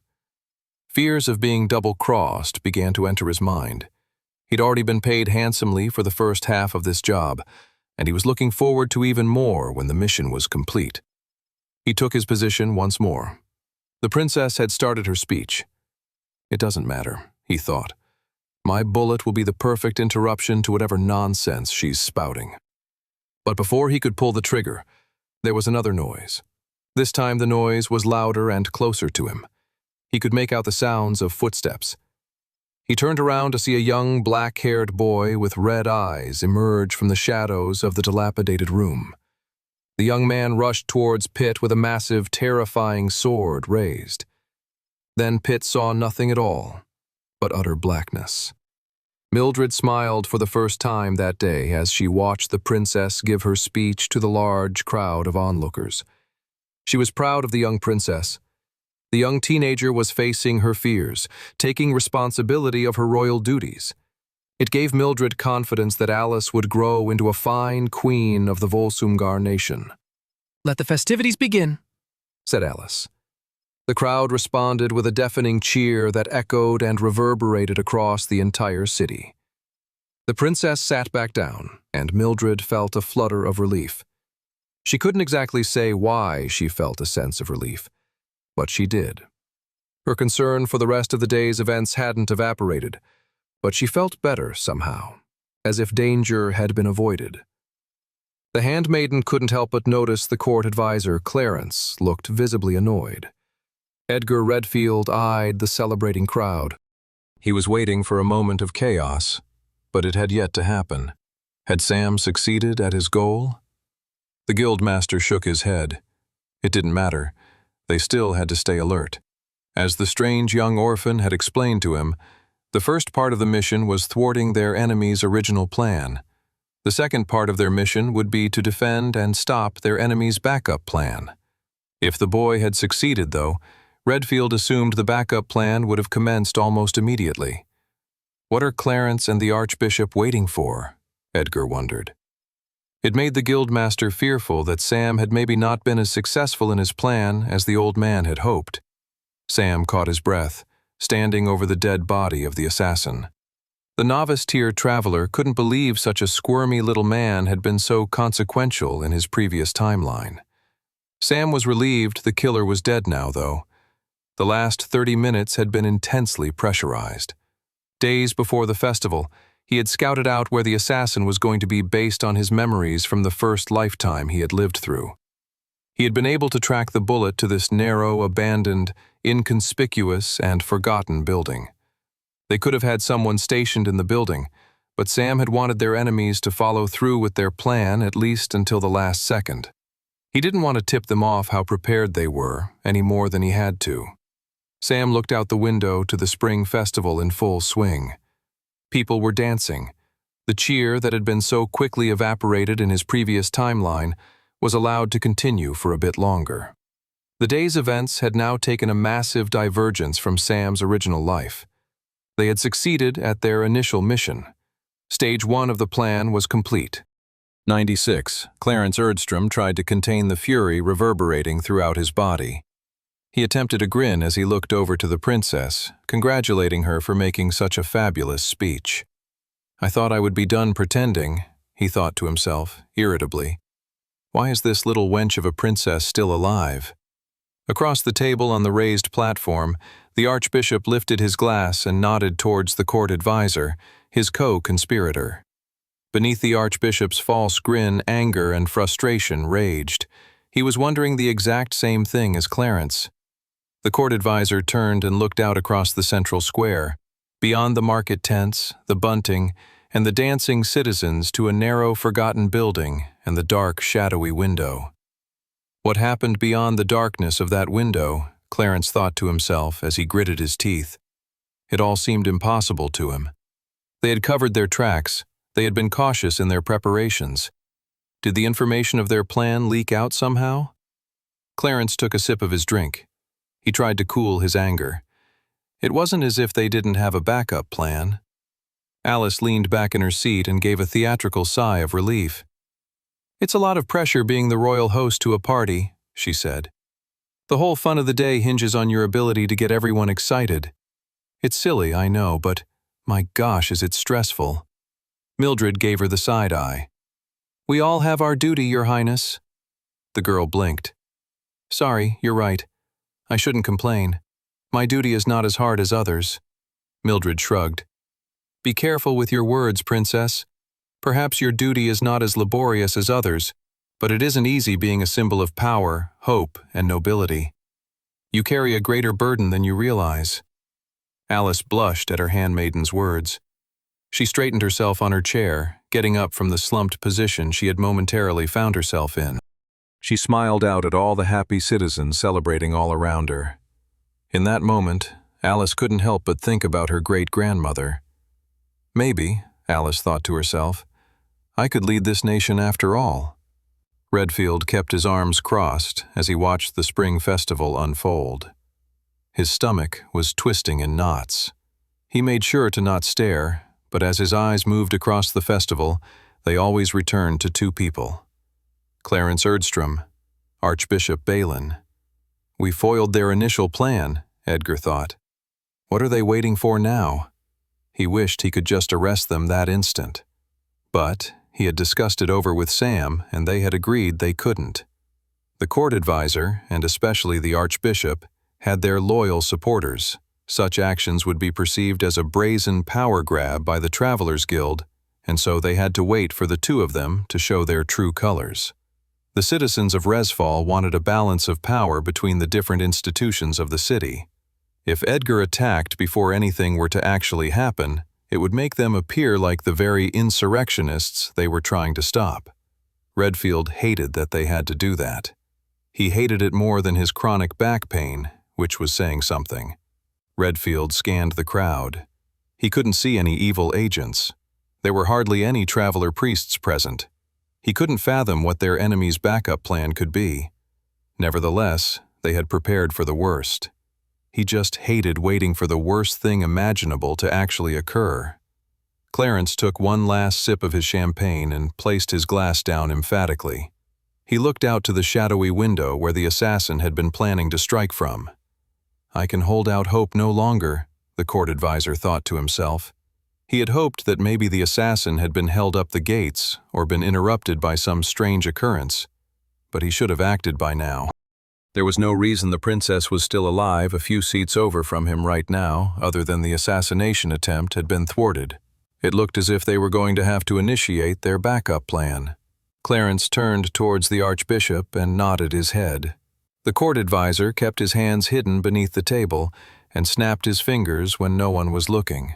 An explosion of shadow magic burst across the city square. I didn't want it to be like this, Clarence thought, but I see no other way. Let the hostile takeover begin. 97. With the snap of Clarence's fingers, wisps of black shadow exploded across the central square. The citizens all gasped at the sight of the burst of black smoke, not immediately recognizing the danger, but believing it to be part of the festivities. But when the wisps of black smoke transformed into strange, crawling monsters with glowing red eyes and drooling hunger for living flesh, they realized this was far from pre-planned festivities. Ah! The whole festival erupted with screams. Clarence grinned at their terror. Nothing will stop me from taking over the throne of Resfall for myself. He quickly quelled his grin and screamed with terror. He was planning ahead for when he had taken over. He'd make it look like he had nothing to do with this attack. He had nothing to do with the shadow crawler monsters rushing towards the princess a few seats over from him. Nothing at all. Alice watched terror unfold in astonished disbelief. Monsters had suddenly appeared in every direction. They were sickly and repulsive and composed of black shadows. They were worse than any monster she had ever witnessed in a nightmare. They were truly horrific. A traveler sliced one in half, spluttering black blood across the white tents of the festival in a truly grotesque fashion. Worse, some of the shadow crawlers were rushing up towards her on the raised platform. Oh no, she thought. What am I going to do? As the shadow monsters climbed, one galloped across the festival and leaped, flinging itself right towards Alice. It opened its massive jaws wide as it got closer and closer to the princess, revealing its large, nightmarish molars that would surely chomp through her flesh with absolute ease. But before it could land its attack, her handmaiden Mildred had stood in front of her, appearing with such speed it felt like she'd teleported right in front of her. The handmaiden pulled out a hairpin from the back of her head, revealing it to be actually a very slim knife. With speed and grace, Mildred swiped it upwards, slicing the drooling shadow monster in half. The creature collapsed into a puddle of black ichor. "Stand back, princess," said the handmaiden sternly. Mildred made quick work of the 3 shadow crawlers that had tried to climb up the raised platform, obliterating them with quick, precise strikes. Alice blinked with shock. She always knew her handmaiden had some tricks up her sleeve. She didn't realize how powerful the old woman actually was. "Don't worry, princess," said Mildred, preparing to fight an onslaught of shadow monsters. "My duty is to protect you, and I will fight until I die to make sure I live up to that duty." "Travelers, protect the innocent!" shouted Redfield. The festival grounds had turned into a chaotic battlefield of vicious shadow monsters and terrified civilians. He rushed up to one horrible shadow monsters and, imbuing his master tier level mana into his fists, obliterated the lesser monster in a single punch. He looked around and saw the travelers of his guild all take on the monsters with a similar zeal. The other travelers were organized, some slaying the shadow monsters, while others herded the innocent civilians out of danger, clearing up the square of bystanders who could get hurt accidentally in the carnage. He felt a flutter of pride as he saw all the travelers, many of whom he had mentored, work so harmoniously together to protect the citizens of Resfall. His eyes narrowed at the sight of Clarence. The court advisor had been hiding the true level of his abilities for a long time. He must have been secretly training his powers out of sight for many years now. He must have been adept tier at least, if not higher, with the ability to summon so many monsters with ease. Even if no one was directly pointing at the court advisor as the instigator of these shadow monsters' sudden appearance, people would believe Redfield now if he told them Clarence was the culprit. It was time to finally remove him as a threat. Redfield rushed forward, imbuing mana into his feet to propel him with great speed. He then jumped in the air, and with the gift of flight he'd gained from having master-tier magic affinity, he flew towards the court advisor with his fist raised. Special mana imbued around his fist, different from the punch he'd dealt on the lesser shadow creature seconds before. This was an attack he only displayed in moments of great portent. He was using one of the abilities of his mythic class that he rarely displayed. He threw out his fist of spirit energy gathering around his clenched hand. The bright, somewhat transparent energy turned into a powerful fist of destruction as it met the flesh of Clarence Erdstrom's face. The court advisor's head exploded. But it wasn't an explosion of flesh and blood. The court advisor burst into a cloud of black smoke. What? A doppelganger? Redfield looked around. Before he could even attack the archbishop, he too burst into a cloud of smoke. Redfield gritted his teeth in rage. All across the central square, travelers unleashed their class skills and fought the horde of shadow monsters that Clarence Erdstrom had so viciously summoned to attack them with. Magical projectiles flew in every direction, exploding with destructive violence. Black blood from the shadow creatures coated the ground and mixed with the red blood from wounded travelers. "Push forward, travelers, and take back the square," bellowed Redfield for everyone to hear. The battle for Resfall had begun. 98. Sam leapt out from where the assassin had previously perched his magic sniper rifle and landed 4 stories below in the town square. He made sure to imbue his feet with mana to protect him from taking damage from the long fall. He ran up to a trio of shadow crawlers and triggered Pain Ring. A red ring of magic burst forth from his chest and created the limits of his battlefield.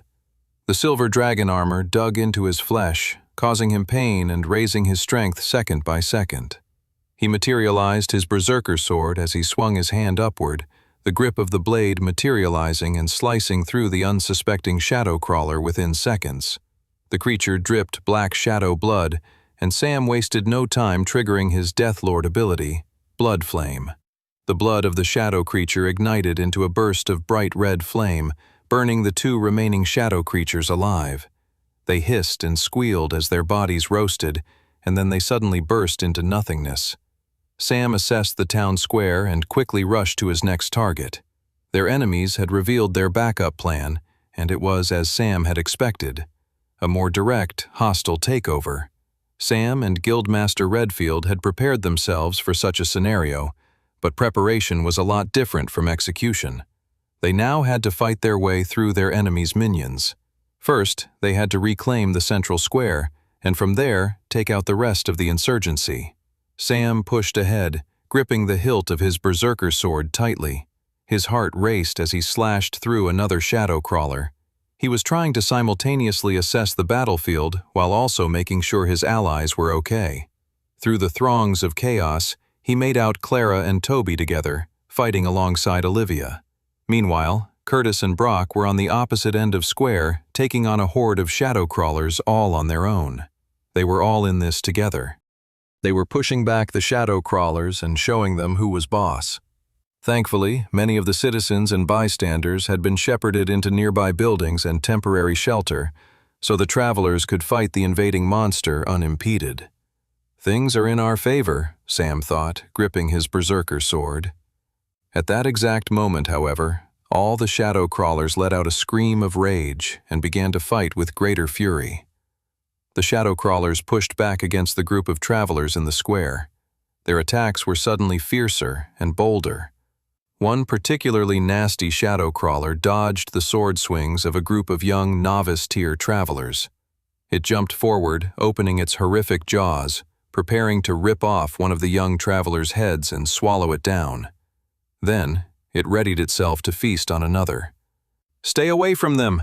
yelled Sam, rushing forward. He slashed his berserker sword into the back of the monster.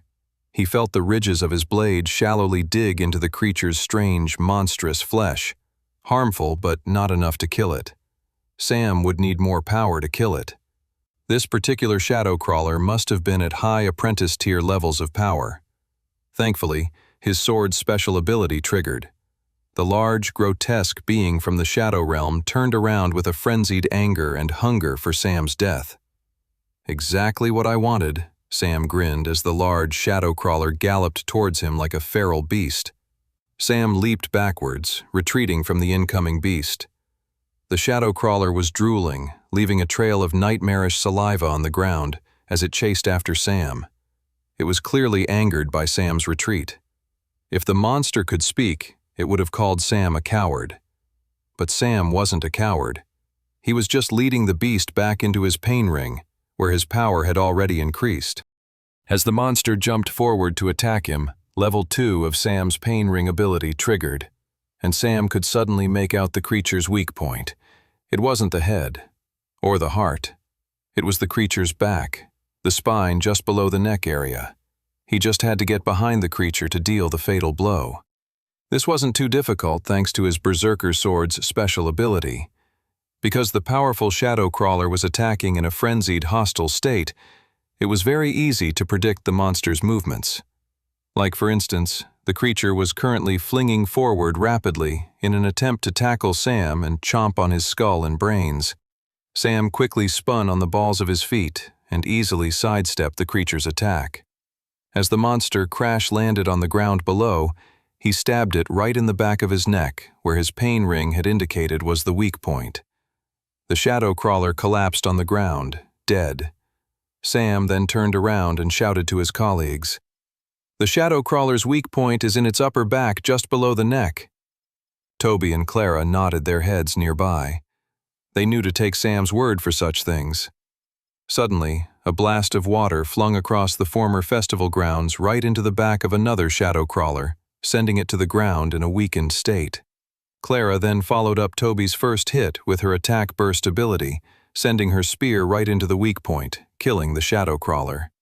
Anyone who may have ignored Sam's advice was now fully convinced. If 3 novice-tier travelers were able to take out the shadow crawler threat with such grace, so could they. Soon enough, the travelers had reclaimed the festival grounds from Clarence's summoned minions. Sam ran to a nearby building, sending mana into his feet. He jumped onto a window ledge and quickly scaled the building. He wanted to get a better view of the city. Maybe get a sign of where the plotting archbishop and the court advisor had disappeared to. His heart sank as he looked out to the city beyond the central square where they had been fighting. The whole city was overrun with monsters. Not just shadow creatures either. They were monsters from beyond the dungeon gates. Sam shook his head. It all comes back to what he'd discovered in that lab near Creekdale. The insurgents had clearly amassed an army of monsters from their experiments with artificial dungeons, along with powerful animals corrupted from mana leak. Alongside the deadly creatures, there was also a huge force of traveler priests. The treasonous actors were now going to use that army to take over the city. Sam's heart raced as he took in the full implications of the insurrectionists' backup plan. And then he grinned, knowing he'd outmaneuvered his enemies once more.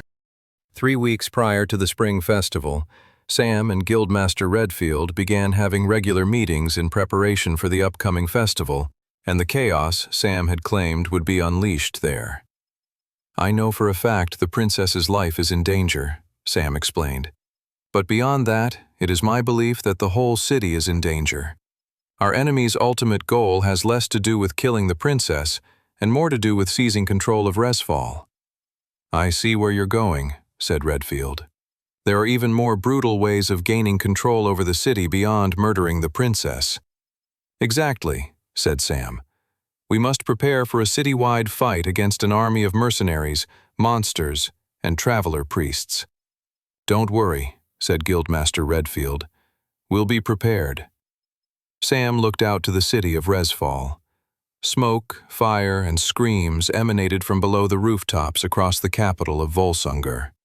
Remnants of the clear blue sky and shining sun were still there, but Sam could already tell the air and sky would soon be covered in smoke and ash. The sounds of battle echoed across the city. The traveler priests and monsters on their side were pushing through. Sam clenched his fists. Any minute now, he thought to himself. The traveler priest known as Father Teo rushed through the streets with glee. He could hear the screams of terrified children, the cries of babies, and the tears of families in terror. The day had finally arrived, he thought to himself. The day when the spectral church took control of this blasted city. A new age is dawning, Teo thought. The time of the annoying travelers was coming to an end. The rise of the traveler priests was upon them. Teo saw a lone traveler in the streets, wounded and retreating. His blue cloak tattered and stained with blood. Easy prey, the traveler priest thought to himself. He conjured another fireball in his hands and readied himself to whip it at the weakened and defenseless traveler. Right as he was about to kill the traveler, Teo felt a sharp pain. He looked down to see a silver blade sticking through his stomach. What? A sharp, ripping pain coursed through his body as the blade of the sword was pulled out. What's going on? Father Teo couldn't understand. They had worked on this plan for months. All the fighters should have been focused around the festival grounds, not here in the middle of a random neighborhood. As Teo collapsed on the ground and his vision blurred, he witnessed multiple blue cloaks step out from the houses around them. Impossible, Father Teo thought. They knew we were coming. The last thing Father Teo heard before dying was a massive horn echoing across the entire city. The Travelers' Guild reinforcements had arrived. Father Fernando crouched in the shadows at the bottom of a long tunnel beneath a sewer grate. From the darkness he hid in, he looked upwards to the shards of sunlight poking down towards him. He had been told to wait here until he heard the fighting begin. Finally, Fernando could hear with satisfaction the sounds of magical explosions and the screams of terrified citizens from up above. He'd received the final signal. The flare had gone up. It was time to act. It was time to take this city and make it theirs. He turned from his crouched position and went over to a cage full of dread bats. Large vampiric bats who could rip through the flesh of most non-travelers with utter ease. Once released from the cage, they would leave a mess of chaos and carnage behind them. I can't wait, Fernando grinned. Right as the traveler priest was about to open up the cage with his right hand, a glint of silver appeared from the shadows out of nowhere, swinging downward, sending Fernando's right arm onto the ground, where it then rolled into the nearby sewer water. Won't be opening anything with that arm anytime soon, said a voice from the darkness. Fernando's eyes bulged with shock as pain writhed through his entire body, shooting up from where his arm had been. He swung his left arm to retaliate, but he soon found that arm was no longer connected to his other shoulder either. The attacks are coming at me too quickly. Blood was leaking out of either side of him now, and his vision was going blurry. He felt a kick knock him to the ground. Finally, he could see multiple blue cloaks of the travelers who had attacked him. So, you knew I'd be here, huh? Fernando said, smiling with blood as he slowly died on the floor of the sewer. Even if you were that prepared, there's too many of us for you to catch us all. Stopping me will do nothing. One traveler lifted up his sword like an executioner above Fernando's dying body and said with calm, stoic confidence, "We plan on capturing and killing all you scumbags. Too bad you won't be there to see me prove you wrong." And with that, the traveler plunged his sword into Father Fernando's back, ending the man's life in an instant.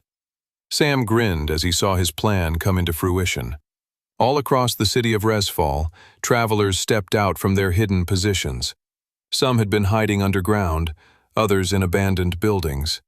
Guildmaster Redfield had quietly requested recruits for a big dungeon gate mission a few weeks prior, drawing loads of extra travelers from the different guild posts throughout the country. If the monsters and traveler priests thought they could easily overrun the city, they were about to be very disappointed. 100 Edgar stood on the raised platform, fighting off shadow crawlers with his spirit druid claws. "You warned me something big was going to happen, Edgar," said Mildred. "I didn't know you meant this big." The two esteemed fighters stood on either side of the royal princess, protecting her from powerful attacks.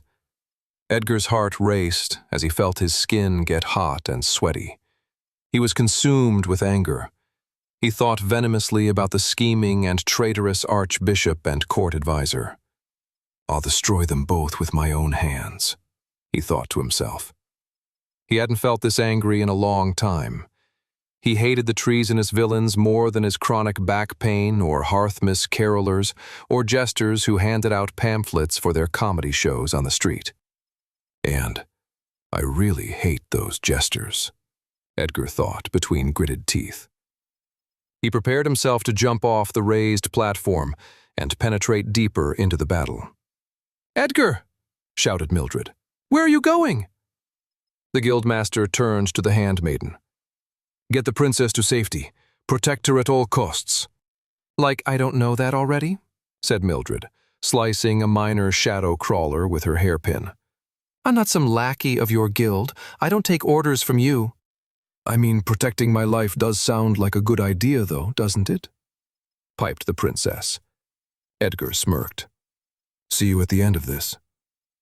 Mildred sighed and looked at him in a way that she hadn't in many years. "Be safe, Edgar." "You too." With that, they flung themselves into the battle. Sam turned in the opposite direction to look further into the city. The Grand Cathedral and the Royal Keep were much further and deeper within the capital. The leaders of the insurgency had most likely headed to those power centers of the city to regroup and commence whatever other dastardly plans they had in store. "We have to go after them immediately," Sam thought. But before Sam could even formulate a short-term plan, the roof he was standing on exploded. A giant shadow monster the size of 10 shadow crawlers combined lumbered through the streets. It had a massive fist, and its punch had destroyed the rooftop Sam had been standing on. He got his bearings as he fell through the air and managed to land on his hands and feet, properly imbued with mana to help cushion his fall. "Sam!" shouted both Toby and Clara, rushing to his side. "What is that thing?" gasped Clara.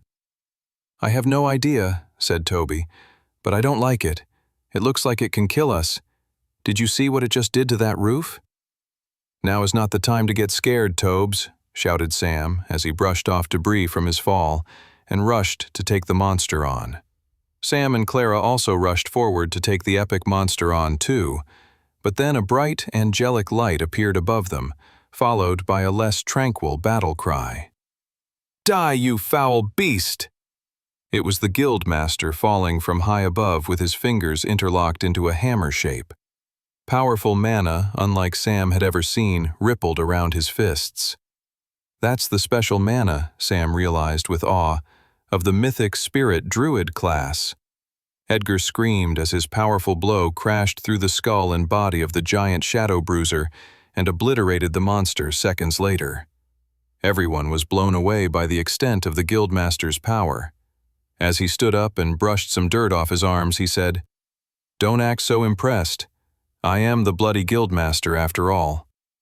Even in Sam's previous lifetime, Guildmaster Redfield had been known for his enormous strength and the mythic rarity of his class, but he was known for rarely displaying his class's power and abilities, relying more on his martial fighting abilities and mana manipulation. For him to be using his class abilities so openly was a sign that he was worried about the outcome of the overarching battle they were in. Edgar marched towards them and whistled for all the nearby travelers to come closer. They had cleared the festival grounds, while other squads of travelers were taking on distant monsters invading all the different parts of the city. "All right," said the guildmaster, looking particularly at Sam. "We have a few moments to make a plan. What's next?" Clarence stood on the balcony just outside the great throne room of the royal keep, grinning at the chaos and destruction happening across the city. Smoke and flames swirled out from the rooftops and grounds of the streets. Metal clashed with metal, magic exploded into magic. Screams of terror echoed into the sky. "I caused all of this?" Clarence grinned at his handiwork. "Out of all this chaos, a new leader will rise, and it will be me. The throne will be mine." He then materialized a powerful orb from his inventory. They hadn't planned on unleashing this power today. If only that little stupid princess had been assassinated like we had originally planned, Clarence thought with a scowl. It didn't matter. They had this orb. It was the ultimate backup plan, and Clarence had now deemed it necessary. He channeled his mana into the orb. The orb glowed with power, the energy so intense it blew Clarence's hair back like a stormy gust of wind. The orb's power became so overwhelming that Clarence had to throw it out into the air off the balcony, but that still didn't stop the rippling intensity of the artificial dungeon orb. The orb flew through the air until it suddenly stood motionless in the sky, and then started to expand. "Yes," grinned Clarence, "it's working." His eyes widened at the sight of their brilliant creation. Sam and everyone around him paled at what they were seeing happening in the sky. In the air, just above the royal keep, was an expanding orb of clear energy. "Please tell me that isn't what I think it is," said Toby. "If it is, then the likelihood of me surviving this battle has just dropped significantly. Mind you, it wasn't very high to begin with, but—" Clara nudged him in the ribs.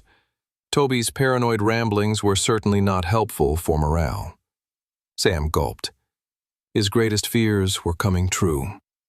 Clarence Erdstrom had just unleashed a new type of irregular dungeon gate. It was a clear-colored dungeon gate, also known in his previous timeline as an artificial dungeon gate. Dungeon gate scientists like the one Sam had found in Creekdale had figured out a way of creating a portal to a dungeon world on their own, reverse engineering the process of the dungeon gate's random appearances. In Sam's previous timeline, when Clarence ruled over Resfall, he forced his enemies into different artificial gates as a form of torture and execution. Sam bristled at the memory. He then explained to his allies what they were all currently witnessing. "What's the big deal?" said Olivia. "We destroy Clarence and the Archbishop, and then we clear the dungeon. Easy peasy." "I wish it was so simple," Sam explained. "If the artificial dungeon was like a standard dungeon gate, we would have enough time to do as you explained. But the clear dungeon gate is unique, in that it only takes an hour for the dungeon break to occur." Everyone gaped at Sam's words. "The likelihood of my survival just decreased by—" Clara nudged Toby to shut it. But the paranoid young wizard traveler was not wrong in his assessment. They now only had an hour to stop Clarence, the Archbishop, and the deadly dungeon gate hovering above them in the sky. 101. Chaos swirled around them. Everyone was looking at Sam for directions, even the guildmaster. "Okay," said Sam. "We need to split in—" "You should never split the party," gasped Toby. "Everybody knows that." "In this case we have to," Sam explained. "Clarence and the Archbishop are both channeling their mana into the dungeon orb. This all works in our favor. You see, artificial dungeons have one major weakness. The mana coursing through the original orb relies on a large amount of mana from others, so if you destroy the people whose mana are powering the artificial dungeon, the dungeon gate will be destroyed."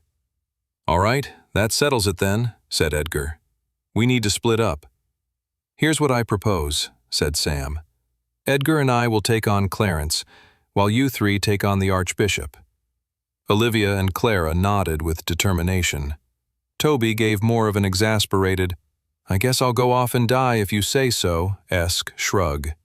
The three of them then hurried off in the direction of the spectral church's grand cathedral. Edgar and Sam hurried in the direction of the royal keep. When Olivia and her squad were out of sight, Edgar looked to Sam. "You kept our part of the plan secret, huh?" said the guildmaster. "I didn't want to worry them," said Sam. Sam and Edgar had discussed a variation of this scenario in their planning and preparation in the lead-up to the spring festival. From his knowledge in his previous timeline, Sam knew that Clarence had a very powerful shadow shield ability. It would take a lot of time and a high level of magic affinity to break through, a level of mana control Sam had yet to achieve, though Edgar had it in spades. While Edgar focused on breaking the shield, Sam could help sway the tide of both this battle and history itself, before reconvening with him to take down Clarence together. "Go on ahead," said Sam. "I'll meet you there." "Sounds good to me," said Edgar. "I hope I'll get to destroy him before you even arrive." Edgar then jumped in the air and hovered above Sam. This was the awesome power unlocked with Master Tier mana manipulation. Flight. Edgar waved and said, "See you in a bit," before zooming off through the air towards the royal keep. Olivia strode forward with the two young novice tier travelers behind her. She wished it was Curtis and Brock, but they were stationed elsewhere in the city. "I hope those two goofballs are okay," she thought to herself as she moved forward. They easily fell apart without her as an organizing force. Olivia sighed and accepted that she would have to make do with the two young recruits. It was just a bit nerve-wracking, was all. She could rely on her two squad members to do what was necessary, whereas with these two, she felt a greater responsibility for their well-being. When they turned the corner, they spotted a large trio of trolls heading in the direction of the Grand Cathedral. "All right, team," said Olivia. "Let's make quick work of these monsters. We don't have any time to waste." She triggered the level 1 version of her Paladin class's novice tier ability, Divine Inspiration. The ability added an exuberance and courageousness to all nearby allies, which resulted in greater damage from their attacks. She quickly glanced to both Clara and Toby, and could see the new feeling of greater power and excitement filling inside them. "Let's go!" she yelled. Olivia charged forward, drawing her sword. She slashed two of the trolls at their legs, toppling them over. The one still standing swung its club at Clara, only for it to collapse backwards as Clara unleashed a powerful warrior-class attack burst with her spear, right into the monster's stomach.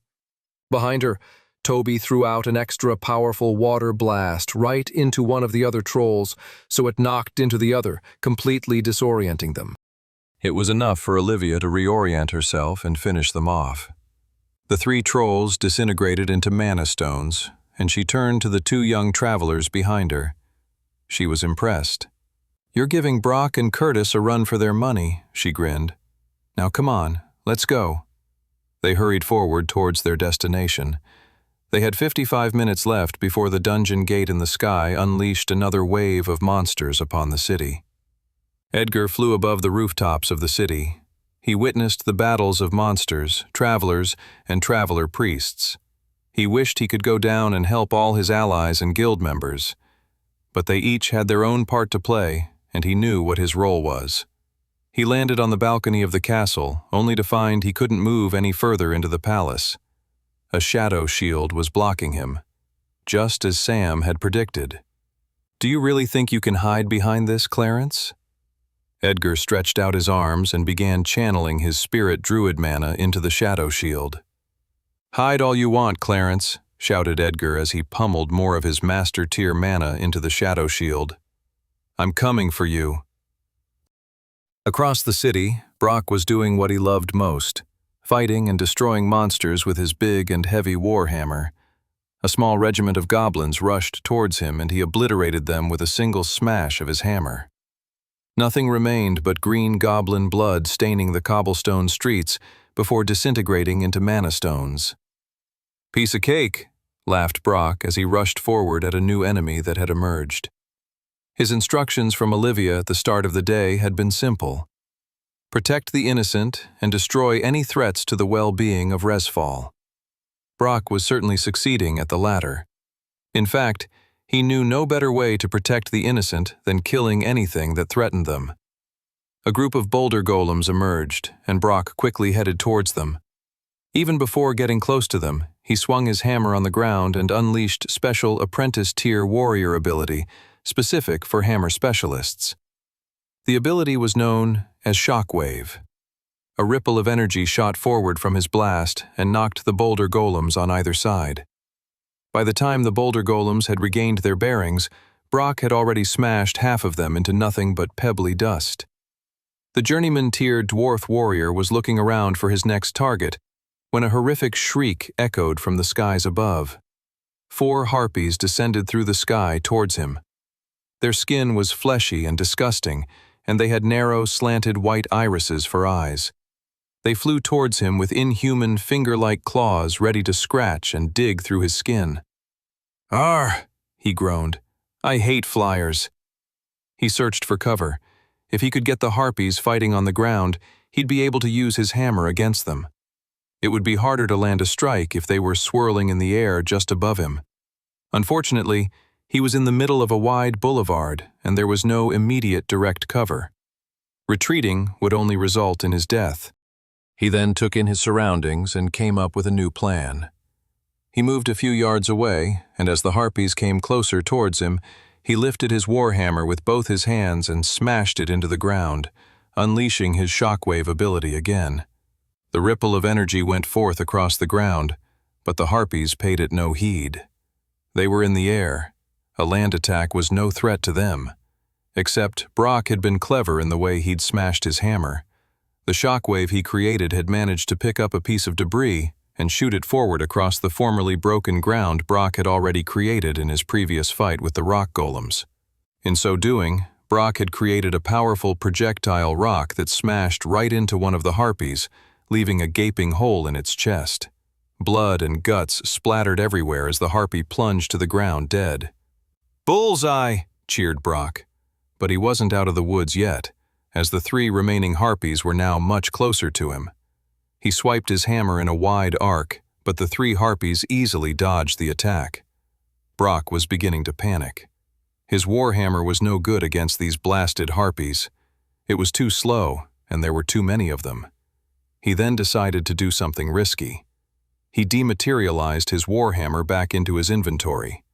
He snatched his hand out and clutched onto an arm of one of the harpies. He pulled it forward, and it tried to rip its claws through the flesh of Brock's arm. "They didn't give dwarfs burly fists for nothing," he shouted, as he imbued mana into his right fist and smashed it through the head of the trapped harpy. The harpy disintegrated in his hands, and Brock turned to fight the remaining 2. But he had lost sight of them, and that was when he felt a pain in his left shoulder. "Ah!" he screamed in pain, collapsing on his knees. The harpies were stronger than he was expecting. They must have been on his tier level, or had at least a comparable level of strength stat. The pain was overwhelming. That was when another hot strike hit his other shoulder. Brock's eyes watered as he tried to resist the intensity of the pain, but that only made him squint and lose focus. He swiped the air with his fists, trying to grab hold of another harpy. "There's only 2 left, Brock," he commented to himself.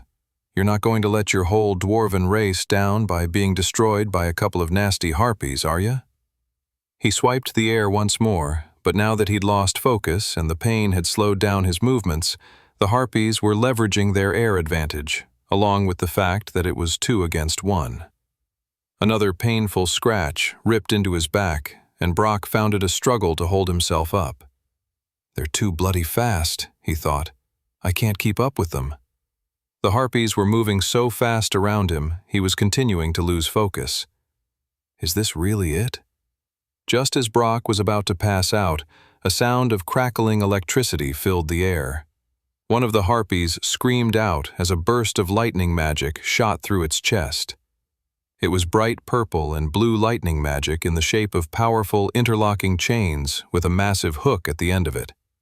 The lightning hook first emerged through the front of one of the harpy's stomach.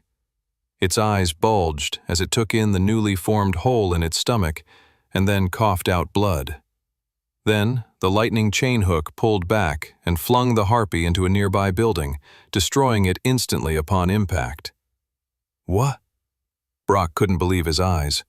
Across the street was his colleague Curtis, wielding his special lightning chain ability, spinning it in the air before throwing out the hook with such precision that it wrapped around the final harpy's neck. In milliseconds, the harpy was vibrating from the intense shock of electricity, and milliseconds later, the vibrating electric hook had cleanly removed the harpy's head from its neck. Curtis ran over and materialized a healing potion and poured it into Brock's mouth. As soon as the healing potion cleared up Brock's wounds, the dwarf got up and shoved Curtis away. "Thank you, Curtis," he spat the words, hating his own gratitude to his colleague. "You're welcome," smirked the wizard-class traveler. "Oh, don't look at me so smugly, elf." 103. The royal handmaiden Mildred held on to the princess's wrist tightly as she led the two of them through the dangerous, battle-torn streets of Resfall. Mildred's whole purpose in life, since she had accepted the role of taking care of the princess, was to protect her at all costs. The stability of the country depended on the princess staying alive. If she were to die, chaos would reign, and arrogant slimes like Clarence or Archbishop Balin would try and take hold of power, just as they were doing now. Even if they lost the city into today's fight, if the princess survived, so did hope for all of Resfall and Volsungar at large. Mildred felt that responsibility as she tugged the princess forward. "This way," whispered the handmaiden, as she saw a trio of traveler priests lock eyes onto them. They turned a corner. Mildred's heart raced. She kicked down a nearby door of an old abandoned building and shuffled the princess up the stairs. "Come on," said Mildred as they hurried up the stairwell. The handmaiden's mana sense could see the three traveler priests coming after them. The archbishop probably had special squads whose sole purpose in the fight right now was to find and kill the two of them. The three traveler priests were not going to let them go, not without a fight at the very least. Mildred and Alice were on the top floor. "What are we going to do, Mildred?" cried the princess. "Get behind that shelf over there," commanded Mildred. The princess did as she was told, and Mildred then walked over to a nearby wooden table, flipped it over, and then shoved it right in the doorway, blocking the entrance. Mildred then hid by the entrance to the room and held her breath. She continued to track the three men hunting them down with her mana sense, following their movements as they came up the stairs. She closed her eyes, counting the seconds to their arrival. They were getting closer and closer. 3, 2, 1. The killers were moving so fast that the first member of the group got shoved over the table as they all crashed into each other. Clutching her hairpin, Mildred moved her hand out with lightning quickness, stabbing one traveler priest and then the other in the center of their foreheads. She left the fallen over one for last, stabbing him through the throat. She pulled her hairpin out from the dead attacker and wiped the blood off of it with her shirt. Fools, she thought to herself. The biggest mistake anyone who'd been through the White Gate and survived could make was that they thought they were somehow invincible, that their new powers were a guarantee of victory.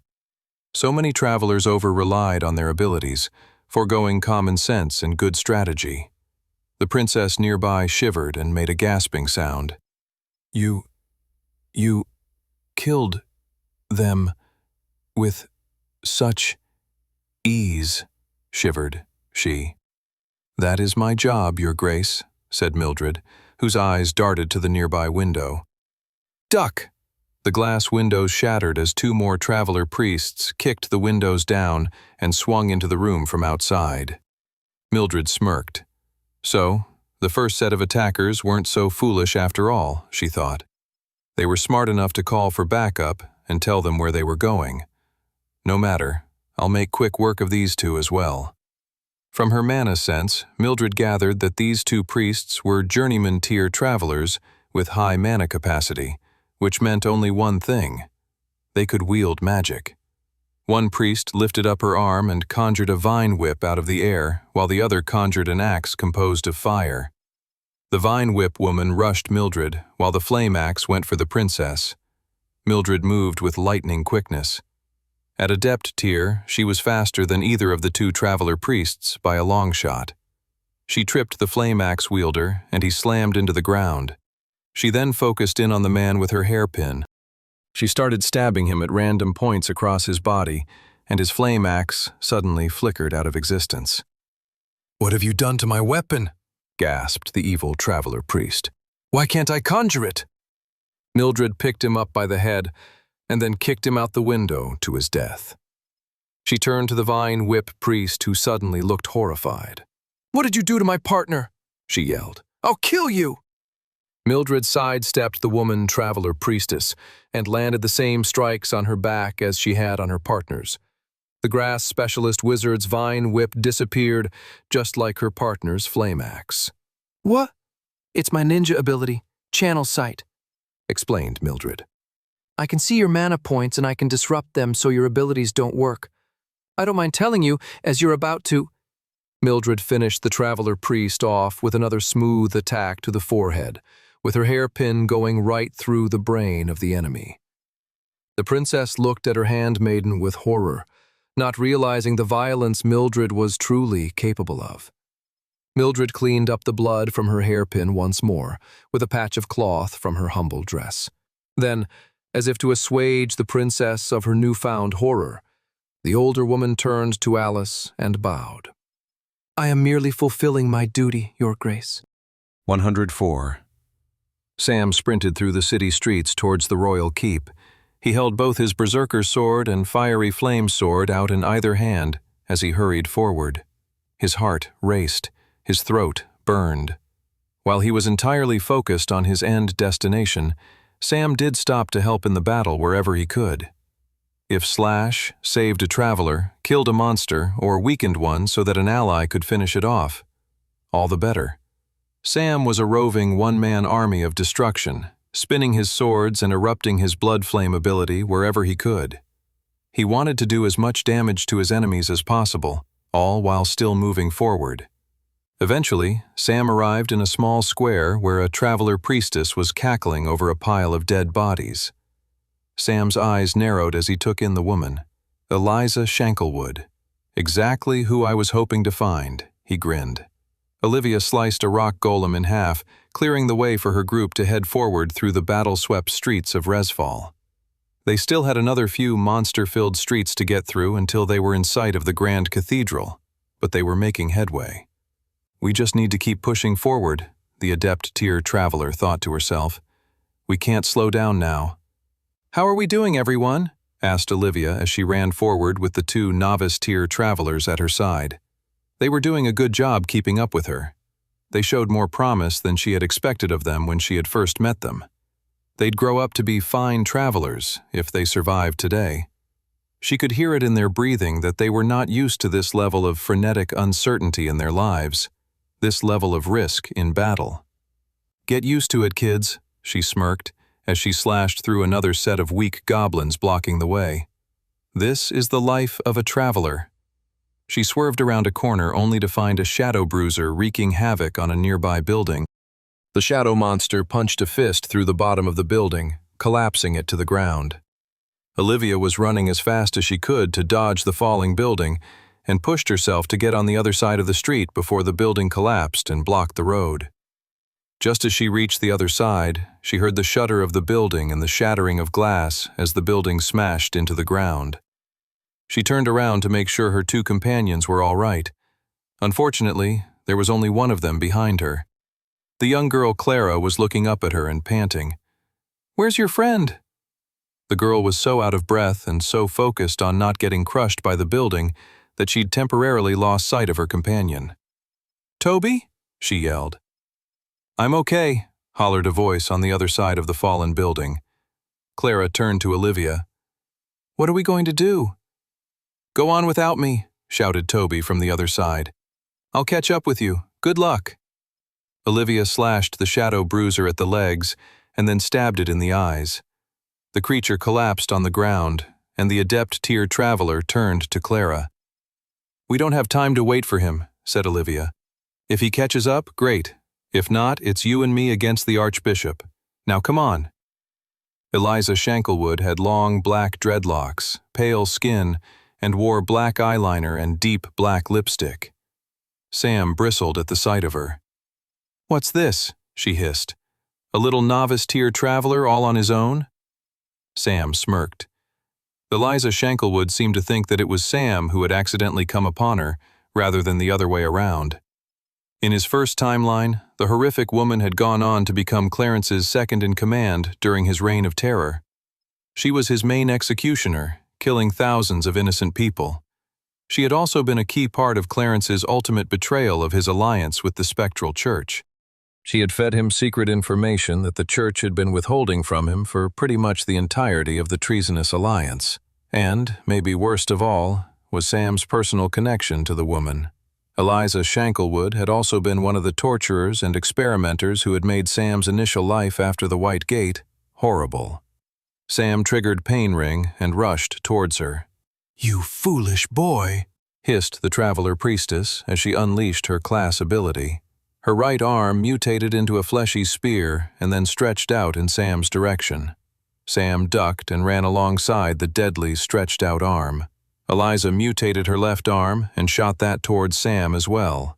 Sam leapt over the second attack and ran in a circle with the awful woman's mutated spear arms chasing after him.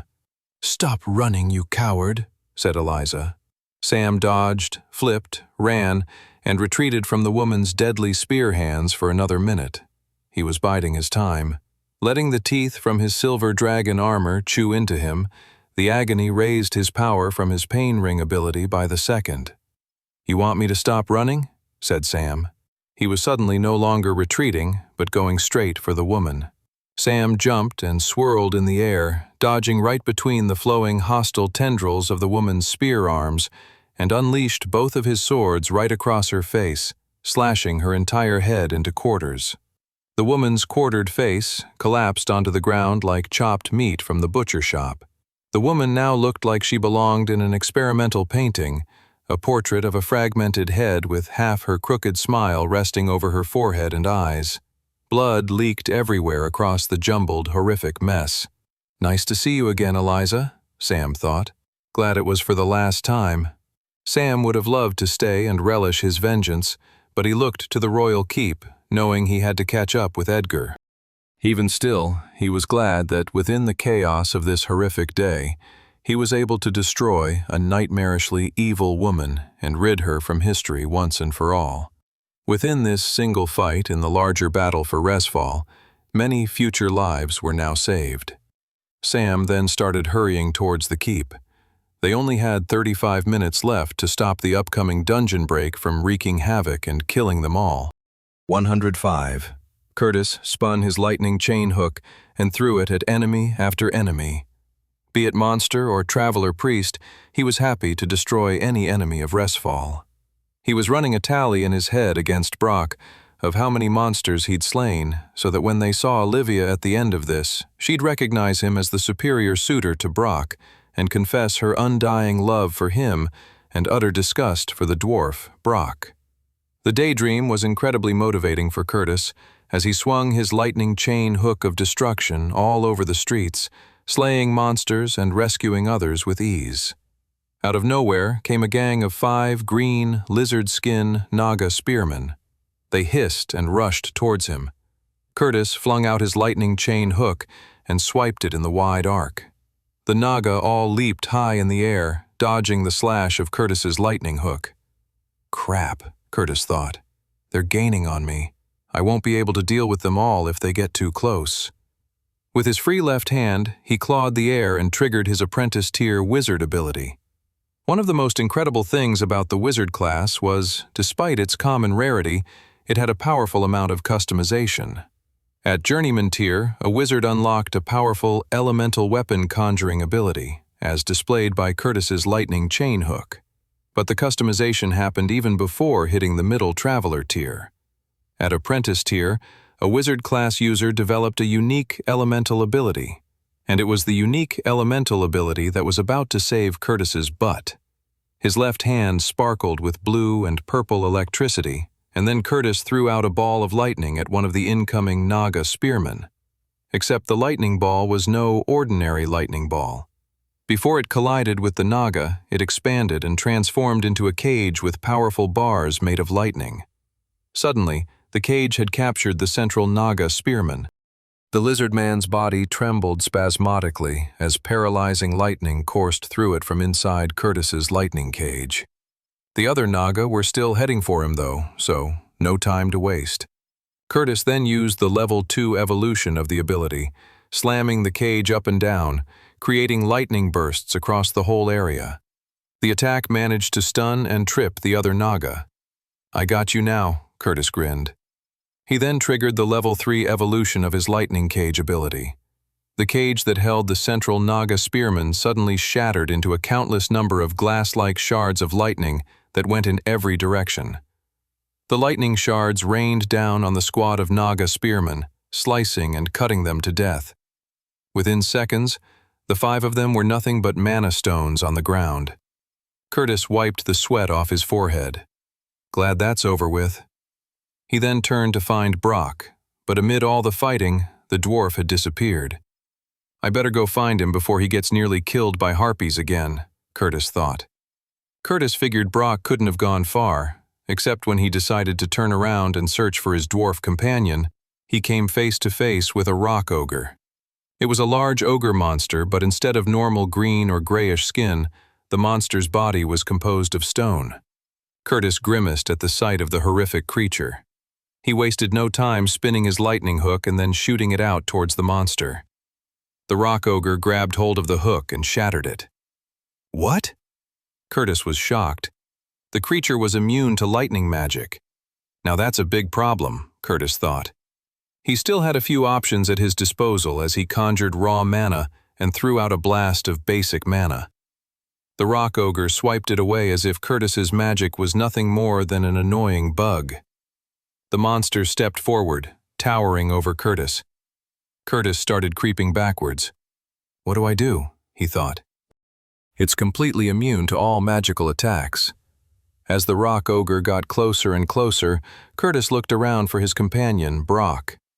He sure could use the dwarf's physical fighting prowess right now. It was at that exact moment that he heard a voice from above. "The horror show will be over soon, Curtis," said a voice. "Just say dwarves are superior to elves." "I would never say such a thing, you foolish numbskull," hissed Curtis. "Are you really going to hold my opinion hostage as my life is on the line?" "You tell me," said Brock. "Are you willing to risk your life on it?" "This is ridiculous," said Brock.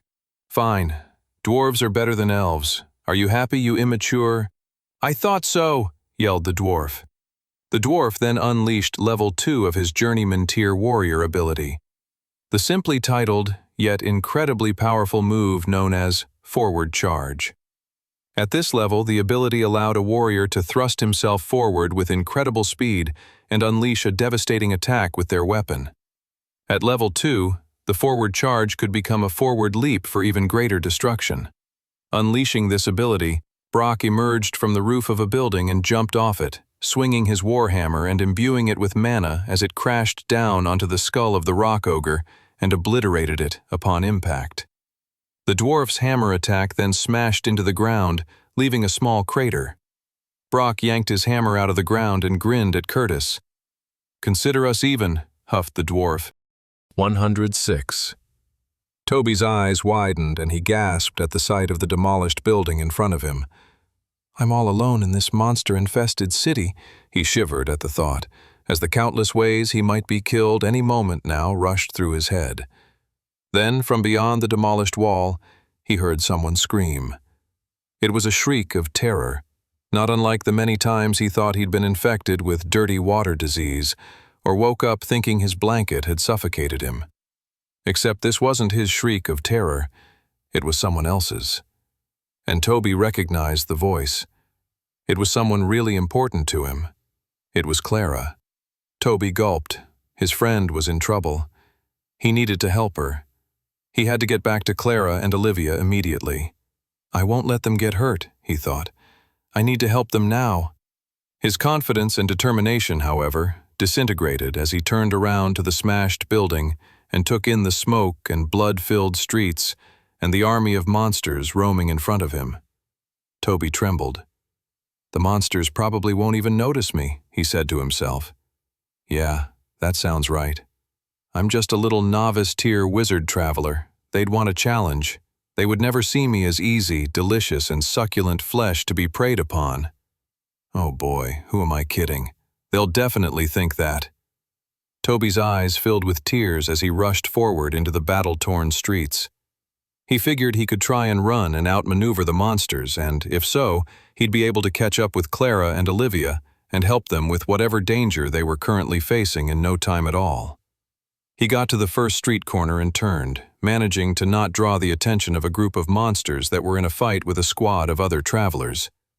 They got their mission, Toby thought. I got mine. He kept running. As he ran, he tried to tell himself positive affirmations. He had been told that they supposedly could be of great help to someone as anxious and paranoid as him. I am a strong, confident, and independent man who can both protect himself and others, he said to himself while tears fell from his eyes as he swallowed back the terror of all the monsters around him. It was at that moment that a group of goblins started to charge after him, except two strange-looking men interrupted them. They were bare-knuckle boxers who went toe-to-toe with the goblin warriors. Who the heck are those guys? They're not even travelers. Toby was amazed at their fearlessness.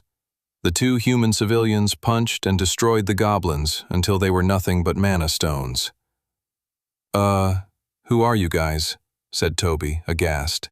The two men looked over to Toby. "The name is Dangerous Darren," smiled one of the men. "And my name is Felix Firepunch," said the other. "You may have heard of us," said Dangerous Darren.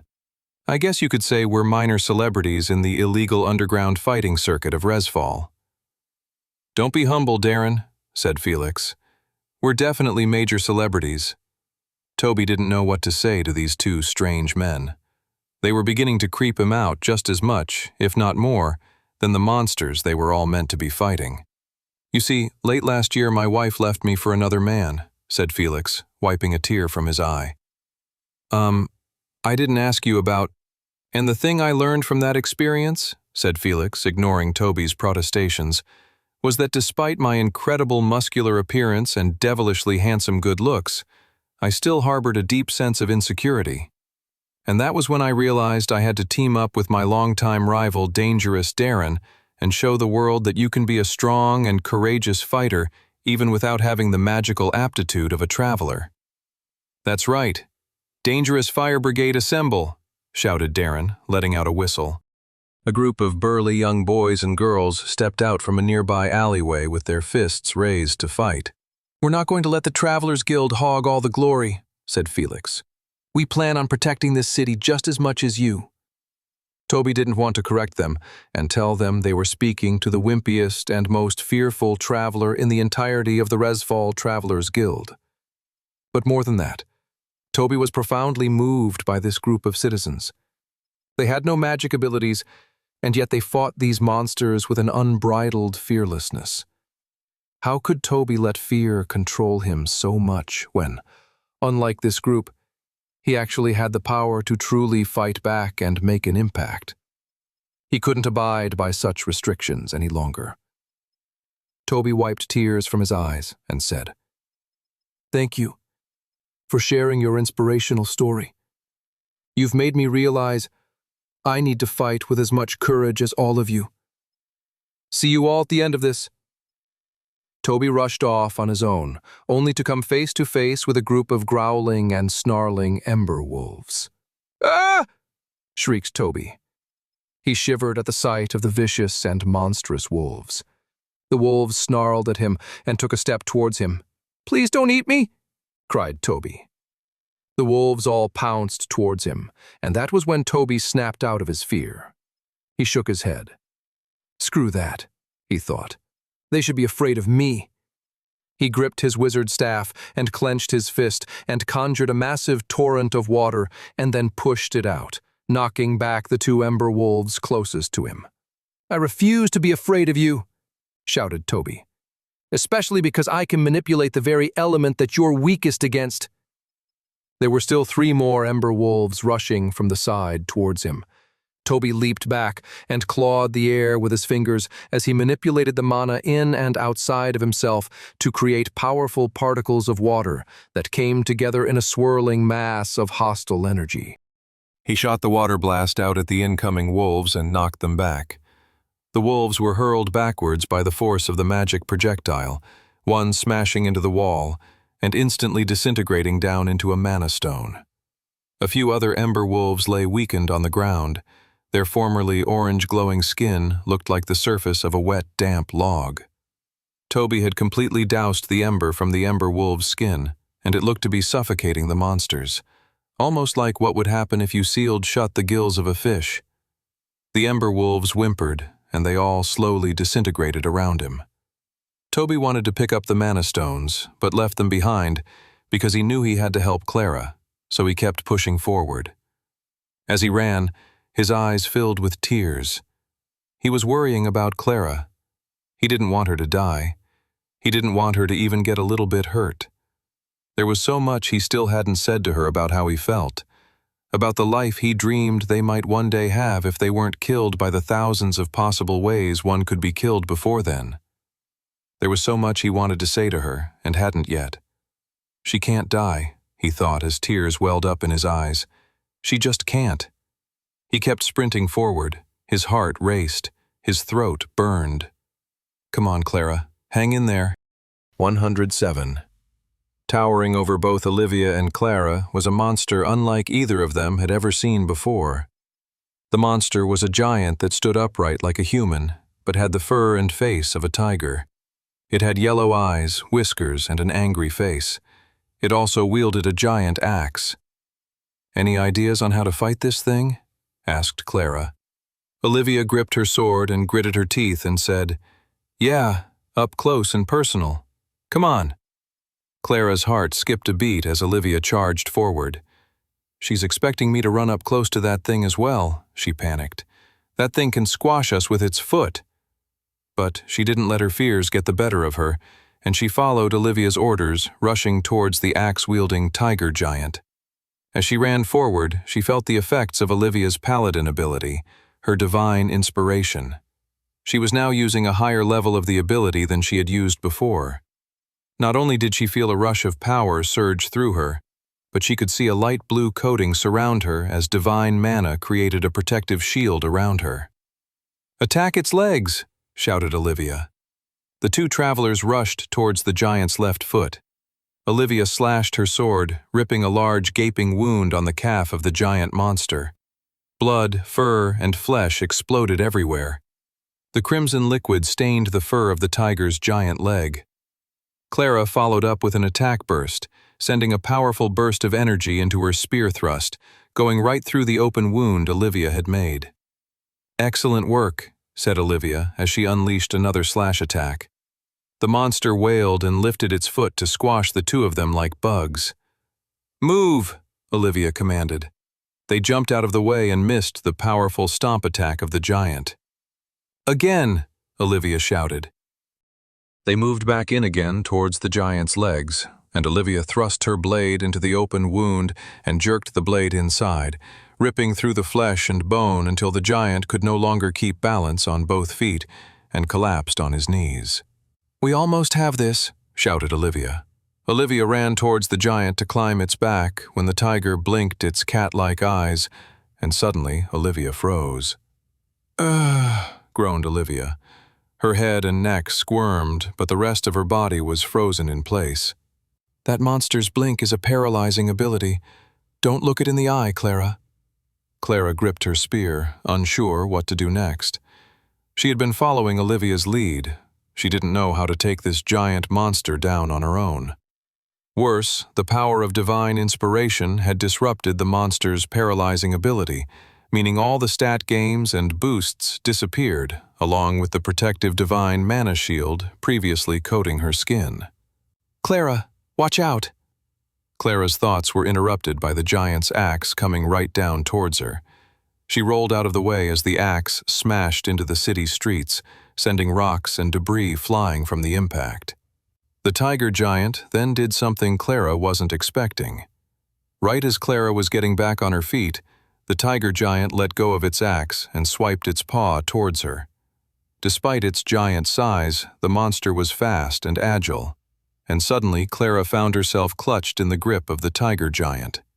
She squirmed, trying to push herself out from the monster's grip. "Let me go, you monster loser!" she shouted, smashing her fists onto the creature's paw to no avail. Soon the tiger giant lifted Clara in the air.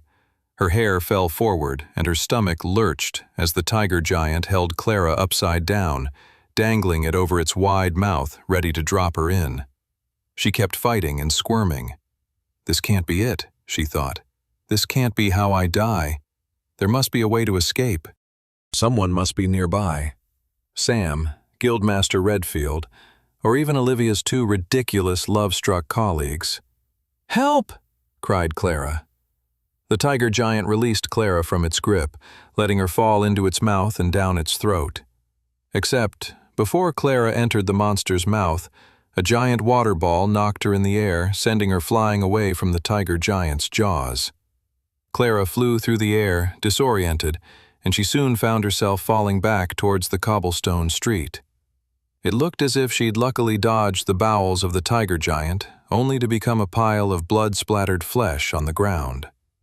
But right as she was about to splat right on the ground, she found herself caught in the arms of a man.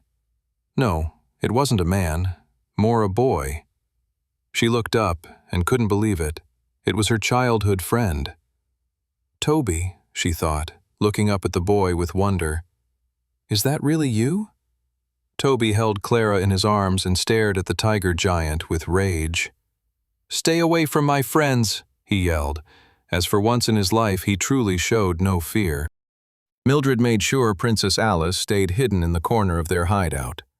The handmaiden clung silently to the wall across from Alice, ready for any attackers who tried to step into the room directly. Mildred focused on her mana sense, along with keeping an eye on the nearby windows. In an ideal world, Mildred wouldn't have picked this room as their hideout, but she was improvising with the hand they had been dealt.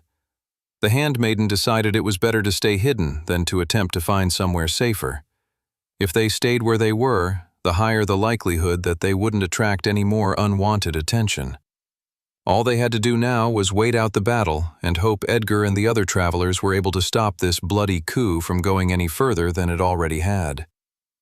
"Come on, Edgar," she thought. "You can do this, you irritating old coot." Her hopes of a tedious and boring wait for the battle to be over were dashed when suddenly she picked up in her mana sense a group of incoming hostile enemies. She stepped behind a bookcase and triggered her level 1 version of her ninja class's novice tier ability, Stealth Walk. Under the guise of shadows, her whole body could become invisible. Not a trace of her could be seen. So when the first new wave of traveler priests entered through the front door of their hideout, they didn't see the knives coming until they were through their throats.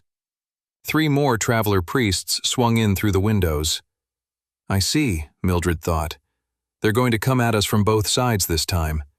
They're wising up." The 3 traveler priests were classic warrior classes. If Mildred had to guess, she would say they were probably apprentice tier.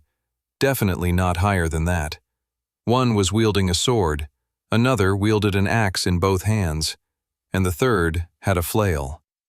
She threw out another wave of knives at the new attackers. It gave away her hiding spot, forcing her to move and lose her invisibility, but she had to keep the warriors' attention on her and away from the princess. The 3 warriors rushed after her, knocking furniture out of the way or just smashing through it with their powerful weaponry. She materialized 2 more daggers from her inventory and then threw them towards her attackers, while triggering Journeyman Tier Ninja ability, Mirage Blades. The 2 daggers suddenly turned into 3 more, meaning to the warriors it looked like 8 daggers were now coming at them. And, effectively, it was true. Even though the majority of the daggers were mirages, these were illusionary projectiles that were deadlier than the real thing. The blades smashed through the warriors' armor and flesh, causing the warriors to trip and stumble. Mildred smirked. One rule about facing a ninja, lads, Mildred thought to herself: never stumble. In a second, Mildred was behind them, shoving her hairpin in the back of their heads with the speed of a manic orchestra conductor. Mildred assumed that was all of them, until another wave appeared. Damn, word must have gotten out somehow that the princess is here, Mildred thought. Otherwise, why were so many enemies descending upon them? Mildred rolled up her sleeves and readied herself to keep fighting. She could take on low-tier goons all day. It was at that exact moment when an orb came flying in from the front hall. Mildred's eyes widened. Uh-oh. The orb exploded into a massive ray of light, blinding Mildred. Even with her eyes closed and using her mana sense, the disorienting flash grenade had done its damage on her. She'd been temporarily crippled. By the time she could see and would have been able to move properly again, 2 warriors were holding her on the ground. A man nearby snickered. "You like my little trinket, huh?" Mildred grimaced. The man clearly had the uncommon class known as Engineer. The class allowed the user to create weird items of mana. She was great at fighting standard warriors or mages, but squirmy little tinkerers with the Engineer class had always been tricky for her, especially if they caught her by surprise. 2 other warriors started to approach Princess Alice, who was cowering in the corner. The 2 warriors snickered. "Time to kill the weak little princess." Mildred squirmed, but she couldn't escape their grip. I can't fail the princess, Mildred thought. I must do something. Alice shivered in the corner as the 2 men approached her. The men laughed. "There's nothing you can do, can you? You're helpless." It was at that point that something triggered inside of Alice. She stopped shivering. Her shoulders straightened. Her face went red. Her skin began to take on a fiery hue. Even the princess's normally blonde hair suddenly went a deep crimson red. Oh boy, Mildred thought as she watched what was about to happen. The former king, Alice's father, hadn't just hired Mildred to be a handmaiden to protect Alice from potential enemies, but it was to protect the girl from herself. Alice had been given a powerful mythic class from a class stone with some very unique properties. The class had a latency period to it that made it uncontrollable and existed deep and far away from one's conscious mind. The special stone had given the girl a powerful mythic rarity class known simply as Phoenix. As fire began to swirl around Princess Alice Grace, the girl screamed, "I am not helpless!" The princess grabbed the head of the approaching warrior and roasted him alive, until he collapsed into ash within a few seconds. The other warrior cowered and stepped back. The princess thrust her hand forward, shooting out a swirl of fire that sent his flaming corpse out the window. The girl screamed and created torrents of fire all around her. The gushing flames shot the remaining nearby enemies through the roof of the building and out to their deaths on the pavement nearby. 109. Sam sliced off the head of a Drake warrior and kicked its body out of the way. He kept moving forward. The royal keep was now in view. He was almost there. He was running down the street when a trio of traveler priests stepped out from an alleyway. "Where do you think you're going?" snickered the leader. "Get out of my way," said Sam. "You can still change sides. Be on the right side of history." "Foolish boy," laughed the traveler priest. "We are on the right side."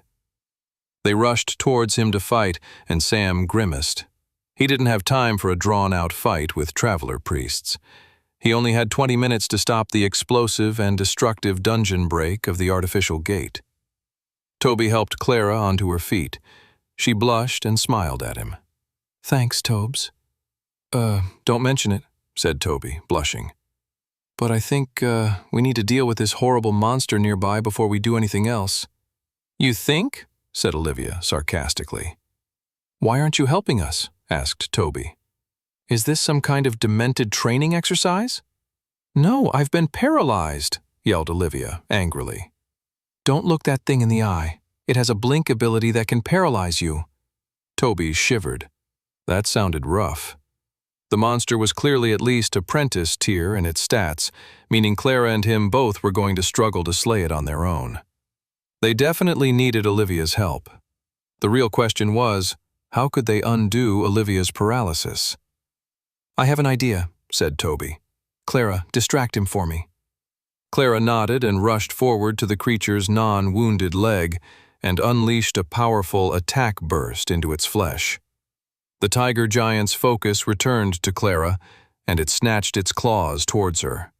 Clara managed to sidestep and deal another painful spear thrust into its leg. The monster wailed. At that point, Toby conjured another water ball and whipped it towards the tiger giant, knocking him right in the eyelid. The creature reached for its eye in pain, its eyes fluttering and blinking from the irritation. He turned to Olivia. "Try moving now." Olivia stepped forward and was stunned. She smirked. "Curtis has been training you well." Olivia then jumped forward and shouted, "Holy slash!" A bright white light of energy formed as Olivia slashed diagonally across the tiger giant. It all happened within seconds. Olivia landed on her feet as the tiger giant that had been cut into halves slid off balance and collapsed on the ground, dead. Both Clara and Toby looked at the adept tier traveler in stunned amazement. The power at higher tiers is truly astounding, Toby thought to himself. "No more wasting time," said Olivia. "Time to move out. We're almost there." They hurried down the street, and within a few minutes they were outside the grand cathedral of the spectral church. It was time to take on the archbishop. Sam ducked his head as an ice blast came hurtling his way. He triggered Pain Ring, marking the battlefield, encompassing the 3 traveler priests within it. His silver dragon armor continued to eat in and out of his flesh in a symbiotic relationship with his necklace of healing. The silver dragon armor tore into his flesh hungrily, and the necklace of healing restored his body, offering an endless snack to the excruciating armor. The trade-off meant that the silver dragon armor filled him with pain that was then converted into strength and raw power. "You can't defeat us, wimp," said the traveler priests. "You're nothing but a novice-tier traveler." Sam ignored the men's taunts, knowing he was about to prove them wrong. He rushed forward and materialized his berserker sword, stabbing one traveler priest right in the stomach. A burst of blood shot forth onto the ground. "But how?" gurgled the traveler priest. "My defense stat should make it too difficult for you to harm me." Sam didn't care to answer the man's question, slashing his sword upward. He didn't have time to converse with people who wanted to contribute to the ultimate demise of Westria and everyone who lived in it. With the first dead traveler priest on the ground, Sam rushed forward and then triggered Blood Flame. The other 2 traveler priests roasted alive as he ran towards the royal keep. He arrived at the entrance a short time later and walked up the steps, readying himself for the final battle ahead. He only had 15 more minutes to finish the battle and save the city from utter destruction. 110. Edgar screamed as he pummeled excessive amounts of spirit druid mana into the shadow shield. He could feel the shield's power draining and weakening. Edgar roared as he gave one final push of mana into his enemy's powerful shield ability. Suddenly, the energy shield burst into a cloud of smoke. Black wisps blew away in the breeze, and within moments, if you hadn't been there beforehand, you would never have been able to guess that a shadow shield had once occupied the space. Edgar caught his breath and wiped sweat off his forehead.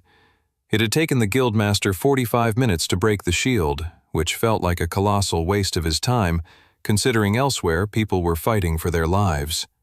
But he was the only one with the master-tier magic affinity capable of breaking such a powerful shield in as quick a time as he had done. Edgar simply shook his head and stepped forward into the throne room. He caught sight of Clarence straight away. Edgar narrowed his eyes in anger as he took in the court advisor sitting casually on the throne. "You insult the royal family of Resfall and everything our nation stands for by sitting on that throne," shouted Edgar. "How could you betray your own people like this?" Clarence laughed. "Are you really so foolish, Edgar? Do you really think you'll be able to appeal to my feelings after everything I've already done? After I've tried to murder the princess and have staged a monstrous takeover of the city?" Edgar growled. "You really are a piece of garbage. You're a parasite and scourge on the innocent people of Resfall." "There you go again," said Clarence. "You waste all of our time. Resfall, Volsungar, honor, valor. These are all mere words. Words meant to control and enslave people. Call this place whatever you want. but it will soon be I who recreates it to suit my vision." "Your vision," said Edgar, anger lacing his words. "Who gave you the right to make such a choice for so many innocent people? And besides, what do you think is going to happen? You think you and the Archbishop are really going to be able to work together so cozily once you no longer have a common enemy?" "Don't you worry about that," sneered Clarence. "I have plans for them." Edgar had heard enough. He had to stop this horrible man. Destroying him would eliminate the artificial dungeon from exploding forth over the city. There was no more time for talk. Edgar assumed a battle position and conjured his spirit druid claws. More than that, he triggered level 2 of his apprentice tier ability, Conjure Spirit Flame Skin. The angelic clear mana, with the faintest hint of a pink hue, began to cover Edgar's entire body. The level 1 version of this ability had been purely protective, a defensive shield against attacks. But at level 2, it allowed Edgar to channel the spirit mana into his attacks and movements, increasing his stats exponentially. Edgar rushed forward, and Clarence snapped his fingers, and 3 swirls of shadows emerged between the 2 powerful travelers, and 3 shadow minions materialized. "Stop hiding behind your minions, you coward!" shouted Edgar, as he rushed forward to take on the shadow minions as quickly as possible. The shadow minions galloped towards him, and Edgar elongated his claws, making them massive, and slashed right through them. They were obliterated straight away. Clarence scowled and snapped his fingers again, summoning 2 shadow bruisers that took up massive amounts of the throne room, their heads reaching close to the top of the ceiling. Clarence shouted, "Destroy him!" One shadow bruiser threw a punch right where Edgar was standing, but the Master Tier Traveler dodged it with ease, just as he anticipated the second shadow bruiser punching where they thought he was going to go. The punches were powerful and created massive shaking tremors across the entire throne hall. The blasts of the attacks created large, crater-like holes in the floor. Edgar jumped and flew up to meet the shadow bruisers face to face. They threw out their large, wispy black hands, trying to snatch him within their dark, evil tendrils and grip, but Edgar moved with a speed that confounded them. He flew between their heads and began to spin in the same spot, creating a whirlwind of blades with his spirit druid claws, ripping shreds through the shadow bruisers' heads. They burst into dust and crumpled onto the floor. Edgar looked down at the sneering Clarence.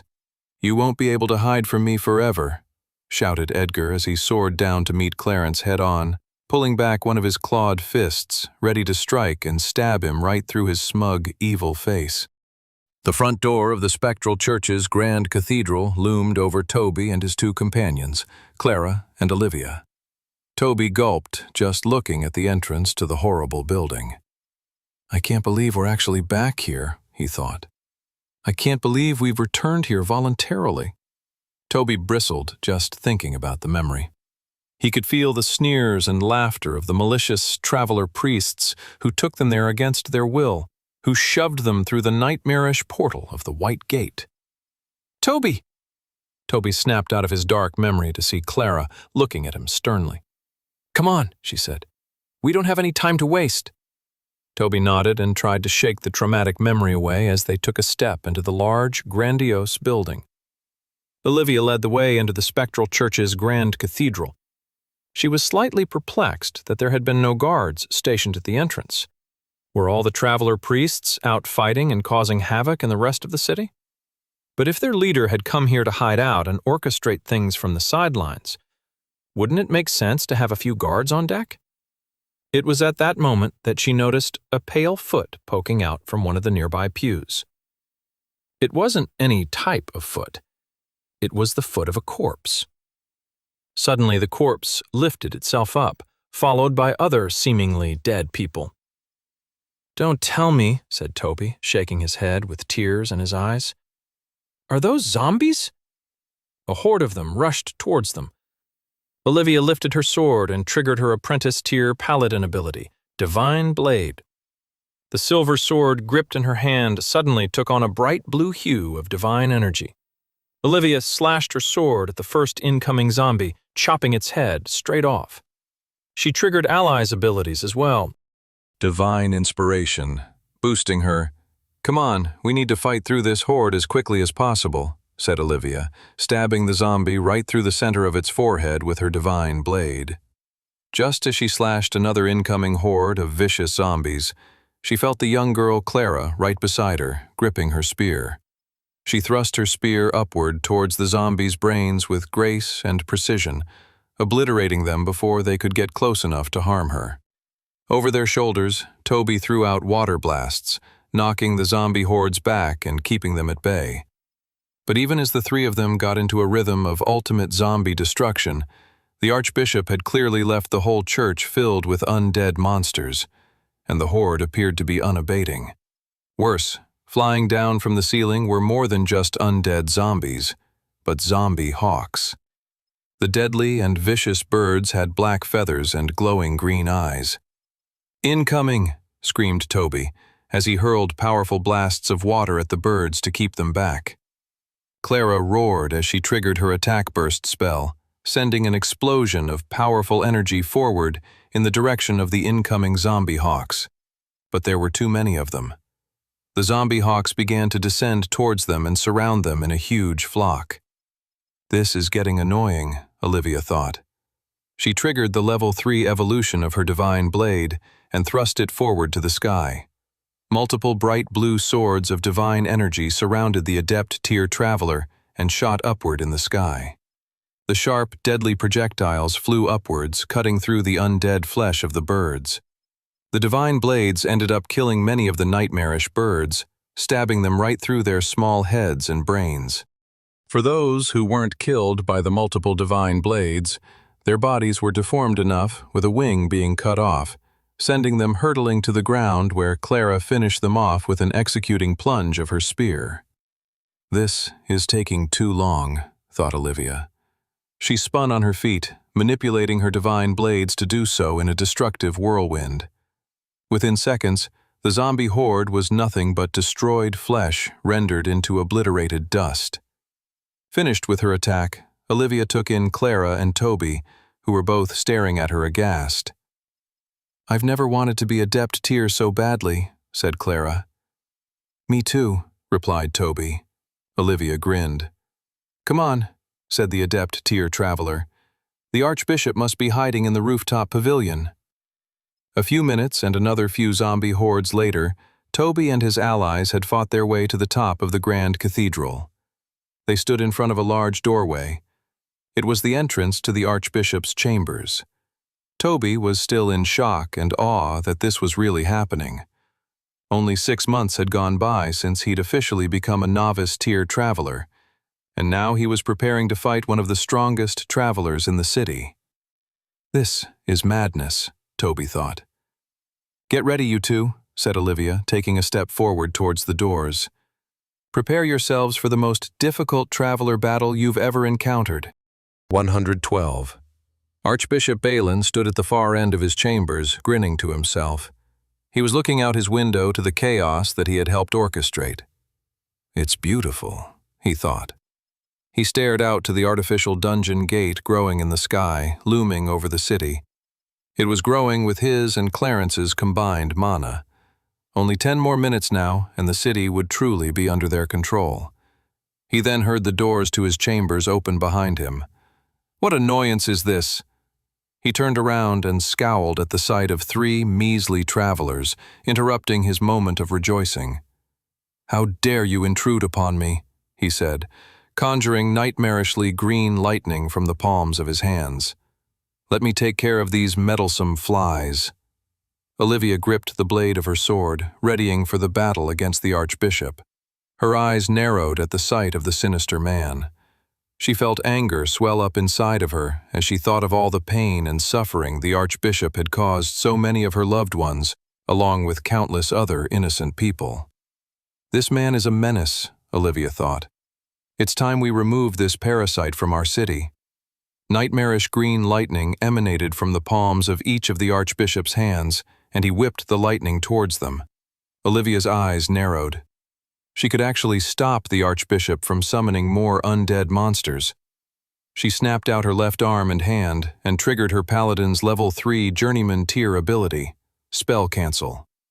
An explosive burst erupted around the Archbishop's palm. The ghoulish green magic had taken on a blue hue before exploding into deadly shards of divine magic. The old man scowled in pain as he shook his hand, removing the painful divine shards. Olivia's spell cancel ability was best used to stop deadly area of effect spells like Meteor Storm or Lightning Strike. It was outside of the ability's current parameters to cancel any spell that was considered a conditional spell rather than a hostile spell. Such conditional spells would be anything like stun, paralysis, or poison-based abilities. Olivia hadn't been sure if the ability would have worked to stop a summoning attack before it even happened, but it looks like it could.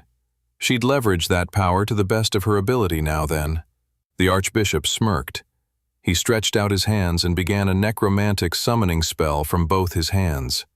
The clever jerk, Olivia thought, gritting her teeth. I'll only be able to stop one of the spells. She triggered spell cancel once more, but it was futile. The Archbishop created a large group of over a dozen undead creatures. The group included quite a few skeleton warriors, an undead shaman, a few necro-wolves, and other horrible monsters. The monsters rushed towards them, and in that moment, the Archbishop was free to summon as many more fiendish monsters as he wanted, free from having to worry about Olivia's spell cancel, as she'd have to deal with all of his monstrous minions now. Crud, Olivia thought to herself. She triggered spell cancel once more to see if it would undo the summoned monsters, but it was no use. Once summoned, the creatures were no longer considered a hostile spell by the spell cancel ability. Makes sense, Olivia grumbled in her mind with irritation. All right, here's the plan, said Olivia to Clara and Toby. We need to fight through these waves of monsters. I'm going to try my best to get through the waves and take on the Archbishop. You get rid of the distractions and, if needed, come in to back me up. Got it, said Clara and Toby with determination. Before I go, though, let me give you both one last boon. Olivia reached into the air and triggered her divine inspiration ability. This time, she'd give them every advantage possible, using the level 3 version of the spell, granting them a boon to fight harder, a defensive coating of divine mana over their bodies, and finally, the level 3 perk, a small extra bit of luck. As the two young travelers began to glow from the coating of divine mana surrounding them, Toby looked at Olivia and said, How are you going to get through this initial wave, though? Olivia smirked. Just watch me. The Adept tier Paladin triggered her level 2 version of her Apprentice tier ability, Divine Blade. At level 2, the magical conjured blade could be stretched, enlarged, and generally mutated to do what she needed to do. In this case, Olivia enlarged her divine blade and stretched it out, forging a path of carnage and obliterated flesh to help her move forward. As she rushed ahead and the undead horde surrounded her once more, she lifted her divine blade to the sky and unleashed her Paladin class's Adept tier ability, Pillar of Light. A huge obelisk of bright white light emerged, knocking back all the surrounding undead monsters and harming any that attempted to get close to her or the Pillar of Light. Olivia then triggered her level 3 spell cancel, obliterating her own hostile attack spell to create a massive blade of deadly shards of divine magic. Magical glass shot out in every direction, ripping through the flesh and skulls of the undead, killing many and injuring more.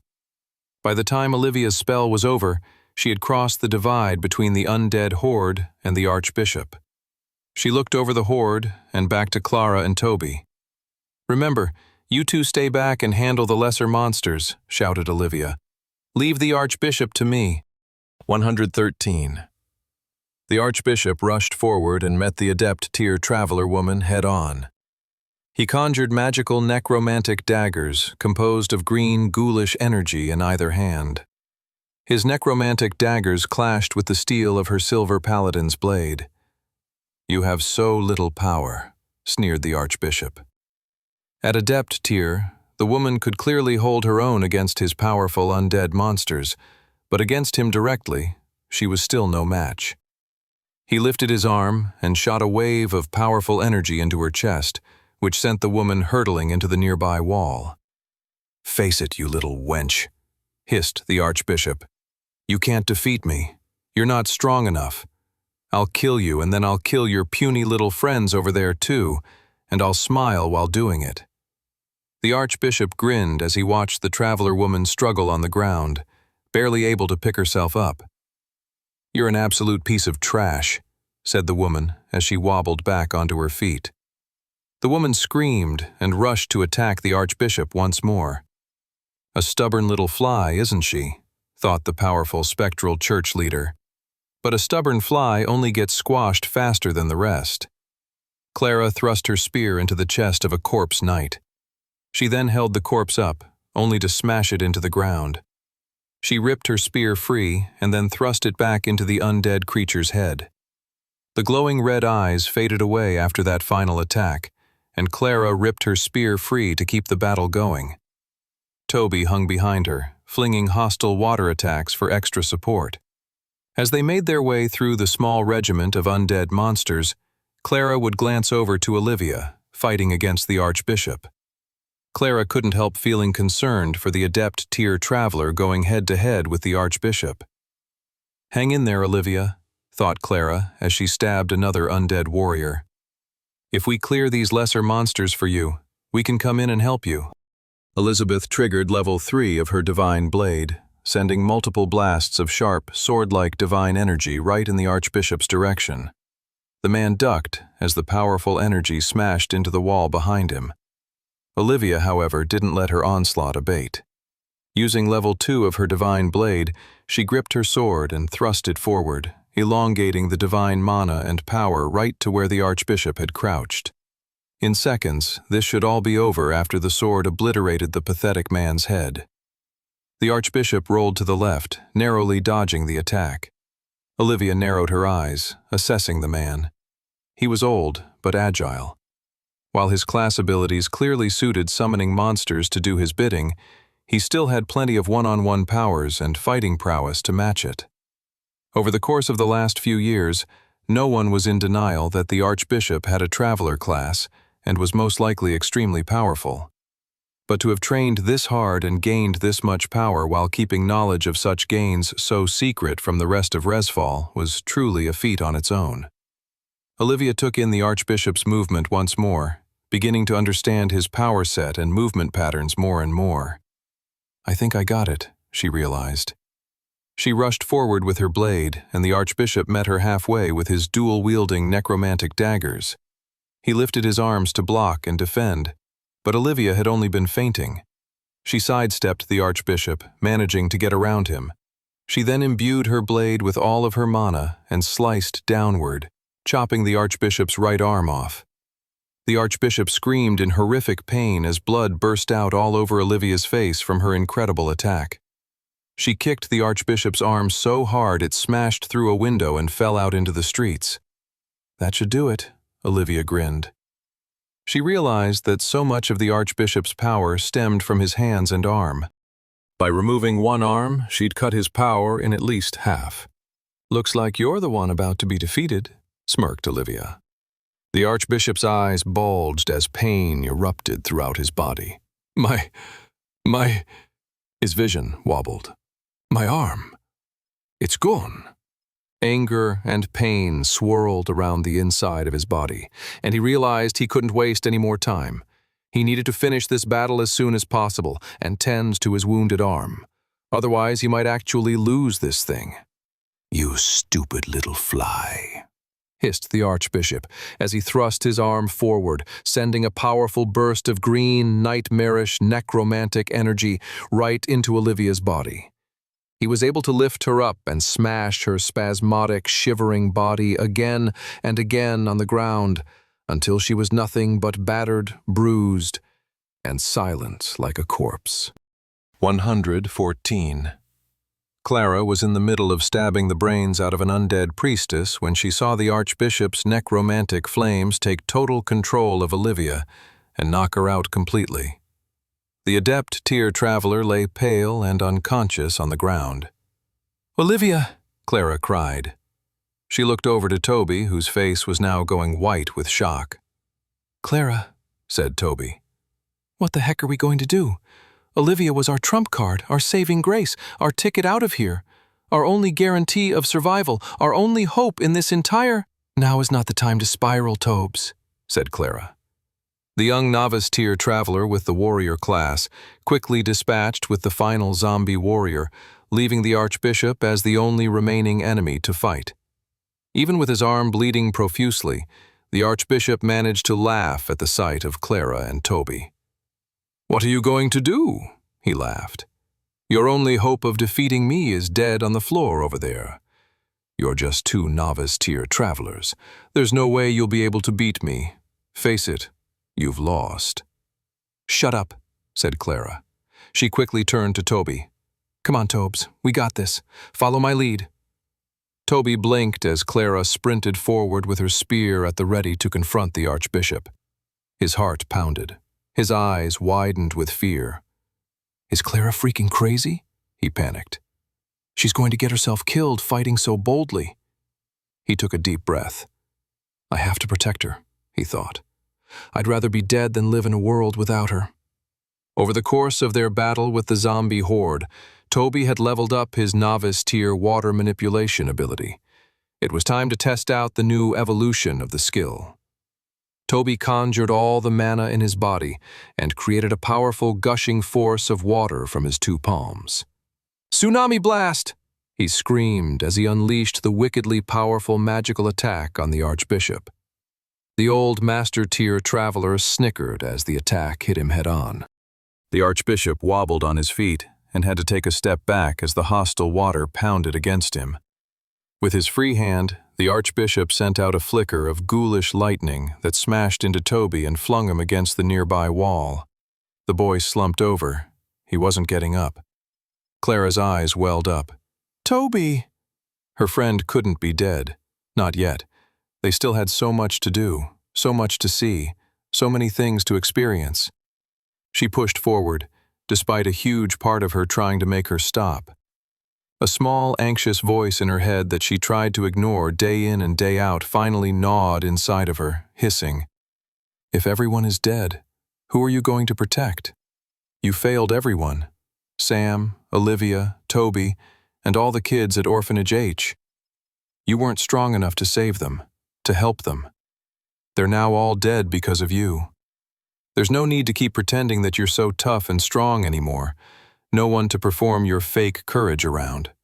Face it. Give up. Admit it. You're scared, weak, and alone and can't save anyone." Clara shook her head violently, still rushing at the Archbishop. "No," she thought to herself. "I'm not giving up. I'm never giving up."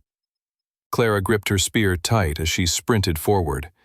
If she was going to survive this fight, if she was going to have any semblance of saving Toby and Olivia and defeating the horrible man in front of her, it all came down to one powerful hit. That was all she could hope to manage to do before the Archbishop crushed her, like he'd crushed everyone else in this fight.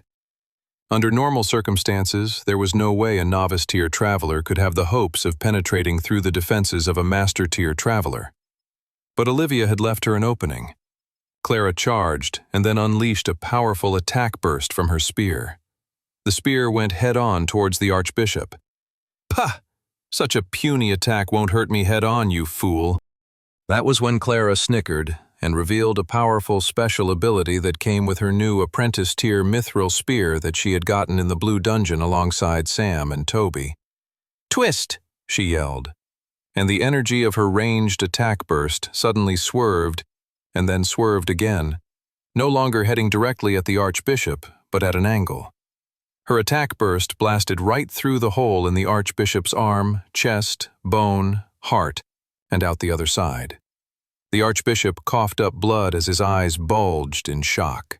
Clara screamed as she dug the spear attack in even further.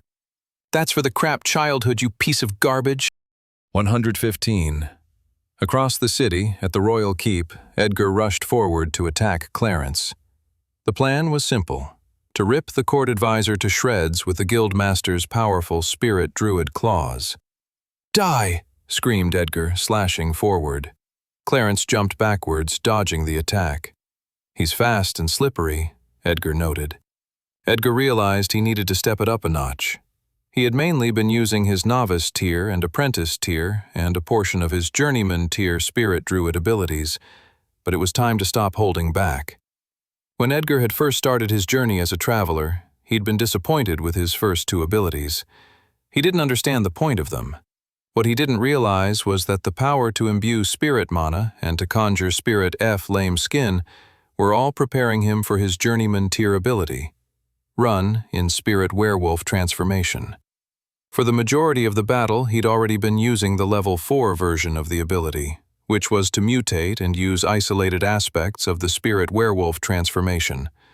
But Edgar realized if he was going to take down Clarence, he was going to need to unleash the level 5 version of the skill, Total Transformation Mastery. He triggered the ability and felt the angelic spirit mana spiral around him, integrating with his skin and body. He grew in height, his muscles bulged, and his whole face snarled, shifting into a growling, angry wolf with narrow eyes and even sharper teeth. With hugely enhanced speed and power, Edgar rushed forward. He was in front of Clarence in less than a second. The court advisor had no time to escape. Clarence smirked right as the spirit druid claws ripped through his flesh.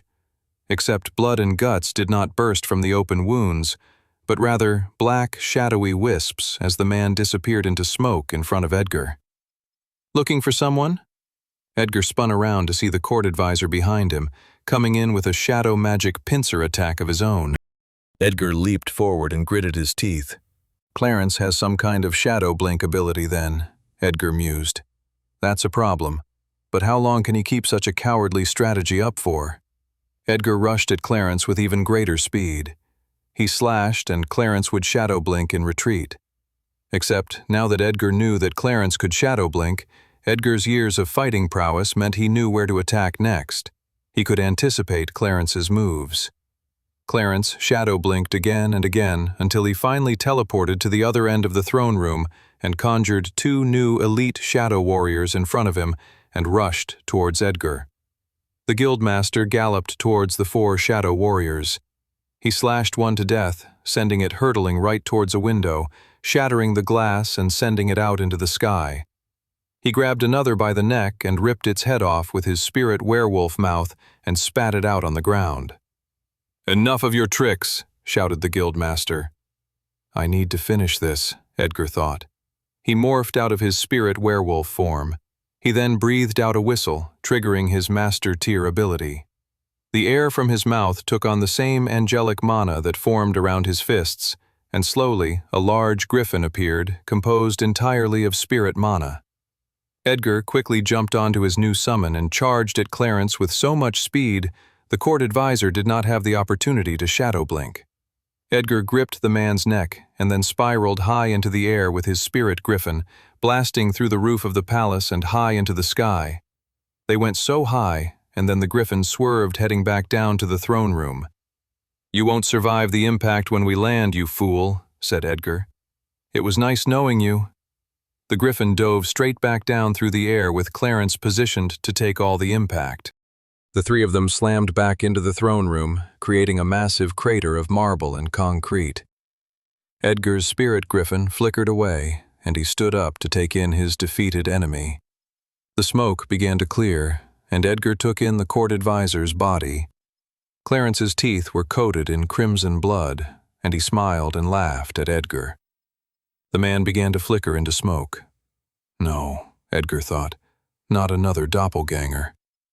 Before Edgar had time to react, a powerful master tier shadow spear went right through his stomach. 116 Edgar eyes bulged as he stared down to the shadow spear that had just ripped through his stomach. Blood began to leak and drip from the hole the shadow spear had created. "You conniving little scoundrel," hissed Edgar as his body filled with pain. The court advisor had always been a canny strategist and tactician, and he had outsmarted Edgar in this fight. Edgar had to accept that. More than that, he needed to lessen the extent of Clarence's victory. He had to turn this man's victory into a sacrifice, a trade-off, a compromise that will leave him weakened for his next battle. That was the only way to salvage any kind of victory from the jaws of defeat. Edgar reached down and clutched the shadow spear wedged into his body and held it tightly, creating large, bloody gashes in his palm as he did so. "So long as you hold this attack inside me," said Edgar, "you can't move, and I know where the real you is." With Edgar's other hand, he then reached out behind him and stretched out his spirit druid claws and slashed the area in front of him. The court advisor screamed in agony as Edgar finally hit the real version of the scumbag traitor. Clarence squirmed, trying to escape the guildmaster's attack. But escape was futile so long as the guildmaster kept clutching onto Clarence's deadly shadow spear. Edgar Redfield truly is a madman, Clarence thought. How much pain and damage is he enduring by clutching onto that shadow spear to hold me in place? The man's spirit claws slashed through his robes and created 4 large gashes in the court advisor's body. They looked like large crimson tracks running across his chest. The pain was unbelievable. The guildmaster's strength was undeniable. Clarence had no doubt that the man's title as the leader of the Travelers' Guild was truly deserved. The court advisor then sensed that Edgar's power was waning, and he felt the man's hold on his shadow spear loosen. Clarence wasted no time, ripping it free and leaving the gaping hole in Edgar's stomach. The guildmaster coughed out blood and collapsed onto the floor. The man would be dead in a few more seconds. Clarence grinned, knowing that his final plans were coming to fruition. Only a few more minutes now and the artificial dungeon would break, and there would truly be no hope for Resfall after that. Then, suddenly Clarence heard footsteps. Someone else was coming. "Who's this?" Clarence scowled to himself. Edgar felt the blood draining from his body. His cheek lay hard against the stone floor. He was struggling to keep his eyes open. Is this really the end for me? Even at his age, Edgar couldn't help but think that there was still so much he'd like to do. There were so many at the guild who he cared for that still needed his guidance and training. Olivia, Curtis, Brock, Toby, Clara, the young, talented orphan traveler prodigy Sam. And then there was Mildred. So much between them still remained unsaid. There was only one positive to death, Edgar thought, and that would be the freedom from his chronic back pain. Maybe, just maybe, that will make dying worth it, he grumbled to himself as his vision began to fade around him. Then, in the distance, he made out a figure of someone stepping into the throne room. A black-haired boy with crimson-red eyes. "Sam," he thought. "You made it." Edgar grinned. He was happy to know he could die with a little bit of hope still left in the world. Clarence's attention was fully on the newest intruder. The boy had shaggy black hair and strange red eyes. He wore rare and powerful-looking silver armor. He'd seen this kid before. He'd thwarted his first assassination attempt of the princess back at the winter ball. "Do you really think you can defeat me after your precious guildmaster failed to?" sneered Clarence. The insolent young man had the audacity to smirk at him. "Let's find out," he said. With the entire fate of the city of Resfall on the line, the final fight truly began. 117 Sam materialized his berserker sword, readying himself for his upcoming battle with the deadly Master-Tier Shadowmancer. The court advisor stood across the throne hall from him, waiting for Sam to make the first move. Makes sense, Sam figured. He has no incentive to defeat me immediately. He just needs to run down the clock for when the artificial dungeon gate breaks. Sam had a plan to defeat the evil court advisor. The only thing he had to do before he initiated that plan was figure out whether or not the Clarence in front of him was a shadow doppelganger or not. On the one hand, he had 4 bloody gashes ripped across his chest, but he could easily make a new doppelganger that captured those new features he developed in his battle against Edgar. The best way to figure out if that was indeed the real Clarence was to land a direct hit. Better get to work then. Sam rushed forward. He materialized a glass vial in his hand and whipped it on the ground near Clarence. "I didn't even have to dodge that, you fool," cackled Clarence. "You're the real fool," Sam thought as he triggered his Deathlord class's Blood Flame ability. Red flames erupted, and Clarence leapt away. Sam triggered Blood Flame once again, now utilizing the puddle of blood dripping out from Edgar's dying body. As Sam expected, Clarence retreated backwards in the only direction he could, the point on the battlefield Sam had been orchestrating him to get to from the very beginning of the fight. Sam was there waiting for him. "Wait, what?" hissed Clarence. Sam slashed up on his back, just grazing the man before Clarence could trigger his shadow blink and escape. Sam's eyes narrowed at the man in the distance and saw a small cut form where his sword slash had been. Sam grinned. "Looks like you're the real one then," he thought to himself. Stage 1 of his plan was now complete. Now it was time for Stage 2. It was Sam's only hope for surviving and eking out a victory against such a superior foe. Clarence whipped his hand forward and conjured 3 shadow wolves to distract the boy. The wolves didn't hesitate to rush towards the young traveler with the intent to destroy and feast upon his corpse. "The kid is better than I thought," Clarence mused. "Still, he's no match for me. The wolves should be able to finish him off." But then a bright red marker burst out from the boy's chest, creating a large circle in the throne room. The boy then kicked the shadow wolves off of him and began slicing them in half, one by one. What is that ability he's just triggered? Clarence wondered. I've never seen such a class before, same with the strange blood magic. The boy would have made a good ally if he hadn't chosen to fight me with such dedication. Insolence must be punished with death. The boy finished fighting the shadow wolves and ran towards Clarence with his fearsome sword raised. Clarence summoned his shadow spear and raised it defensively. The boy's sword crashed into the shadow spear, clanging off one another before both of them retaliated with a follow-up attack. On the 5th time they clashed like this, the boy came out of nowhere, materializing a flame sword, manifesting right towards Clarence's undefended stomach. Clarence's eyes widened in shock. He shadow blinked behind the boy. "It was nice playing with you, young man," said Clarence. "But enough is enough. Goodbye." Clarence then stabbed the boy in the back between his armored plates, dealing a devastating wound. The boy writhed on the floor with an immense amount of pain. He would be dead in a matter of seconds. 3 weeks ago, as Sam and Edgar prepared for the large battle looming over them, Sam explained the intricate powers and abilities of his newly acquired silver dragon armor. "It can absorb pain," Sam explained, "and can redistribute it to mitigate pain. It can even hold pain back for a later period of time." After that, Sam explained how he wanted Edgar to help him. In a private training room, Sam and Edgar faced each other. "You want me to do what now?" balked the guildmaster. "I want you to cause me the most amount of pain possible," explained Sam. "The pain can bring me to the brink of death, but it must not kill me."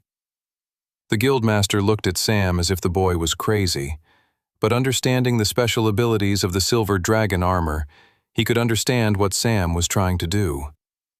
"Okay, I can send hostile mana into your body, causing mana overload. It won't kill you, but it will make your body feel like you're exploding from the inside. It's the main method rogue travelers use for torturing people. My master tier traveler mana will overwhelm your body and make you feel as if you're experiencing 10,000 deaths all at once. Are you okay with that?" That was when Sam smirked. "More than okay," the young man explained. "I want you to cause me mana overload every day for the next 3 weeks. "But that's insane." "You said it wouldn't kill me, right?" asked Sam. "Yeah, but..." "No buts. Just do it." And so, the days passed, and every day the guildmaster would send an overwhelming load of hostile mana into the boy. It always shocked the guildmaster when the young man didn't even flinch. It was because he wasn't experiencing any of the pain in that moment. It was all going into reserves for later. Finally, on the day before the spring festival, after sending another massive wave of hostile master-tier mana into the young man's silver dragon armor, the guildmaster asked, "But when it comes time to unleash this pain on yourself, you're going to be incapacitated for at least a minute. Your enemy will know you're up to something." Sam smiled. "Not unless I make my enemy think he caused the damage himself," said Sam. "It's a big risk," sighed the guildmaster. "The whole plan will hinge on that. Sam smiled once more. It's a risk I'm willing to take. Clarence grinned as he watched the boy spasm on the ground, his pool of blood growing larger and larger. You're dead, foolish boy, he spat. Resfall is mine. Clarence walked away from the dying boy and towards the balcony of the throne room. The artificial dungeon would break in just under a minute. His plan was complete. He had succeeded in his hostile takeover. With the guildmaster and the kid dead on the floor, truly no one could stop him now. But just as Clarence was basking in his success, he heard a shuffling sound behind him. He turned around, and his eyes bulged in shock. What's this? Wobbling, the kid was getting up off the ground. How are you still alive? Sam smirked.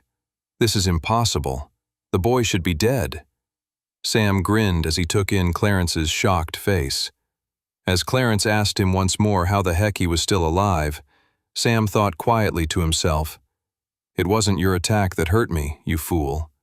3 weeks of mana overload had been the greatest pain Sam had ever suffered in his entire life. The minute he'd spent on the floor had felt like almost a year of intense torture, every millisecond splitting off into tiny micro-temporal units of agony and suffering. From the moment he had triggered the Silver Dragon's ability to unleash the pain on him, to when he finally came back to his senses as the pain began to subside, felt like an eternity. It was such an overwhelming amount of suffering and agony that Sam felt as if he was waking up from a nightmare to end all nightmares when he finally came back to his senses. He was briefly disoriented, forgetting where he was and what he was doing, but only for a second. Then the pain and suffering began to morph and fill Sam's body with an immense amount of power. Power that kept surging and surging, filling every muscle and atom of his body. The intensity and rush of power going through Sam gave him a glow beneath his skin from all the mana filling inside him. The pain was not only filling him with strength, but at level 2 pain ring, he could see Clarence's weak point with utter ease. The Shadowmancer was clever and had formed parts of his body with shadow armor, but he could see through all of that to where he was weakest. It was the 3rd scar Edgar had left from the bottom. It glowed out to Sam in his vision, like a big, easy target to aim for. Sam rushed forward with increased lightning speed and slashed his berserker sword right into Clarence's open wound. Sam was wielding so much power, his strength was temporarily beyond even Master Tier. The power was so great that upon impact, Clarence exploded into dust. Mildred lay crouched, holding the body of the princess she had sworn to protect. She was unconscious but still breathing. "Come on, princess, wake up," said Mildred, looking down at the girl beneath the sky in the top-floor building that no longer had a roof after Alice's eruption of phoenix magic. After the girl had destroyed their attackers, Mildred had gotten close enough and, with her ninja's channel sight ability, was able to block Alice's mana channels and disable her phoenix transformation. Mildred looked out across the city and began to smile. At that exact same moment, the princess came back to consciousness. "Mildred, what's going on?" she said. "Are we still under attack? We must arrest whoever destroyed the roof of this building." Princess?" said Mildred awkwardly. "You may have been the one to do that." "Oh," said the princess, blushing. "Look," said Mildred. Princess Alice Grace looked across the city with amazement. Mildred's face was soft as she looked outward. She knew something had clearly changed, but she wasn't sure what. She saw the artificial dungeon gate had faded away. The clouds were disappearing, and the sun was returning to shine down on all of them. The monsters in the nearby streets were fading away as well. The princess turned to her handmaiden. Could it really be? Felix Fire Punch, Dangerous Darren, and the Dangerous Fire Brigade all punched the air in victory as the monsters around them began to fade away and disappear. "The Dangerous Fire Brigade saves the day yet again!" they cheered. Surviving travelers looked at the group with a quizzical expression. Citizens who were hiding nearby also chose to stay hidden, rather than interact with the deranged group of citizen fighters. Felix Firepunch wiped a tear from his eye and said, "I can't believe it." Brock and Curtis both raced to destroy a goblin chieftain when it flickered out of existence before either one of them could slay it. "You stole my kill!" shouted Brock. "I call foul. You monstrous elf! What did you do to that poor goblin chieftain I was about to split in half with my hammer?" "I'm sorry, can you explain who I should have sympathy for? The goblin chieftain or your axe?" balked Curtis. "Neither," huffed the dwarf. "You should have sympathy for me." "You goof, look," said Curtis. The monsters in the streets were all fading away, flickering into nothingness. "The monsters," said Curtis, amazed. "They're disappearing." Brock rubbed his eyes. "Does that mean—" Clara was rushing back and forth between Olivia and Toby, trying to heal them both. As she knelt beside Toby, pouring red liquid of a healing potion into his mouth, his eyes began to open. He swallowed the healing liquid down and looked around. "Clara?" he asked softly. "What happened?" The sun began to poke through the windows of the Archbishop's chamber. Clara turned to the window and looked out to the middle of the sky. She could see that the artificial dungeon gate had disappeared, replaced by a bright, clear blue sky. She smiled and sighed with relief. They really did it. Edgar's vision went in and out as his consciousness wavered. He looked over at Sam, standing as the disintegrated dust of the former court advisor swirled around the boy. The power leaking out of the boy was incredible. He smiled at the young man whose cunning strategy had led to their victory. Unbelievable, Edgar thought. The young man's prowess is truly beyond words. As the monsters faded away, the clouds disappeared and let in the blue sky and shining sun, and the citizens of Resfall began to poke their heads out from their hiding places and shelters of refuge. People cheered in joyous relief. The hostile takeover of Resfall and the assassination of Princess Alice Grace had finally and truly been averted. The days following the failed assassination of Princess Alice Grace were one of hope and optimism. With the devastating crisis averted, the citizens of Resfall rallied together to help rebuild from the damage the city had sustained during the attack. Everyone worked as a team, everyone working for free and without cost. Healers tended to the wounded, builders helped repair damaged buildings, cooks and food stalls gave out free meals to everyone in the square. There was a strong sense of unity among the citizens. They had survived a deadly ordeal through their united perseverance, and so they would continue that unity as they rebuilt after such a cataclysmic attack on their home. There was a sense of change and hope that swept through the whole city like a joyous breeze on a beautiful spring day. The spectral church was stripped of its power to train and conscript travelers. The secret white gate, hidden beneath its grand cathedral, became official property of the Travelers' Guild, creating a new sense of order and balance to the city. The Travelers' Guild and the Spectral Church would no longer be institutions that were in tension with one another. They were now set up to work harmoniously together. Remaining traveler priests were rounded up and arrested, while those who were part of the church but not involved in the violence were promoted into new positions of power. The Spectral Church would return to its original duties that it had always been known for, and what had helped it garner such a great reputation in the past. It would take up its work as a charitable organization for social good. As the city rebuilt and reconceptualized how it functioned and worked together, an even greater cause for hope came in the form of Princess Alice Grace's upcoming coronation. "It's official," said the princess as she paced across her bedroom. "I'm freaking out, Mildred." The handmaiden strode over to the princess and grabbed her by the shoulder. "Take a deep breath, princess. Inhale, exhale." The princess inhaled and then somehow started choking on the air and having a coughing fit. "See, Mildred?" cried Alice. "I can't even breathe without messing it up. How will I ever be queen?" Alice had been getting more and more stressed and panicky about her coronation as the big day got closer and closer. It was going to happen any minute now, and she felt like she was going to throw up. Then even the thought of throwing up made her freak out about getting puke all over her dress. It was a vicious cycle. "There is no denying you have a certain habit of messing things up," said the princess. "Just say it, Mildred. I know that's what you were going to say." "Yes, of messing things up," said the handmaiden. "But everyone makes mistakes. The true mark of a great queen is how they step up to the occasion when they do mess up, and showing empathy and restraint when others make mistakes around you." "So it's okay for a queen to make mistakes?" asked Alice, as she wiped a tear from her eye. "Of course," smiled the handmaiden. "You're all the better for it even. The people can relate to you because of it, and that makes them love and respect you as their leader." "Thanks, Mildred," said Alice. "You really know just what to say." "I'm only saying what your grandmother would have told you had she still been alive to see you now," smiled the handmaiden. "I know she would have been so proud of you. All of your family would have. Your mom, your dad. Now come on.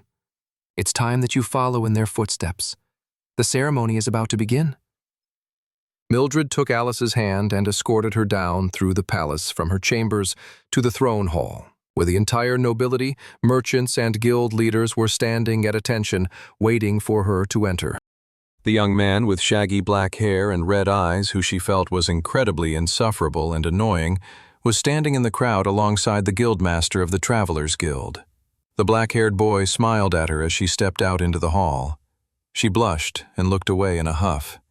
She sat down and the grandiose coronation ceremony began. Alice Grace was soon crowned queen of all of Volsungur. No one even noticed the small rip in her dress that she had accidentally made when almost tripping on her way down from her bedchambers to the throne room. 121. Following the queen's coronation, there was a massive celebratory feast and party.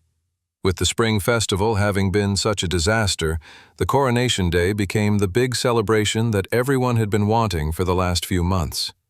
Magical lights were strewn all across the city streets, creating a beautiful and wondrous atmosphere. The city was filled with the smells of grilled meat and other scrumptious delicacies. Just as a huge celebration happened out in the city streets, so too was the palace and the royal gardens done up to mark the occasion. A band played in the beautiful garden while the hundreds of guests sat at their tables eating and drinking the finest meats, cheeses, fruits, wines, and ales to their utter heart's content. Without a doubt, the members of the Travelers' Guild, the group with the least amount of people trained in the art of table manners, ate the most shamelessly. A constant regiment of waitstaff cleared the plates away as the group of magical fighters gobbled up the tasty food like they were enjoying the last meal they were ever going to have and wanted to make it count. Nobles and merchants at neighboring tables first looked on with fascination and then slight repulsion, before smiling with inspiration and ordering a second helping for themselves. After dinner came dessert. Out came a quadruple-decker white cake with glistening strawberries and fluffy vanilla icing, followed by a large chocolate cake dripping with salted caramel glaze. "Are they trying to kill us?" gasped Toby as he dug into his 2 slices of cake. "They keep serving us delicious food. I don't have the room for all of this." He almost fainted when the waitstaff brought out apple pies and an assortment of different ice cream flavors. "I must eat all of that," sighed Toby. "Even if I don't survive, I must eat that ice cream and pie." With dessert over, the band kicked it up a notch, and the different groups of people started dancing. On top of that, with the eating portion of the evening over, the drinking portion started in earnest. As Brock went up to pour himself another glass of ale, he accidentally knocked shoulders with a priest of the spectral church. "Aye, watch where you're going," barked Brock. The priest sneered at Brock and said, "I'd say the same to you." Everyone nearby suddenly froze. A simmering tension could be felt across the party. Would the newfound peace and order between the rival institutions crumble so quickly? Was the strife that had plagued the city for years not truly gone? Then Brock smirked. "You know, there's a dwarfish saying," said Brock, "that if you bump into someone on your way to get a drink, you buy the person you bumped into a drink as well. So what are you having?" The priest blinked and then smiled. "An ale, please." Good man, that's what I'm having too, said Brock. And then everyone laughed and cheered. For the first time in many years, the different institutions of power in Resfall were truly in harmony. 40 minutes later, Brock approached Curtis and threw down 2 shots of dwarven whiskey. We never settled our bet out on the battlefield, said Brock, meaning we must settle it here. Honor will be decided by who can drink the most amount of whiskey shots. That's the most ridiculous thing I've ever heard, said Curtis, before cracking a grin. You're on. Everyone at the nearby table gasped. But dwarven whiskey is known to be extra powerful. It's been used to put raging giants to sleep. I'm not afraid, glared Brock. Are you, Elf? Just line up the shots already, said Curtis. I'm looking forward to defeating you once and for all. And so began the epic dwarven whiskey shot debacle. After the first 3 shots, the competition got even fiercer. Both Curtis and Brock's cheeks were flushed red, but neither one looked as if they had had enough. 10 shots later, their bodies were both shaking. Another, they both declared. The waitstaff shivered. That was our only bottle of dwarven whiskey. We ran out. Both Brock and Curtis stared venomously at the waiter. Then Brock turned to his elf companion. I guess we'll have to keep calling it a tie for now. That's fine by me, said Curtis, who looked like he might fall off the table. Brock put his hand on Curtis's shoulder and said, You know, Curtis, I don't say this enough, but I want you to know, I love and respect you, Elf. Tears formed in Curtis's eyes, and he swatted the dwarf's hand away before giving him a big hug. No, I love and respect you, said Curtis back. With tears in his eyes, Brock said, Why can't we say this to each other more often? I don't know, said Curtis. We're foolish, so foolish. You're my best friend. I want everyone to know. You're my best friend too, sobbed the dwarf. As the 2 pals admitted to each other their undying platonic love for one another, their captain Olivia Reeves walked by in a beautiful red dress. They both turned, awed by their captain's stunning attractiveness. Both tried to get her attention, but she was already out of earshot, heading across the party to talk with somebody else. No longer hugging, Brock said, All right, how about for this evening we call a peace treaty on Olivia? Neither one of us will fight over her tonight. Deal? Deal, said Curtis. Shall we continue our contest then? Said Brock. We can switch from whiskey shots to pints of ale? Sounds excellent, said Curtis. The new contest began, and the 2 friends started chugging down beers, each with their own secret plan to ask their captain Olivia to dance as soon as the other passed out from drinking too much. 123.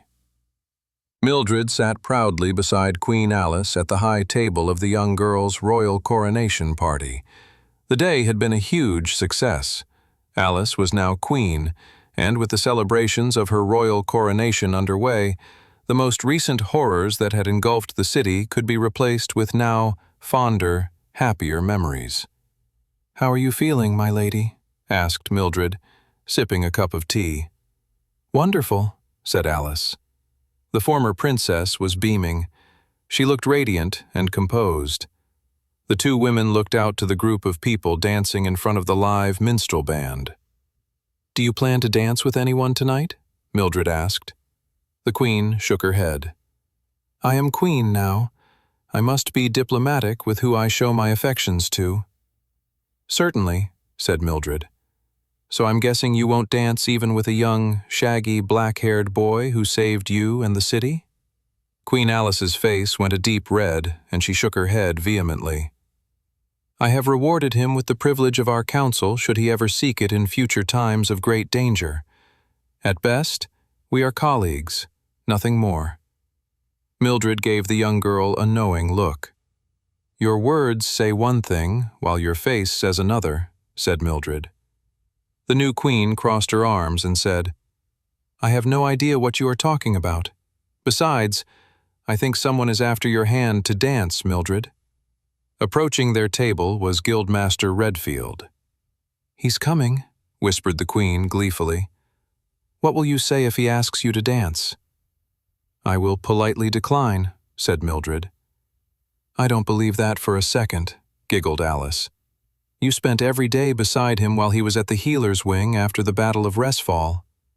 "Quiet," said the handmaiden, just before the guildmaster was standing beside them. "He doesn't know that. He was unconscious the entire time."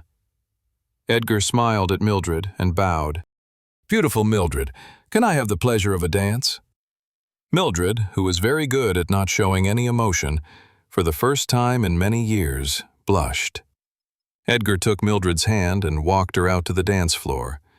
The handmaiden wrapped her arms around the older man's neck as he placed his hands on her waist, and they danced slowly to the music. There was a comfortable familiarity in the way they held each other, mixed with a sense of melancholy. It was both familiar and yet distant, like a fading memory. Edgar smiled at Mildred, whose cheeks didn't stop blushing. "Don't get any ideas," said Mildred. "I wasn't." "I know you," said Mildred. "You definitely were. You always have ideas." "After seeing the light that awaits one at the brink of death, I have learned to cherish being in the present rather than chase the promise of the future." "Nice little speech," grinned Mildred, "but I don't buy it for a second." "Seriously, Mildred," said Edgar, "we haven't been like this in so long. I'm like a man in the desert dying from dehydration, and so I can cherish even the tiniest morsel of water." "Well, if you keep it up with such romantic metaphors, who knows where the night will take us," said Mildred. Edgar smiled wistfully, and then his mind turned to other things. "The dungeon gates, I don't know what they mean for us, for the world," said Edgar. "I fear dark times are coming our way." Mildred stepped a bit closer and rested her head on Edgar's shoulder as they danced. "Let's just enjoy this moment of respite," said Mildred softly. "You know as well as me that we get so precious few of them across a lifetime." 124.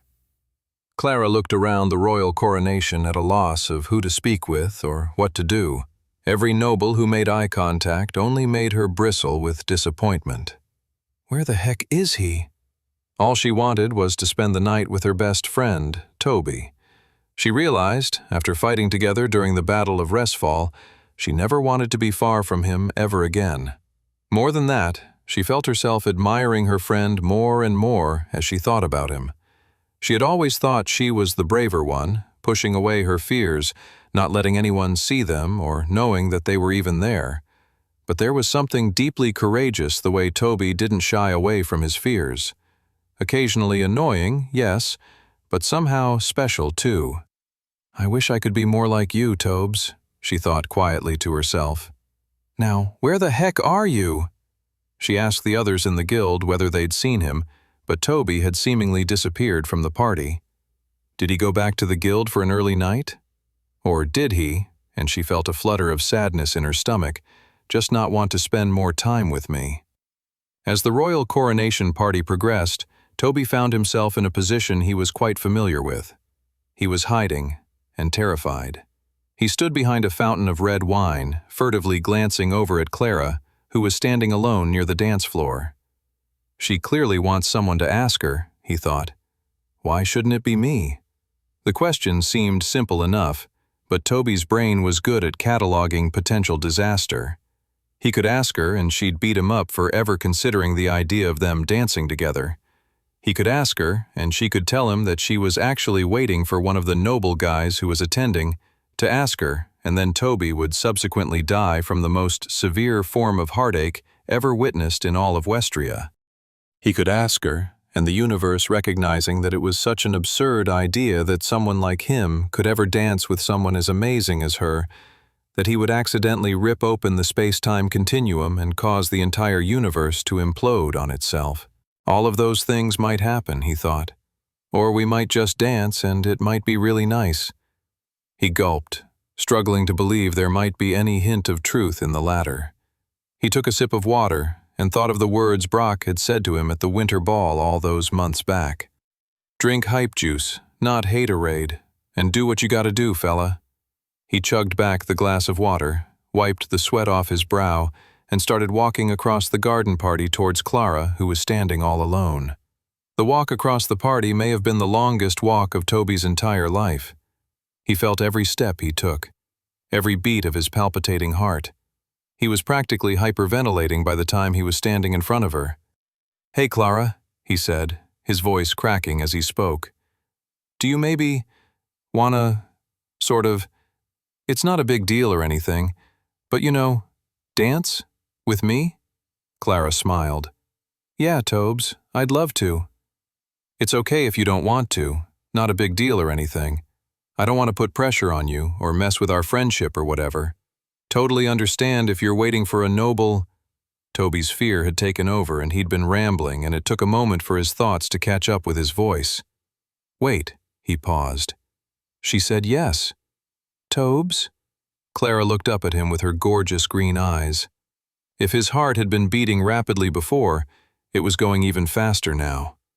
Oh man, I was so worried about asking her to dance, I'd never considered what would happen afterwards. "I don't know how to dance." Clara took Toby's hand, and they walked out to the dance floor. Once they started dancing, Toby felt himself calming down as they swayed to the slow, gentle rhythms of the band's soft, romantic song. As the music continued, they moved closer and closer together as they danced. If Toby's hands started on Clara's waist, they were soon on her lower back.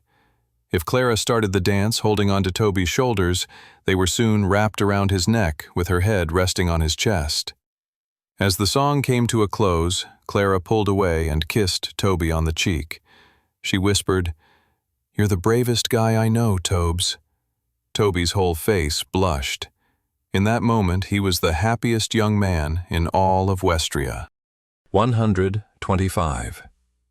Sam sat alone at his table at the royal coronation party. He was happy just sitting there. After the most recent events, he was happy to take a quiet, tranquil break. He smiled at the sight of his friends Toby and Clara holding hands as they went for a walk following their dance.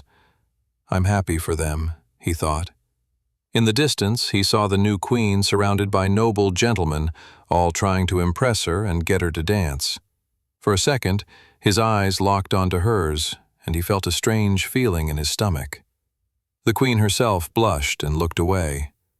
Should I maybe go and— He shook away the thought. Alice Grace was now the freaking queen of all of Volsungar. Who knew what mayhem Sam could cause in the ripple of time and history if he pursued her romantically? Not that he even necessarily wanted to. For one thing, he was a few years older than her, though only by a few. And then there was the fact that she was incredibly annoying. Sam had forgotten about that for a second. He crossed his arms contentedly. "That's right," he thought. "The queen is no good for you. Plus, you have other things to worry about anyway." He sighed with a wistful smile and looked at her once more. She was preoccupied with the nobles surrounding her now. She is pretty, though. Sam had figured he had had enough partying for that evening and stood up to go when he saw two nearby gentlemen who were staring at him oddly. "There he is," whispered one of them. "Let's go talk to him." They were both wearing the finest suits, yet looked a bit scraggly and uncomfortable, like they weren't quite used to wearing such fine materials. Sam looked at them oddly and then walked towards them. Do I know you two?" The two men looked to each other nervously, and then one of them began speaking. "You probably don't remember us, but we wanted to come say hello to you and say thank you. You changed our lives." Sam smiled. He had no idea what these two were talking about. He assumed they were just thanking him for his contributions during the Battle of Resfall. "No problem at all," said Sam. "Just doing my job." "See? He doesn't remember us," said the other guard. "We met just under a year ago now, at the end of September last year," said one of them. "You probably don't recognize us as we're dressed a bit differently, but we were on guard duty one night when you decided to go out into the woods and fight against monsters with your crummy equipment. We thought you were a dead man, a goner. When you showed up the following morning, more determined than ever, I don't know, something sparked inside of me, and then later my friend here as well. See, I realized I wasn't living my truth. I may have been a mere guard, but my passion was for birds and bird watching. And boring the heck out of me about it, chimed in the other. Well, I decided I was going to retire from being a guard and use whatever resources I had to create a book to help people get better at bird watching. And I wasn't going to just let him abandon me on guard duty, so I quit alongside him, to support him in his annoying bird-watching habit. And together, they smiled, we created the book, and it was a huge bestseller. We're now opening a shop to sell bird-watching equipment. Sam looked at the two men aghast. I don't know what to say. Don't say anything, said one of the former guards. We just wanted to let you know how much you changed our lives. Thanks again. The two men then walked away, and Sam stood there, stunned. Since being sent back to this new timeline, Sam had been so focused on stopping the big events from his past that he hadn't really considered some of the smaller details. The threads of time were truly rich, complicated, and mysterious. He was realizing, as much as he could influence some of the bigger dominoes of fate, there would still be a ripple effect that would expand outward and influence so many different people beyond Sam's own ultimate goals. It wasn't just the major differences in the timelines that could alter people's lives, but the small changes as well. Watching the two former guards walk away into the garden, presumably to look at more birds, Sam couldn't help but smile. The following day, the entire Travelers Guild was in shambles. Brock and Curtis had fallen asleep in the front hallway. Food was strewn all about from the late-night snacking provided by the dining hall. Some travelers were even sitting around still drinking, having stayed awake the whole night, never making it to bed. Even Roxy the Unicow was snoring louder than usual in her stable, having stayed up late at the celebrations as well. The only person bright-eyed and awake was Sam. He got up first thing, had a quick bite to eat in the dining hall along with a large cup of coffee, and then stepping over Curtis and Brock's drunken, sleeping bodies, he moseyed over to the mission board. He was very pleased with how many terrible, cataclysmically awful things he'd stopped from happening so far. He'd saved his friends and survived the White Gate. He'd stopped the assassination of Alice Grace and the hostile takeover of Resfall, not to mention all the more smaller, benevolent changes as well. Sam was pleased, but he also knew his job was far from done. In just under 3 more months, he'll have been back in time for a year now, meaning they had just barely over 4 more years to prepare for the apocalypse brimming on the horizon. And before that, there was still the Dwarven cataclysm and the Elven genocide to worry about. He went to the mission board, picked up an assignment, and headed out of the guild towards the city gates. He had a lot more work to do. Edgar Redfield had fallen asleep at his desk and had been woken up by the sound of movement in the guild hall below. "Who's causing that ruckus?" he grumbled out loud as he rubbed his eyes to wake up. He heard the guild hall door slam shut and then walked over to his window to see who was causing so much noise at such an early hour after such a big celebration the night before. He smiled as he saw the shaggy, black-haired boy run off towards the city gates on a new assignment. Why am I not surprised? The kid was something else. He was pure potential. It was like he knew what was going to happen a second before it actually happened. Maybe whatever dark things were still approaching on the horizon, this kid might be their one and only hope. Meanwhile, a similar sentiment to Edgar Redfield's was being composed in a deep, forgotten, and obscure basement of Resfall's ancient libraries. A forgotten historian was writing upon a scroll the events that had just passed. He wrote about a young man with black hair and crimson-red eyes, a hero of incredible potential, a traveler who seemed to be writing history with his own blade, a savior who fought as if he could actually see the future. The historian dipped his feather into its pot of ink and finished the end of the scroll, writing the words, "And so concludes merely the beginning of this chronicle, this history of the second chance swordsman."